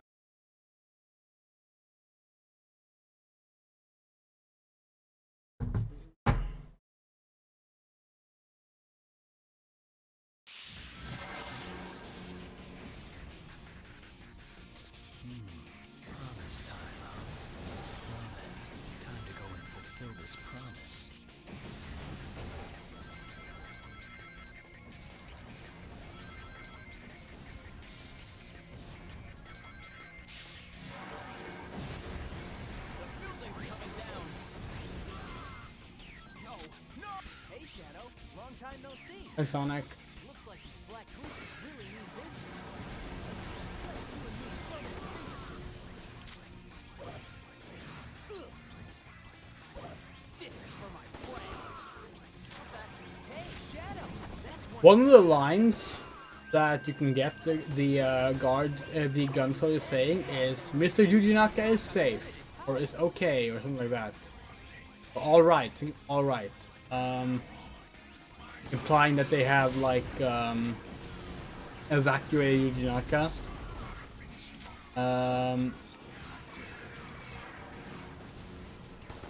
We haven't heard it yet though, which is surprising considering we play for this level a lot of times.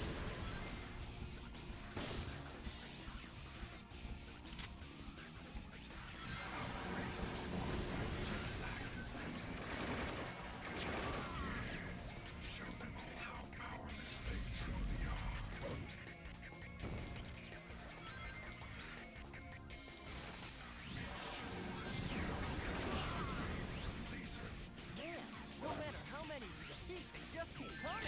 Shadow, give me a hand. Hey, not bad. Yeah, we mentioned earlier, but we did figure out how to mod this game. So we might play with some fun skin mods too. Again, much like with SA2, we're not gonna change anything that will like make it easier for us. It's gonna be cosmetic, fun mods.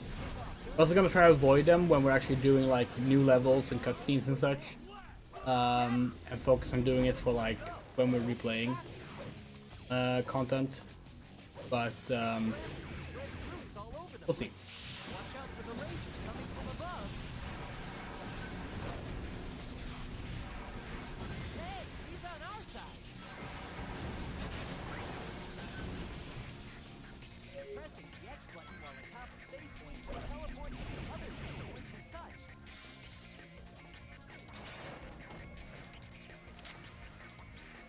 Blue Hedgehog spotted.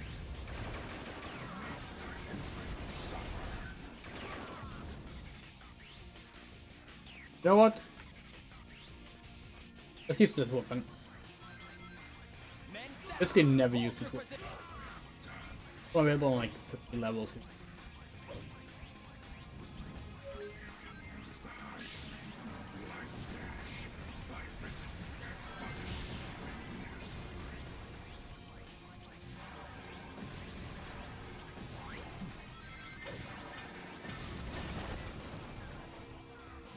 Missing one key. There it is.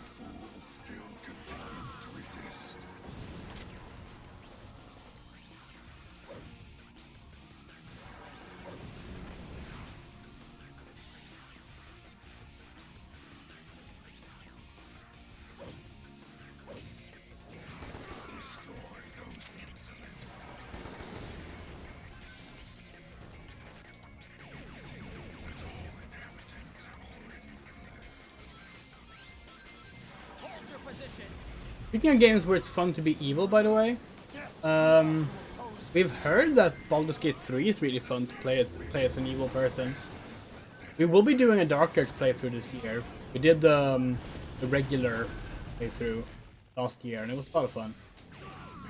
Yeah, we heard a lot of people tell us that like Dark Age is. Hey, yay! We didn't actually miss anyone for one.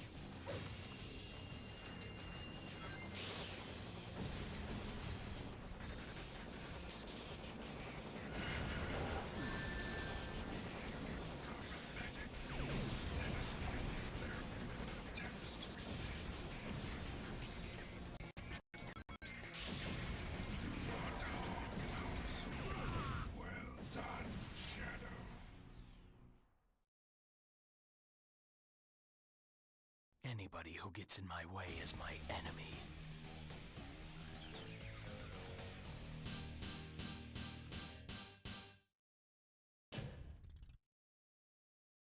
Perfect. Okay, well that's unfortunate.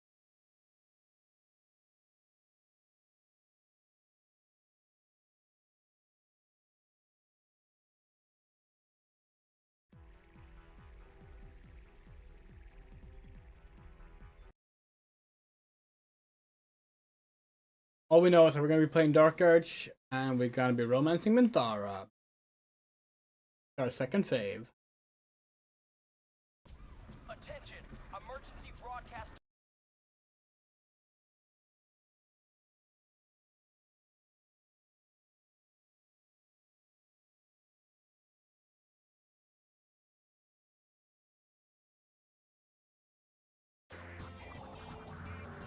My name is Shadow and I can't escape the circuit. I see. I can control which way this leads.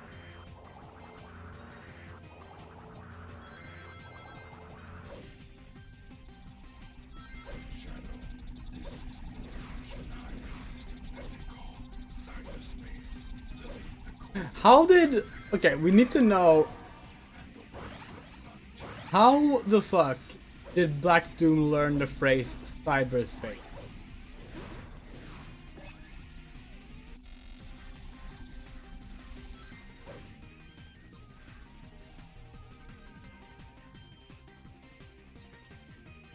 Like, last time he was on Earth was in the 50s. And this is like the mid-2000s.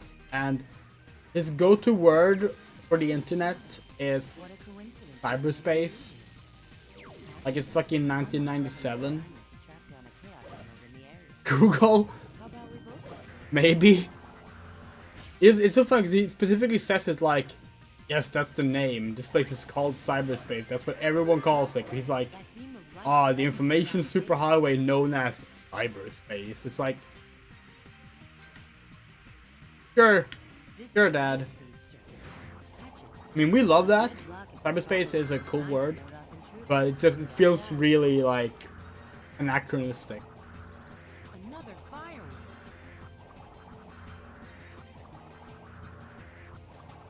Out of the way. We think the next playthrough, so the first playthrough on night stream is gonna be the first neutral ending. We're pretty sure the next playthrough is good ending on Black Comet, which takes you to on Airfleet, which takes you to the what's it called? It's the Eggman level with all the lava. It's a really fun level. It's like it has a lot of grinding in it. They just don't want us to get in, do they? I even have government clearance, but still can't. Think you can make it down there?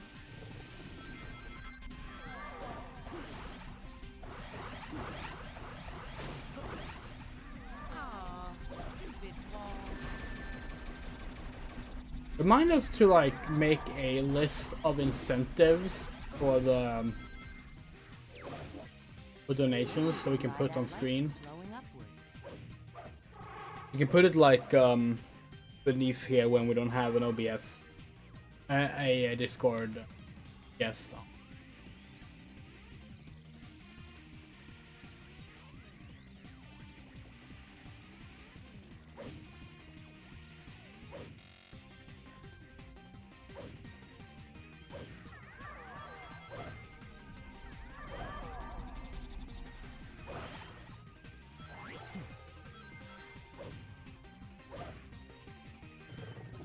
Oh, fuck.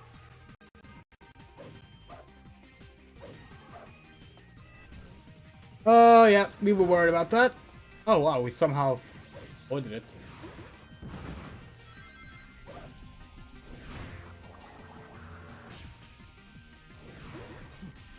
There's an entry point to the light space. Another firework.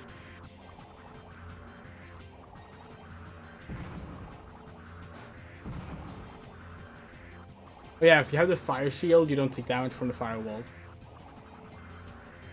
Unlike Sonic Adventure 2, which did not think to have elemental shields matter for elemental damage.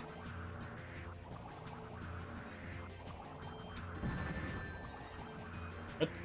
How do we take damage there? Just solid object there? Oh no, we don't have the... Oh, maybe you don't. Maybe you do take damage. Never mind. Fuck, you didn't. I thought that was like why they gave you a fire. There's a ton of searchlights. Maybe it wears off. That might actually be. It might be a where the shield might be wearing down the same weapons. No surprises. Stop that. There's an entry point for the light skills. Stop attacking our ally. That's fine, Mister. I'm glad you finished some art. Art is good. We're gonna do some art later today. Actually, we're gonna draw our new D&D character, the one that's based on Shadow the Hedgehog. So we're gonna be playing in Friends campaign. Jade, the Umbral Asim. That's a warp code. It's linked to another warp code in a different location. Custom race mixing the Umbral human, which is an old race in D&D, with Asimar. We felt that was a good way to like mix in things to create Shadow. Hey, they're on our side. Not rude.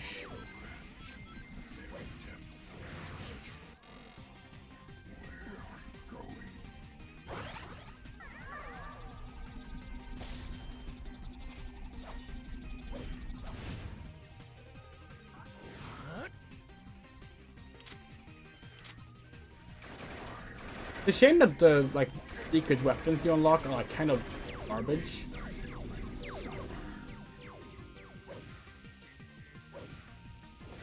Oh! Not here. Where are we?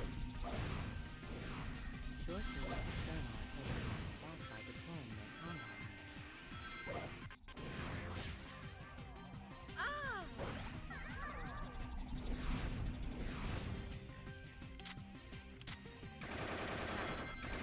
Dangerous. Be careful.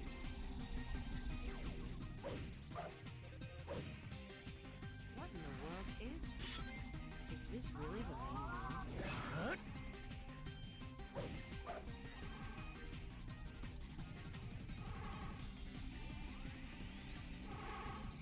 Maybe you can ride that light that's flowing upward. Fucking damn it! Really wish that you could homing attack onto these bars.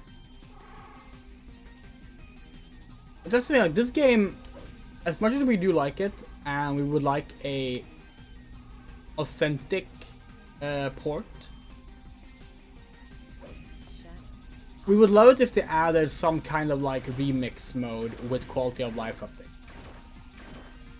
We think that's like the best way to do these things. Stop attacking our Make the improvements optional, so you can always play the original game the way it was, but also playing it like a more kind version. Whatever happens to the humans is no concern of mine.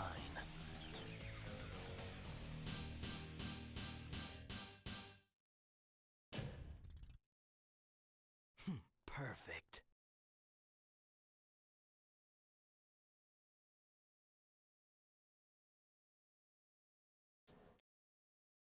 Okay. That's 15 minutes until we need to go. So, probably we'll get to Central City, and then we'll have to pick up from there.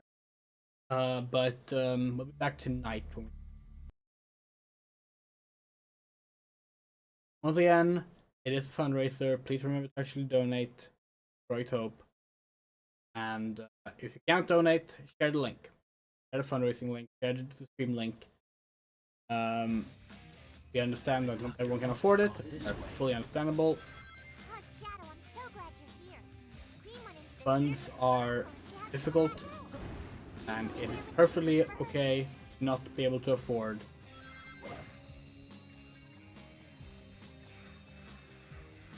donating to a charity. But sharing, always a free and simple way of putting it around. Obviously, it's off to a pretty slow start, but we do have a lot of time left. It's gonna run throughout April.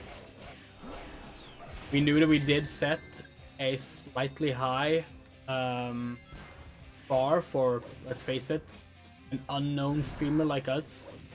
$1,000 is a lot, but we also didn't want it to be a thing where like we are basically meeting our own fundraising goal by through our own donations. That's what would happen. We set it to like $200, even like $326. So, still, fingers crossed. It's Eggman's bulldogs. I guess if they're helping drive off the monsters, they can't be all bad. Do you remember how these balloons work? If you don't jump down someplace along the way, it'll just bring you right back.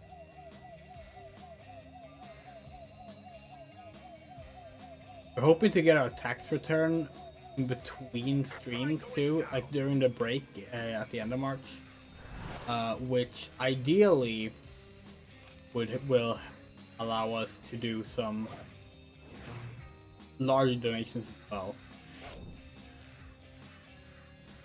Actually, but we don't know exactly which date yet. That's gonna come through. Eggman's robots? Now I'm really getting sick of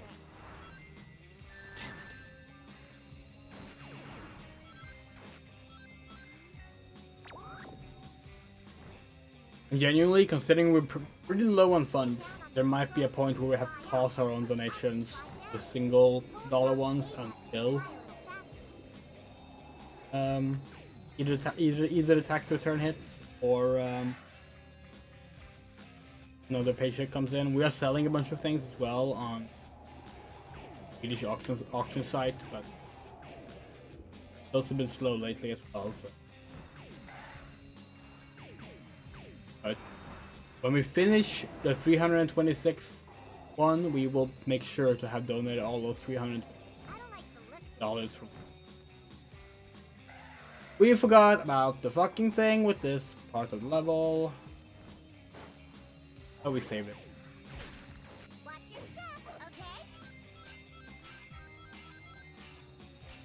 Kind of funny how we haven't gone to play Lethal Highway yet. Considering that's like the level with the name closest to Radical Highway. It's gonna take a long while until we get to play it.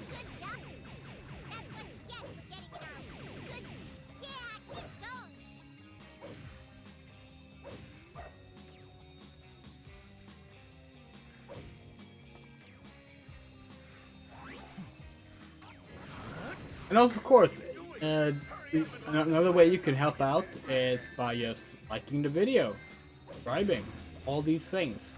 If you're on Twitch, following, co-hosting. Like, there are a lot of ways you can help out, even if you can't afford to donate. Never ever feel shame that you can't afford to donate, because there's always something you can do. Everyone can do good.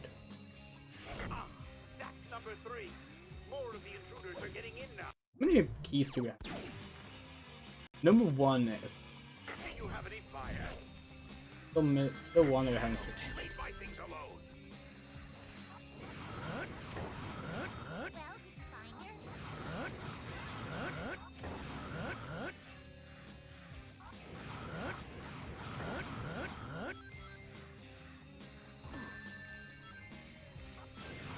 Here's another stone lantern.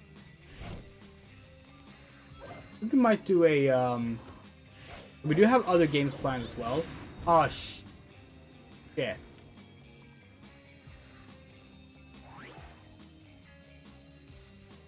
Yeah.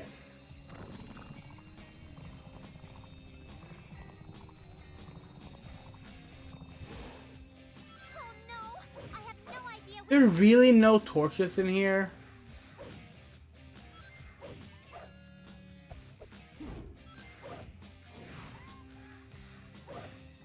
We don't understand this. Why would you not place any torches in this room? Like, oh, up there? Oh, there's some up there? Oh, we saw some.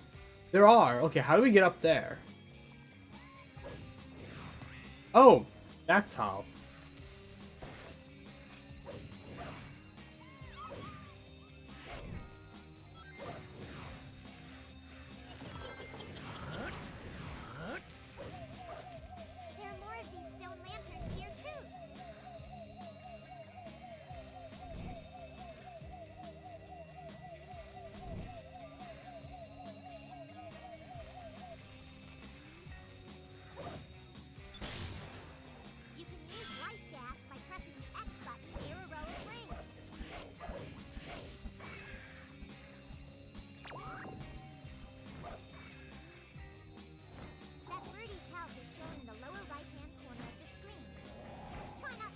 I wish there was a black vault you could put just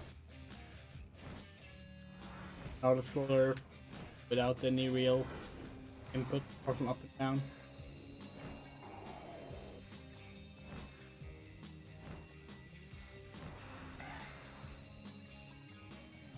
Like, ideally you want chaos control around it when you fly through it. I have no idea how you would get that. Maybe if you find creep you get a little bit. Nicely done, Shadow.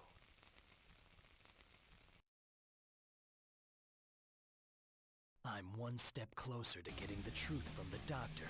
I will not let him interfere with my plans.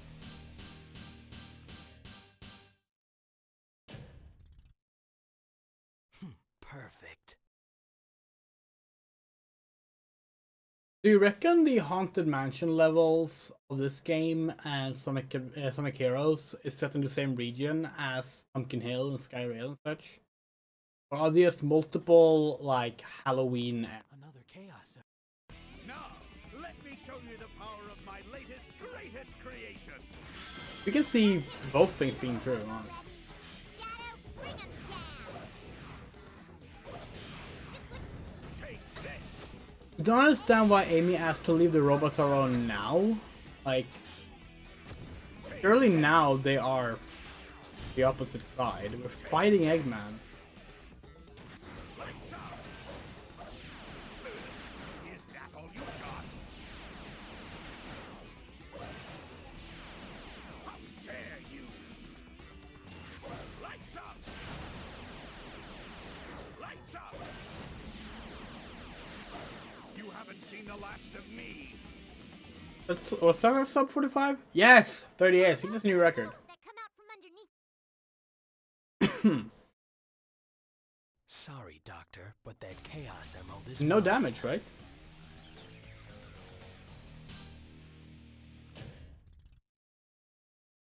Perfect. Very happy with that. Maybe I should be able to finish Central City. Before I have to leave. 6 minutes. Not impossible. It depends on how nice the sucking works. Depending, honestly, maybe we could come back after our finish up the place. No, that's too messy. That's too messy. We were thinking maybe we could just like set it to pause and then come back after our appointment at the hospital, like we did during the last SC2 streams. But that's way too messy right now. That they're trying to set off here in the city. You only have a few minutes before the bombs detonate and destroy the city. You gotta help us. That's two.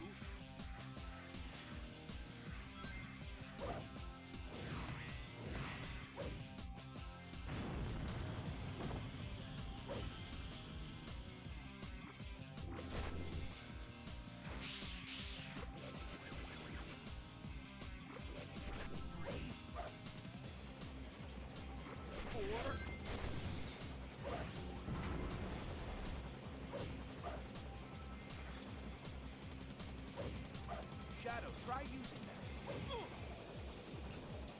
Are you using what exactly? Oh, what? Is that how you get over to the other one? Those bombs are going to detonate in a few minutes.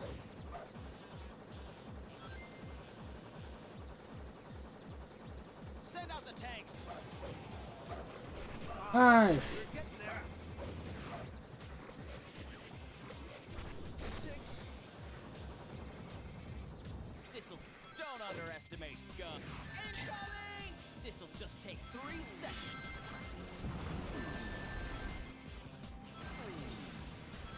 I'm not sure how to like avoid detonate. You know, if these things weren't so dangerous, that might almost be fun.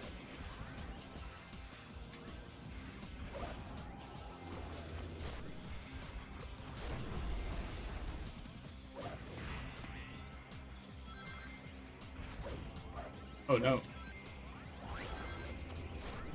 Good going.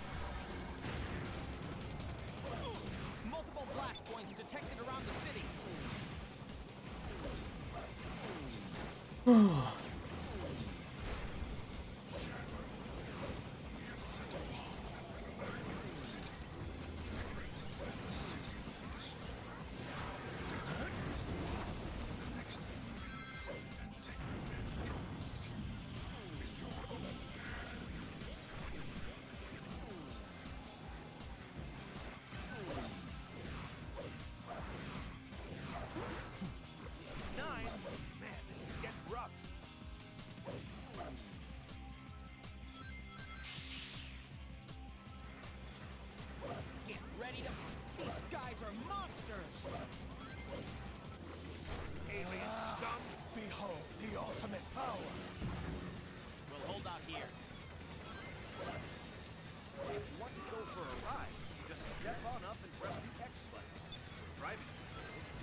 Sprouting up everywhere, like weeds. 11. Is the president safe? 12. How many of these things are there? 13.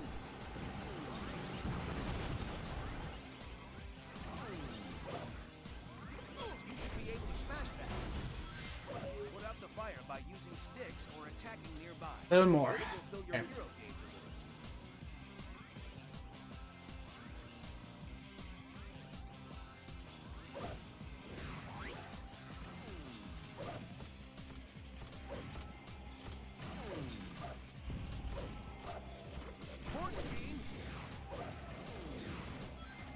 Shadow, try using it. This parachute lets you keep your hands free, and you have some control where you want to land.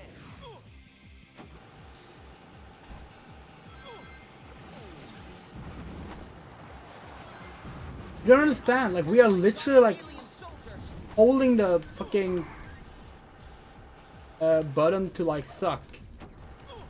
And it's just not doing it. It's just sucking in everything else but the bombs.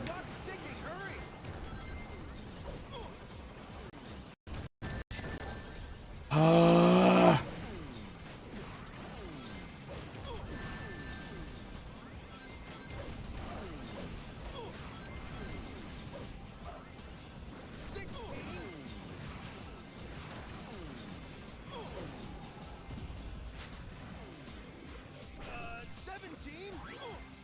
I can't get a lock. Stay back. 8. Only 3 minutes left.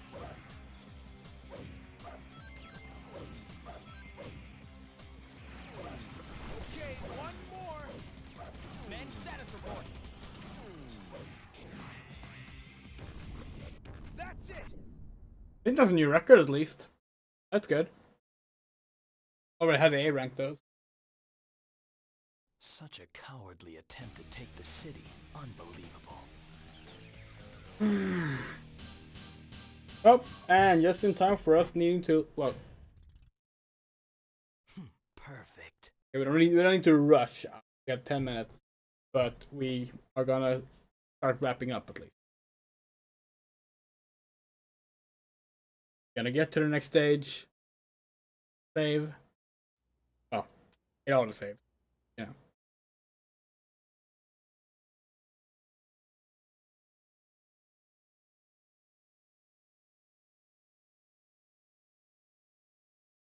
It is so close. No, we can't do it. We can't be late for this appointment. We're in big trouble. Okay, Tails. Black creatures are after the president's escape pod. We're gonna start by just doing a basic save state as a backup.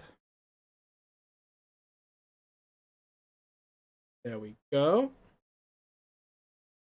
And then we're gonna simply quit out the mission.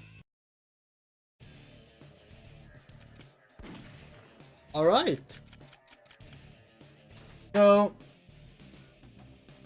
the plan right now is that we will continue tonight at 10:30 p.m. Central European time. Oni will be joining us, and we will play a longer session then. We're probably gonna play some like fun party games as well. Maybe do some Garlic Phone. Maybe we'll play some Jackbox, little breaks away from just doing Westopolis over and over again. So please look forward to that, and we will see you then. We want to give a huge thank you to all you have donated so far and all you shared the links around so far. And of course, we want to say a special thank you to our supporters: Ahmedji, Aya, Barrow of Dirt, Haley, Eats King 21, Garden, Fadeleaf, Araza, Yoniyume, Gaza, James M, Yos, It Stubbs, Loose Queen, Ike Rosebloom, Moto, Rain, Rum Ray, SEGA Music, Semi-Random Sevens, Shadow Winchester, Sean Peterson, Credible News, Turbit 11, and a Cleody. See you in 7.5 hours? Something like that?